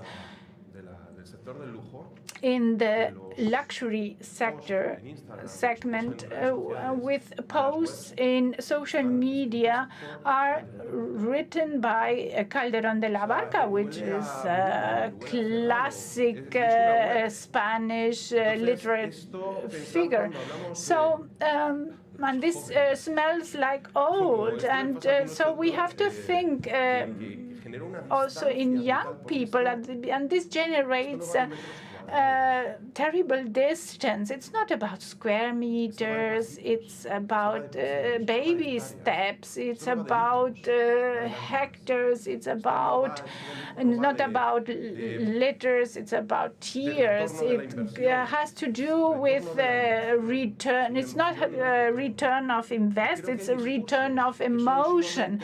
So I think there are these courses which are quite technical and necessary, but if we do not convey an emotion, so if we only identify investors, we have to convey an emotion. And I have lived that in some cities in Mexico where they think in short terms. They come, they want to see the profit in short term. If we want a quality resident, we have to have a discourse toward culture. When we define luxury, luxury above all is time and is culture. And from there on, we can create all concepts we want. And in and one of the words which has been most used, badly used in the last times is luxury. So luxury is not only for elites. So I'm now 17 years in the sector, assessing the evolution of the sector. I was talking about subsectors. So 17 years ago, they were still talking if Hermès is going to be in Facebook. And some people told me, how can you dare to talk with Hermès? So I want to say that time goes very fast, and the loss of value and exclusivity, which is in suffering some of the big groups and has been some of the worst. So it has to do with fidelization. Luxury is time. If you do not integrate the factor time in the conceptualization of products and services, then you have what is happening.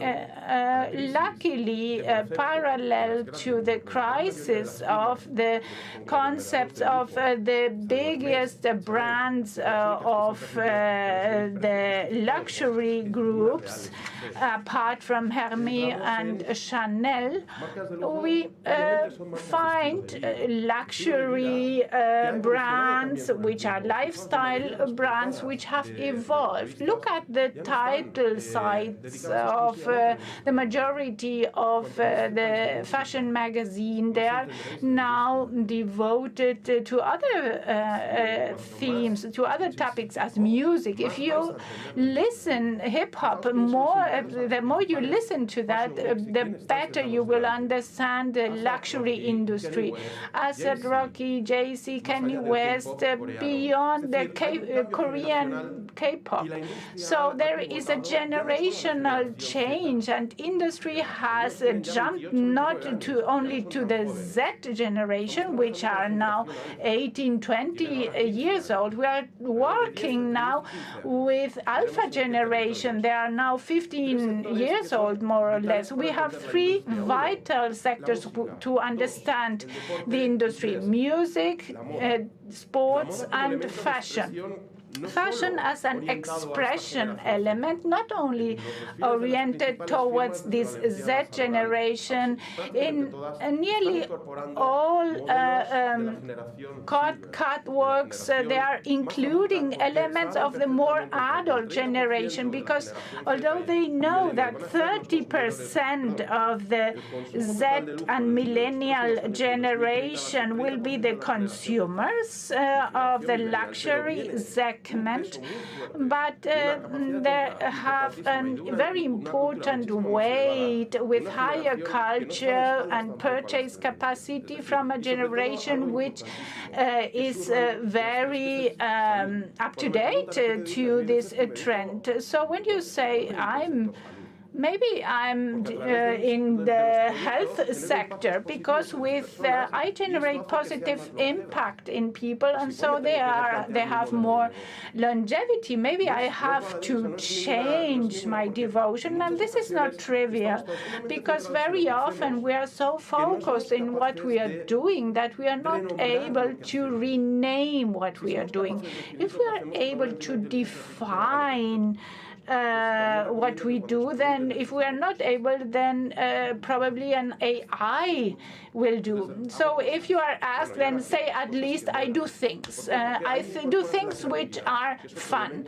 So because creativity is also a differentiating element, because if we do not make an effort, technology will finish with us. We have to contribute with a differential element linked to craftsmanship, to beauty, to taste. This is Roland Garros in Paris. So the importance of sports, how it has shifted to the creation of new sceneries. This is the last catwalk of Lacoste. So are there rumors that Real Madrid in the end cooperates with Louis Vuitton? So it makes sense, sure.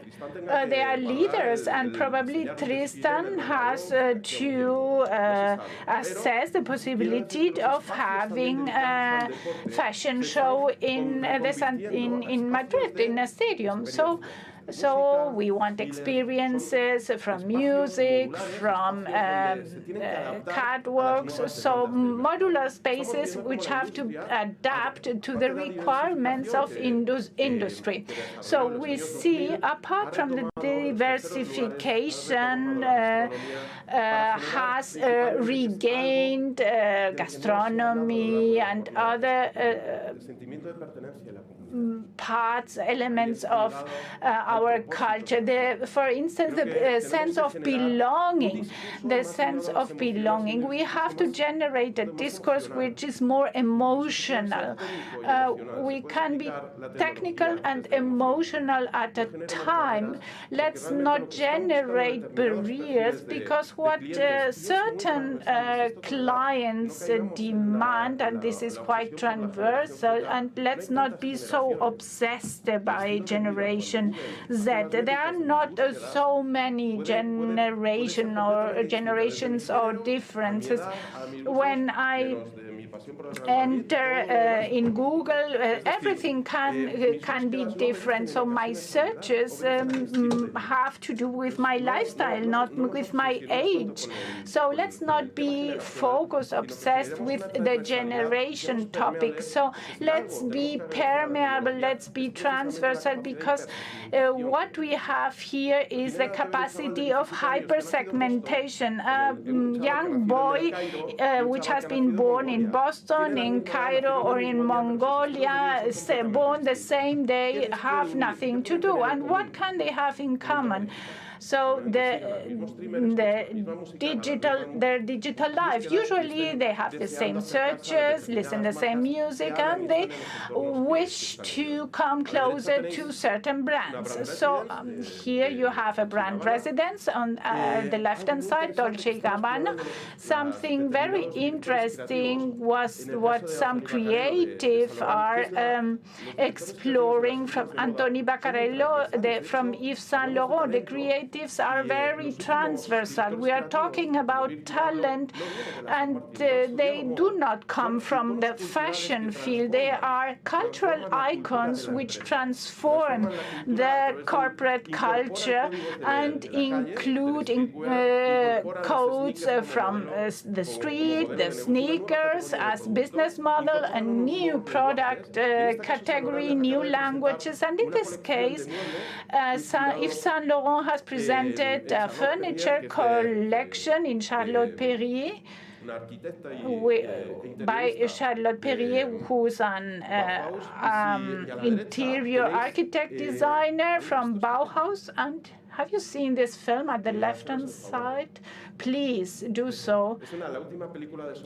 It's the last film of Sorrentino, the regisseur of The Great Beauty, and it's an extension of the code of Yves Saint Laurent, dressing Baccarello. And this film transported me to my youth, precisely in the Balearic Islands. So what they try to convey these brands beyond the product is to the world of experiences and emotions. Here we have Formula One, sports again, with speed, emotion, and oriented toward Generation Z. You can see here the video game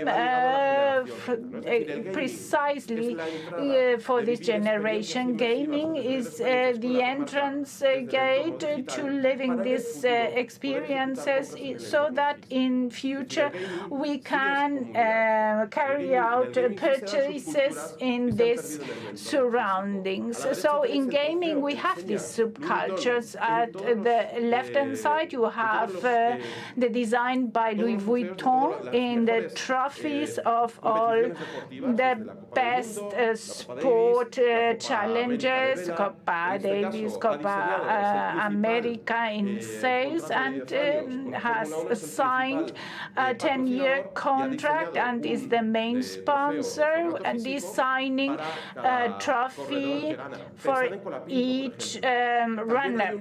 Here, think there is also renovation in sportsmen. We speak about Lamine. So lots of young sports people under 20 years which are bringing fresh air. And what the most important for these brands are audiences, because you identify with certain profiles also according geographic areas. In this case, we have a liquid, a digital world, and Louis Vuitton is very concerned about being present in all important sports competitions. League of Players is a video game in which professionals which reach the final competition have the same features of and have the same features as real sportsmen. And this final play has an audience which is higher than the final play of champions. So gaming industry is really important, even for industry. Architecture is really a good way to explore territories and generate experiences for a potential consumer around 15 years old. Roblox, you know Roblox? If not, then please ask your kids. And they are there for sure. And probably they give them money you lend them. So this is a game in which brands create really amazing experiences. And as to the bias due to gaming, think that Roblox is a meeting point. There they have experiences, team experiences. So the design, the experiences design of brands, you can find nearly all sports brands, Porsche, Nike, they're all there because they are trying to understand what are the mechanisms to convey an emotion to these potential consumers, which probably in 15 years' time will consume their first vehicle. So gaming is really an important element to understand the codes of the new generation. At the right-hand side, so it's a digital design of a collection for the skins, which are the cloths for certain video games. So certain young people have more status in the digital surrounding. The gamer, the freaky, is not really a fashionable person, but he spends a lot of money in the digital world and is a trendsetter. So the uniformity of fashion industry leads that according gender and liberty, you cannot be criticized there. So it's really a very interesting space to take into account because luxury brands go ahead. This is from 2016. This is the Middle Ages. And it was a time in which luxury industry invested in exploring new territories. So the Louis Vuitton has, in this sense, own initiatives. And so the picture with Trump the day of the inauguration of Arnault is not by chance. It's really of geopolitical importance. It's not just a good. We have to think far beyond that, because if someone is concerned, what can this person be concerned of? Macron will leave, but for him it makes no difference. So so the only thing which might concern is that it loses value. So not an identity crisis of creative managers. Think, Mr. Arnault, have you seen tiene todo preparado ya para que sus hijos e hijas his, ya son CEOs de Dior, de Louis Vuitton, how the next generations, but his children, they are CEOs in different luxury companies, but the geopolitical context has obliged him to delay his exit in many years. So he has a vision, a strategic vision of 15, 20 years. So the problem is that the international context obliges many brands to change the perspective to a more daily problem solving. And in many cases, it has to do with technology. Another case is the aerospatial field. Prada announced that in 2025 they shall design what a woman astronaut is going to wear. And so they're designing many things and things which, and especially the pillar of the presentation, which is culture.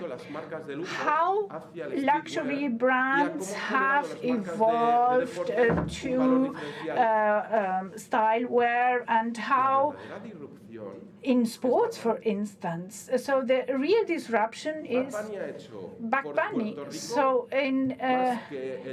they have made more for Puerto Rico than the stand of the tourism fair in 20 years. So this has created a communication impact for the country.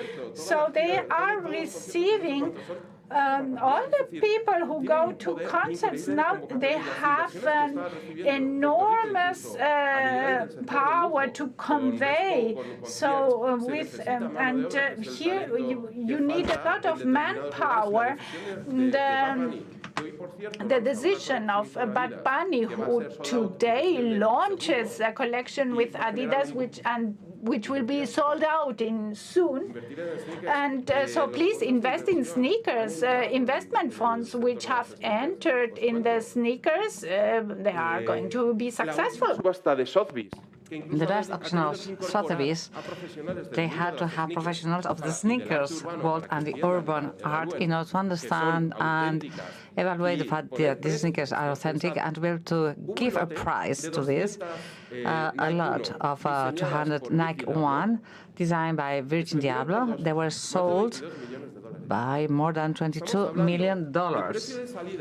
The first price for those that could buy these sneakers were $2,000. That was the first price for who could afford them. So they are totally unaffordable.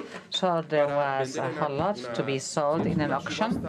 It's an auction with a purpose. After the death of Virgil Abloh, more than $22 million went to the Foundation of Virgil for education of Afro-American children, both in the United States, Africa, and other parts of the world. Even investment funds have entered in territories in which people like Virgil have brought up a product. These are sneakers or culture. What do you think? Sneakers or culture? This is culture.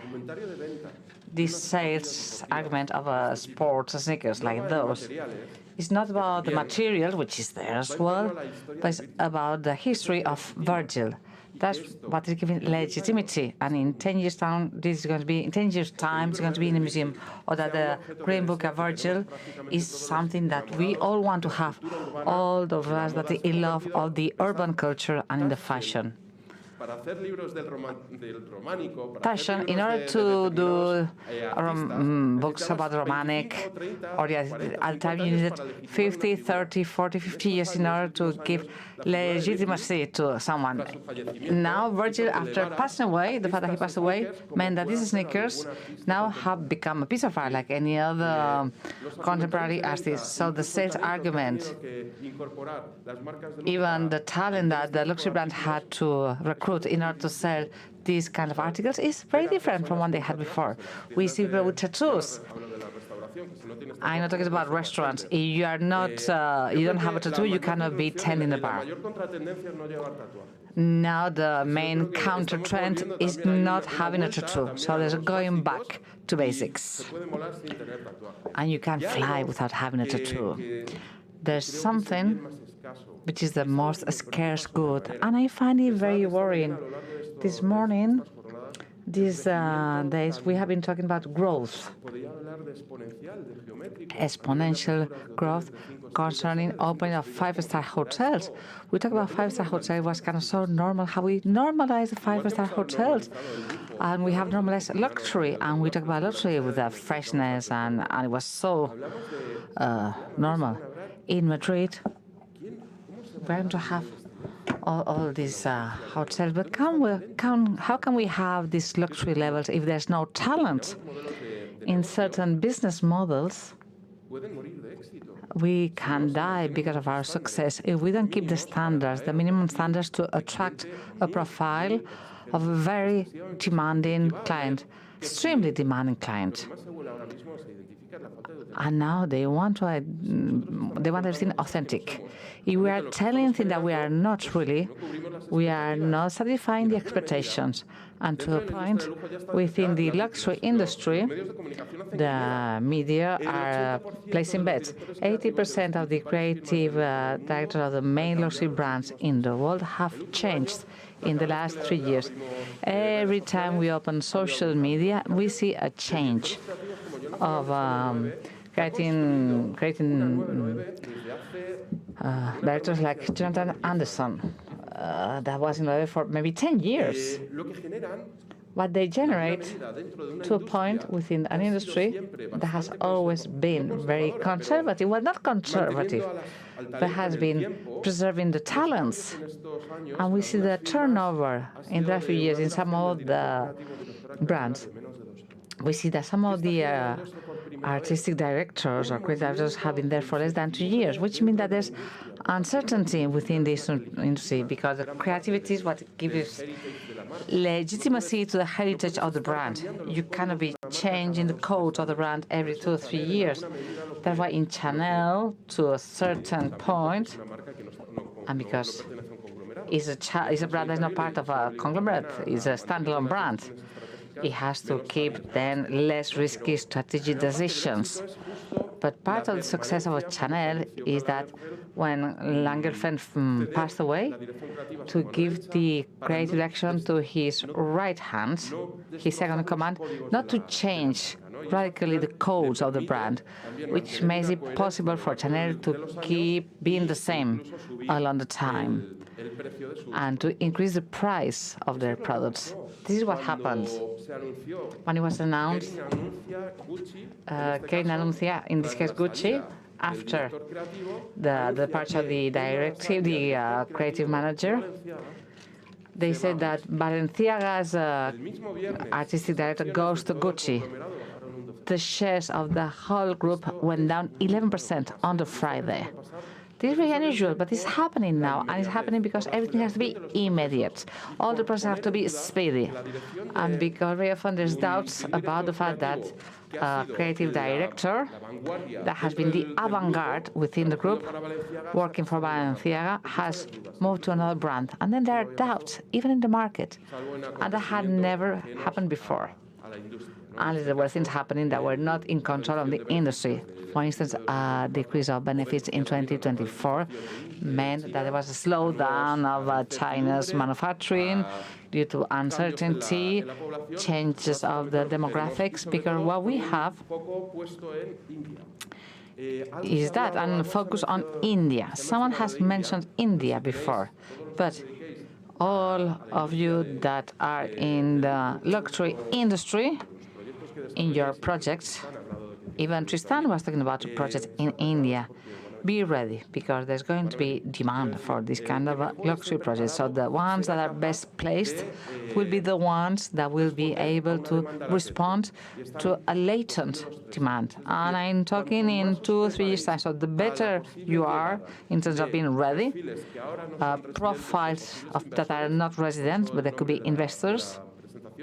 That's why the name of the presentation. The easier, the better prepared you are, the easier you are going to be there.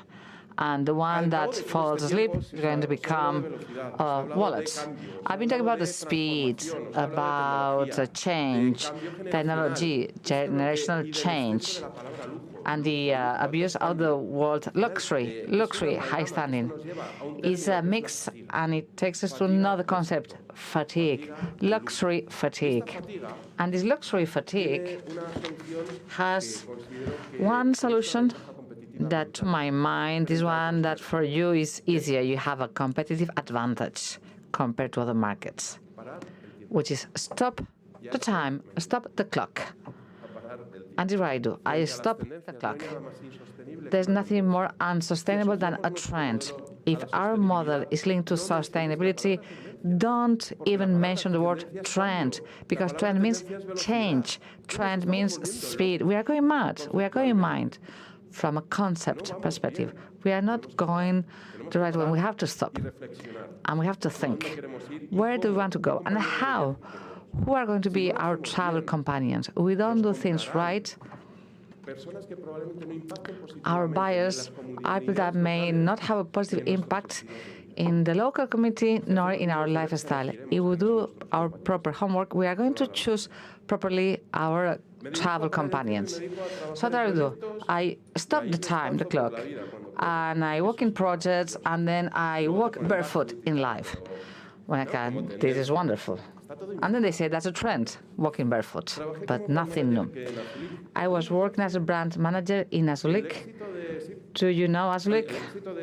And the success of it is the following. I went to Mexico to give a conference, and I decided to go to see 3 different hotels in Yucatan.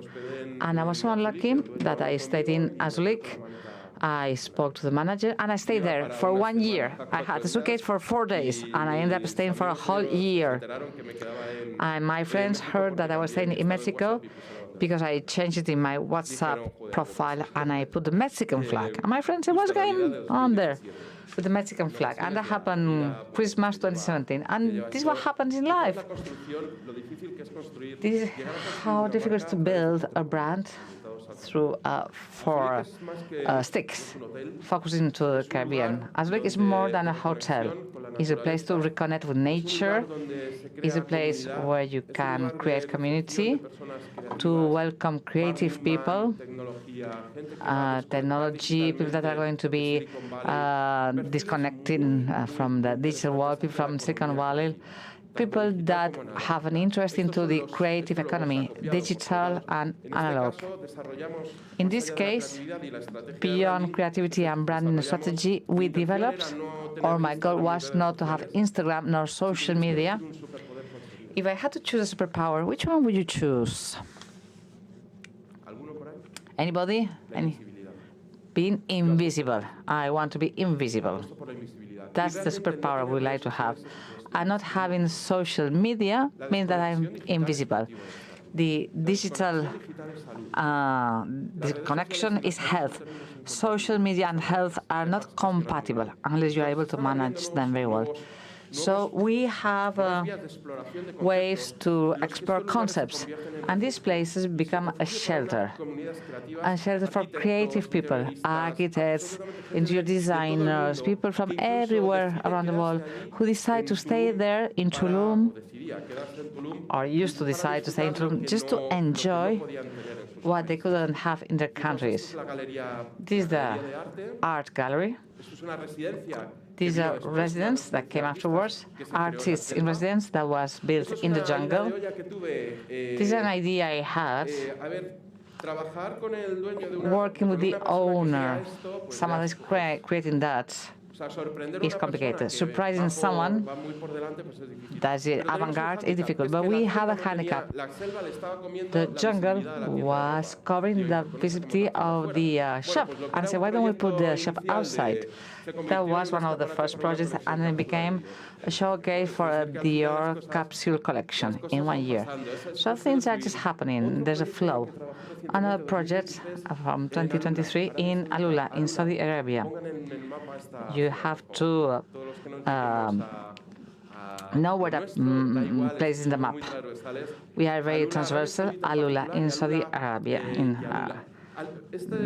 Try to remember the place. Alula is a town that was built by the Nabatean. The Nabatean were the people that built Petra.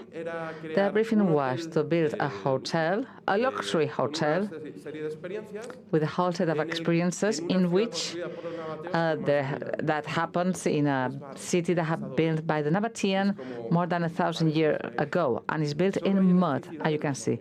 There's only electricity in the bathrooms. So the challenge was great. It was really very enjoyable. How do we have a positive impact using art as creative directors together with the hospitality team to create experiences around a place that in principle not even Harrison Ford from Indiana Jones would like to go there. So from the pickup at the airport to the send-off, the client will enjoy it. That's someone there. The first time I was wearing a helmet. I never show a pitch of mine the first time. But the helmet, I like the helmet. So this is a tower clock for the farmers. It's near an oasis and is marking the different seasons for the farmers. The storytelling is amazing. And look, the transformation that has been in all the magazines that was opened in January. All these candlelights. So we had a problem with lights. That could be as well a security problem. So let's throw lights. And we'll give a new light experience that involves as well the host. So we worked with we do projections with the old cinema cameras. We play the shadows, Chinese shadows. It was measured as one of the most impressive places in the world in 2024. So we did something right, I guess. Harper's Bazaar. And the headlines are very nice. And when they talk about this place, they talk about heritage. So the time stops. We play with that. We play with the past to live totally non-digital experiences, no mobile phones. Phones are gathered. And then Chablais is the best hotel in the world. In 2017, UNESCO gave Chablais the Versailles Award. And in 2024, it's in Yucatan, near Mérida, in Chuchula, which is a small village. And look, last year, what I did with them was more towards wellness with the management. They're highly focused on personal wellness, internal beauty, healing, well-being in general. So these are elements. It's the same wellness as treatments, wellness treatment. Is the same now as we understood 5 years ago? No. It's the same we talk about mental health now than we used to talk about mental health 5 years ago? No, it changes. The same as technology or nutrition, we have a different understanding of all these concepts, all the complements. Magnesium, we all need magnesium now. So what we need now is more Jägermeister, maybe, because health means that we have more marathon runners dying than people flying with an F-10. So we should maybe refocus from time to time. Having a drink is okay, it's healthy. And going to dance hip-hop is health. And going to a techno disco night and having all this blow is health as well. You can go to the opera and you can listen to techno, and you can come here to heal and to breathe the silence. Retreat. This is very interesting. I've been exploring the retreats. The WHO is mentioning the problem of loneliness. I've been working on that as a concept because the concept of loneliness means that we need to develop residences, new projects for building places where this loneliness, unwanted loneliness, because we are going to be getting older and older. In Europe, we are using a Zimmer frame. So from a demographic approach, we need to explore new territories. This is the kind of social isolation. How many people have died by themselves on their own during the pandemic? So we need to explore this concept of loneliness, because behind loneliness is going to be purpose and investment in dwelling on new concept for residents. Accessibility. We haven't been talking much about accessibility. So these are the new challenges for the next 20 years. It's not only the Z generation that's going to be investing in us. They are more or less mobile. Some of them breathe because of reflex. The future challenges have to do with community, generating spaces for contact, personal contact, hugging. It's about hugging. Chablais, this is the restaurant. David Muñoz said that he has eaten there 3 days in a row. And it has the most important collection of tequila in the world. It's an amazing experiential place. And I'm going to finish, President. Apologies, I'm going to finish. The horizontality has been overvalued. Another point that defends the interior design from the architecture, from our storytelling, and something that's very important in the Balearic Islands is that here you sleep better than in many other places. Sleep as an axis of health as well, exploring that, sleeping, verticality, culture, relaxing, meditation, wellness, nutrition, local impact. Let's think of the local community. When we think about local communities, it's not about tribes. The local impact is here, is around the corner. Chable, the employees, they live in Chochola. There's a positive impact both in the market, as for the farmer, for the bee breeder, it's generating wealth, local impact, which means attraction of possible investors because there's a big truth that other business models have lost. Contact with nature, community, analogy, health, no connecting this. Invest in AI, explore territories, gaming. Technology is an amazing ally, but authorities, you should never, authorities, entrepreneurs, people, you should never forget is what makes us authentic, is what's giving us value, and is the crafts, the artisanal, the crafty intelligence. Thank you very much.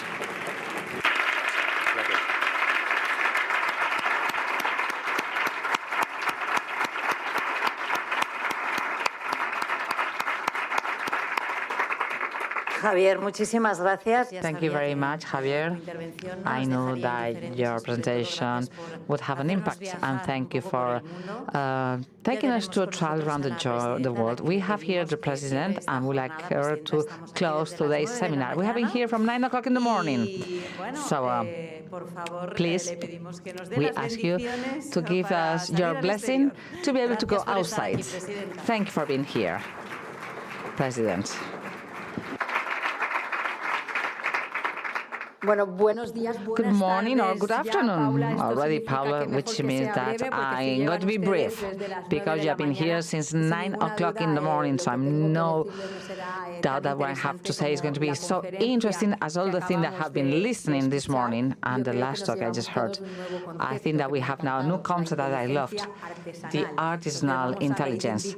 Let's claim that back, this artisanal intelligence from all the spheres. President of the Group Serra, Director General of the Visuals of the Serra Group, manager and team for the economical representative of the real estate industry and the other economic industries that are present here today, authorities and participants. Good morning. And first of all, as a president, I want to thank the organizers for this edition of the Real Estate Summit, organized by the Económico. Thank you very much for your proposal. Thank you for having here all these high eminent group of experts. Thank you for debating a very important and relevant topic and very current, like the topic of housing, real estate, and talk about it with such a high level of professionality and eminence in the Balearic Islands. Thank you very much, because there's a lot of effort behind all that. At the same time, it's a great opportunity for all the participants here today.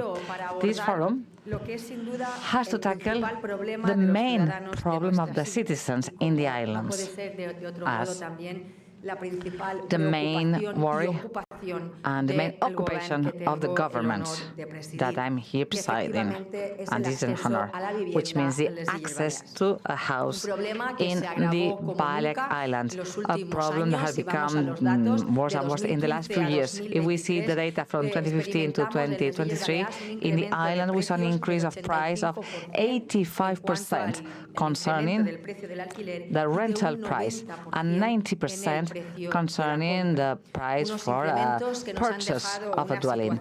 So this increase means that this is something that we cannot afford and we cannot make it normal. And we have young people that cannot start their life project, or we have families that devote a whole salary or more than a whole salary to pay the rent, or other really dramatic situations of those people that have to live in a caravan or in settlements, and the government has the obligation to pay attention to them. we cannot avoid the solution, the problem. We need to offer a social alternative, and we need to have a true housing policy. As a society, we cannot afford not to have a housing policy. We cannot afford not to look at the problem. We cannot afford closing our eyes and not delivering to the whole generation of young people who cannot access a house, or they cannot start their project of freedom, or they're going to have a quality of life worse than their parents or their grandparents. We cannot afford that as a society nor as a government, because we cannot afford it ourselves in consciousness. A problem and a challenge that shows that facing this empty space, there's a space that's getting more and more crowded. And we are the best representation in the islands of this Spain that is getting fuller and fuller. We have seen an important increase in population with all the needs concerning public services, concerning public infrastructures, and concerning houses.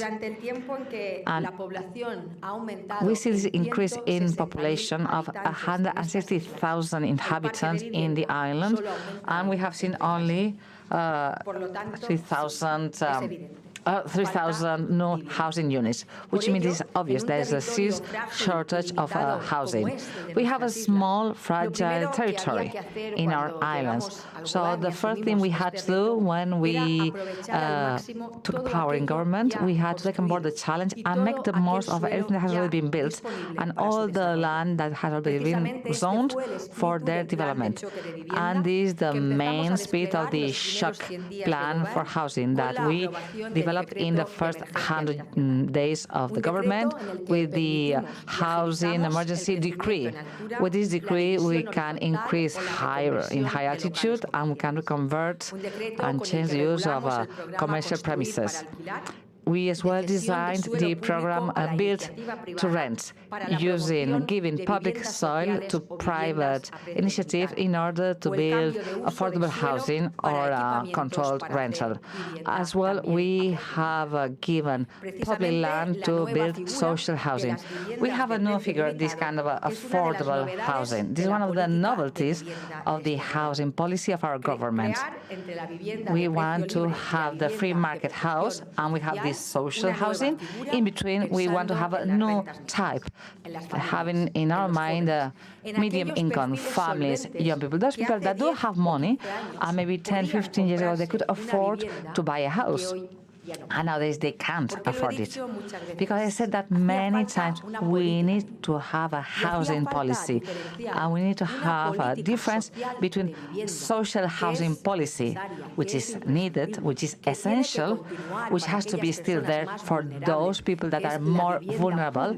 I'm talking about public social housing. But on the other hand, we need to have as well housing policy, having in mind the profile of these people I just mentioned, people with kind of medium level of income. There's something that hasn't been understood properly. The housing problem is not any longer a problem that is a social problem that can be solved mainly and solely via social policies. It goes beyond. It's not about vulnerable families or marginalized families. It's transversal. It's a problem that people with medium income, families and young people are facing. And it's a problem for our economy. We see every year a lack of professionals in all the industries due to the lack of access to a proper house. For all these people, for all these citizens, we have developed the Safe Rental Program, trying to launch to the market this huge stock of empty apartments that we have in the islands, because the landlords are afraid of renting their houses. And we are not going to do it attacking the private property, being interventionists. No, we are going to ask the small owners in the island to become allies in the challenge, which is a common challenge. With incentives and guarantees for payment to the owners, we have managed to have 400 empty houses that are out in the market for rental, with a price that is 30% below the market price, and the government is going to pay for that difference. But we need much more. We need to have legal certainty. We need much more legal certainty for the owners, for the landlords. So whenever I can, I claim for a modification of the urban rental legislation, which is a statewide, is a national legislation to give more legal certainty to the owners. So all this stock of apartments can be released to the market with all the measures, with the decree for housing emergency, the program built to rent and safe rental, and with all the planning of new public housing, we are going to make it. But we know that we cannot do it by ourselves in the government. But we are taking on board our responsibilities, trying to develop new public housing in different municipalities. With all these measures of our housing shock plan, we hope to have 7,000 new housing units in this term of reference. In the first year, we have 5,000 new units planned for social housing or controlled rent that's going to be released in the market, and that's private-public partnership.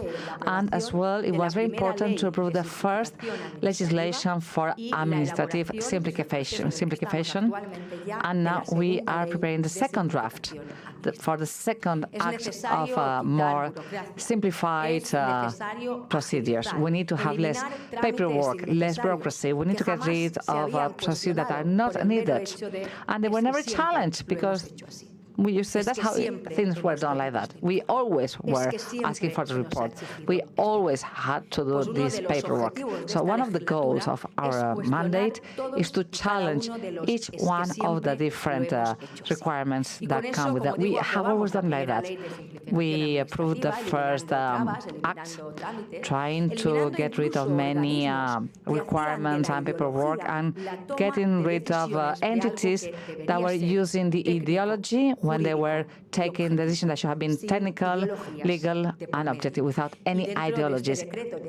And in this decree, this act for simplifying the procedures, we have the ECUs outsourcing the issuing of working permits or building permits, which is going to be used in the different municipalities in the islands.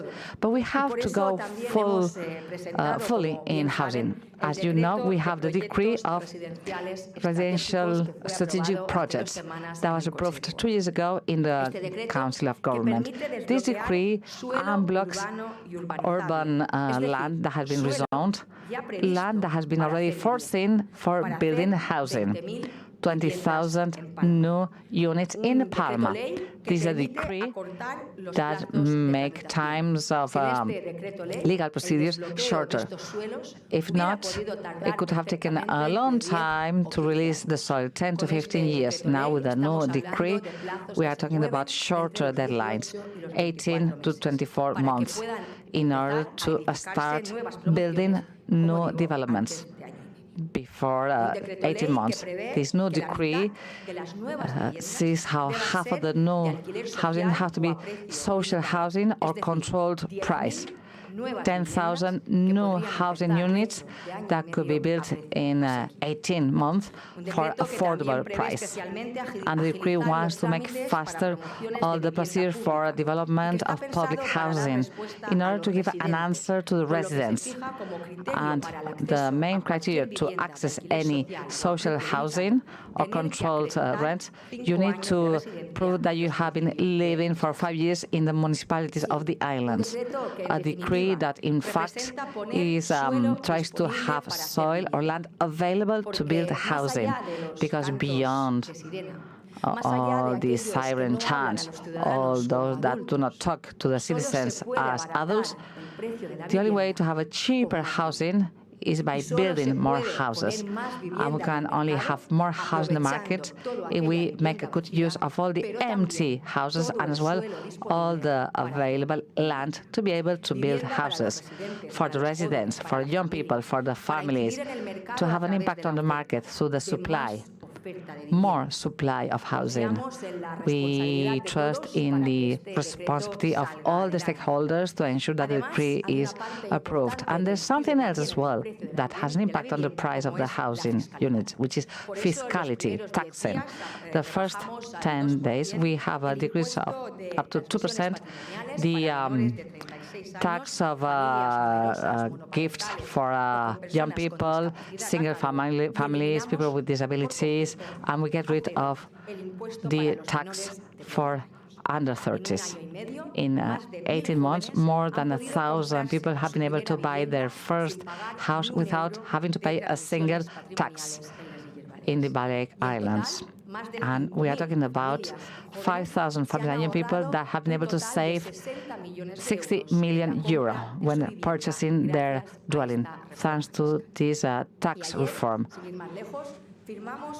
Yesterday, we've signed with financial entities the conditions for the new young mortgage, the program of warranties of the government to cover 20% of the mortgage which is not covered by banks, and rising up so the conditions and having better conditions for the young people. So we aim at making a global policy and providing all facilities to the access of housing, also as a property, bringing to the market affordable housing, reducing taxes, and guaranteeing the funding for a purchase. I have always aimed at being quite clear and naming things by its name and talking to our citizens with respect.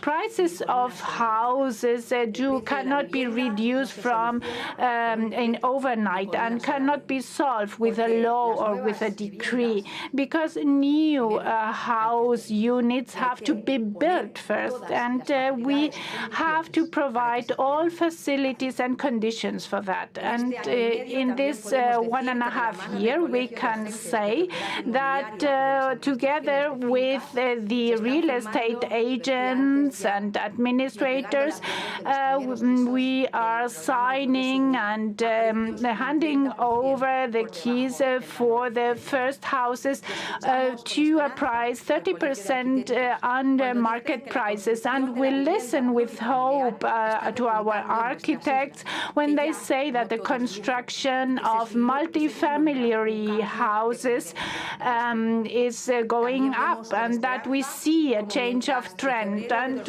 we observe also with hope, as in the last year, the rental prices were rising 14%, and now the increase amounts 6%. But we are still aware that there is still a lot to do. The path is long, and this is not only the main problem of our citizens, it's also the main concern of our government and my main concern as president. And we can glimpse a change of paradigm and how to change these housing policies, and we can try to find guilty people, criminalizing the sector or the proprietors or financial entities. We demand that the private sector, owners, finance entities are our allies, so that we can work together to reply to this challenge, the challenge of the access to housing in our community. And I can ensure you that we have found a real estate sector, a constructive sector, which are very well aware of this problem and want to give all to find a solution to this problem, because we know that only with the involvement of every one of us, with very rigorous receipts and with involvement of all stakeholders, we can change the situation of access in the Balearic Islands. Many thanks for your attention.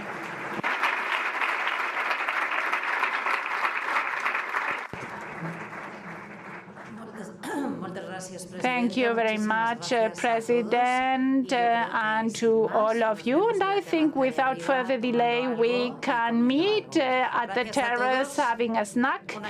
And many thanks for coming 1 year more.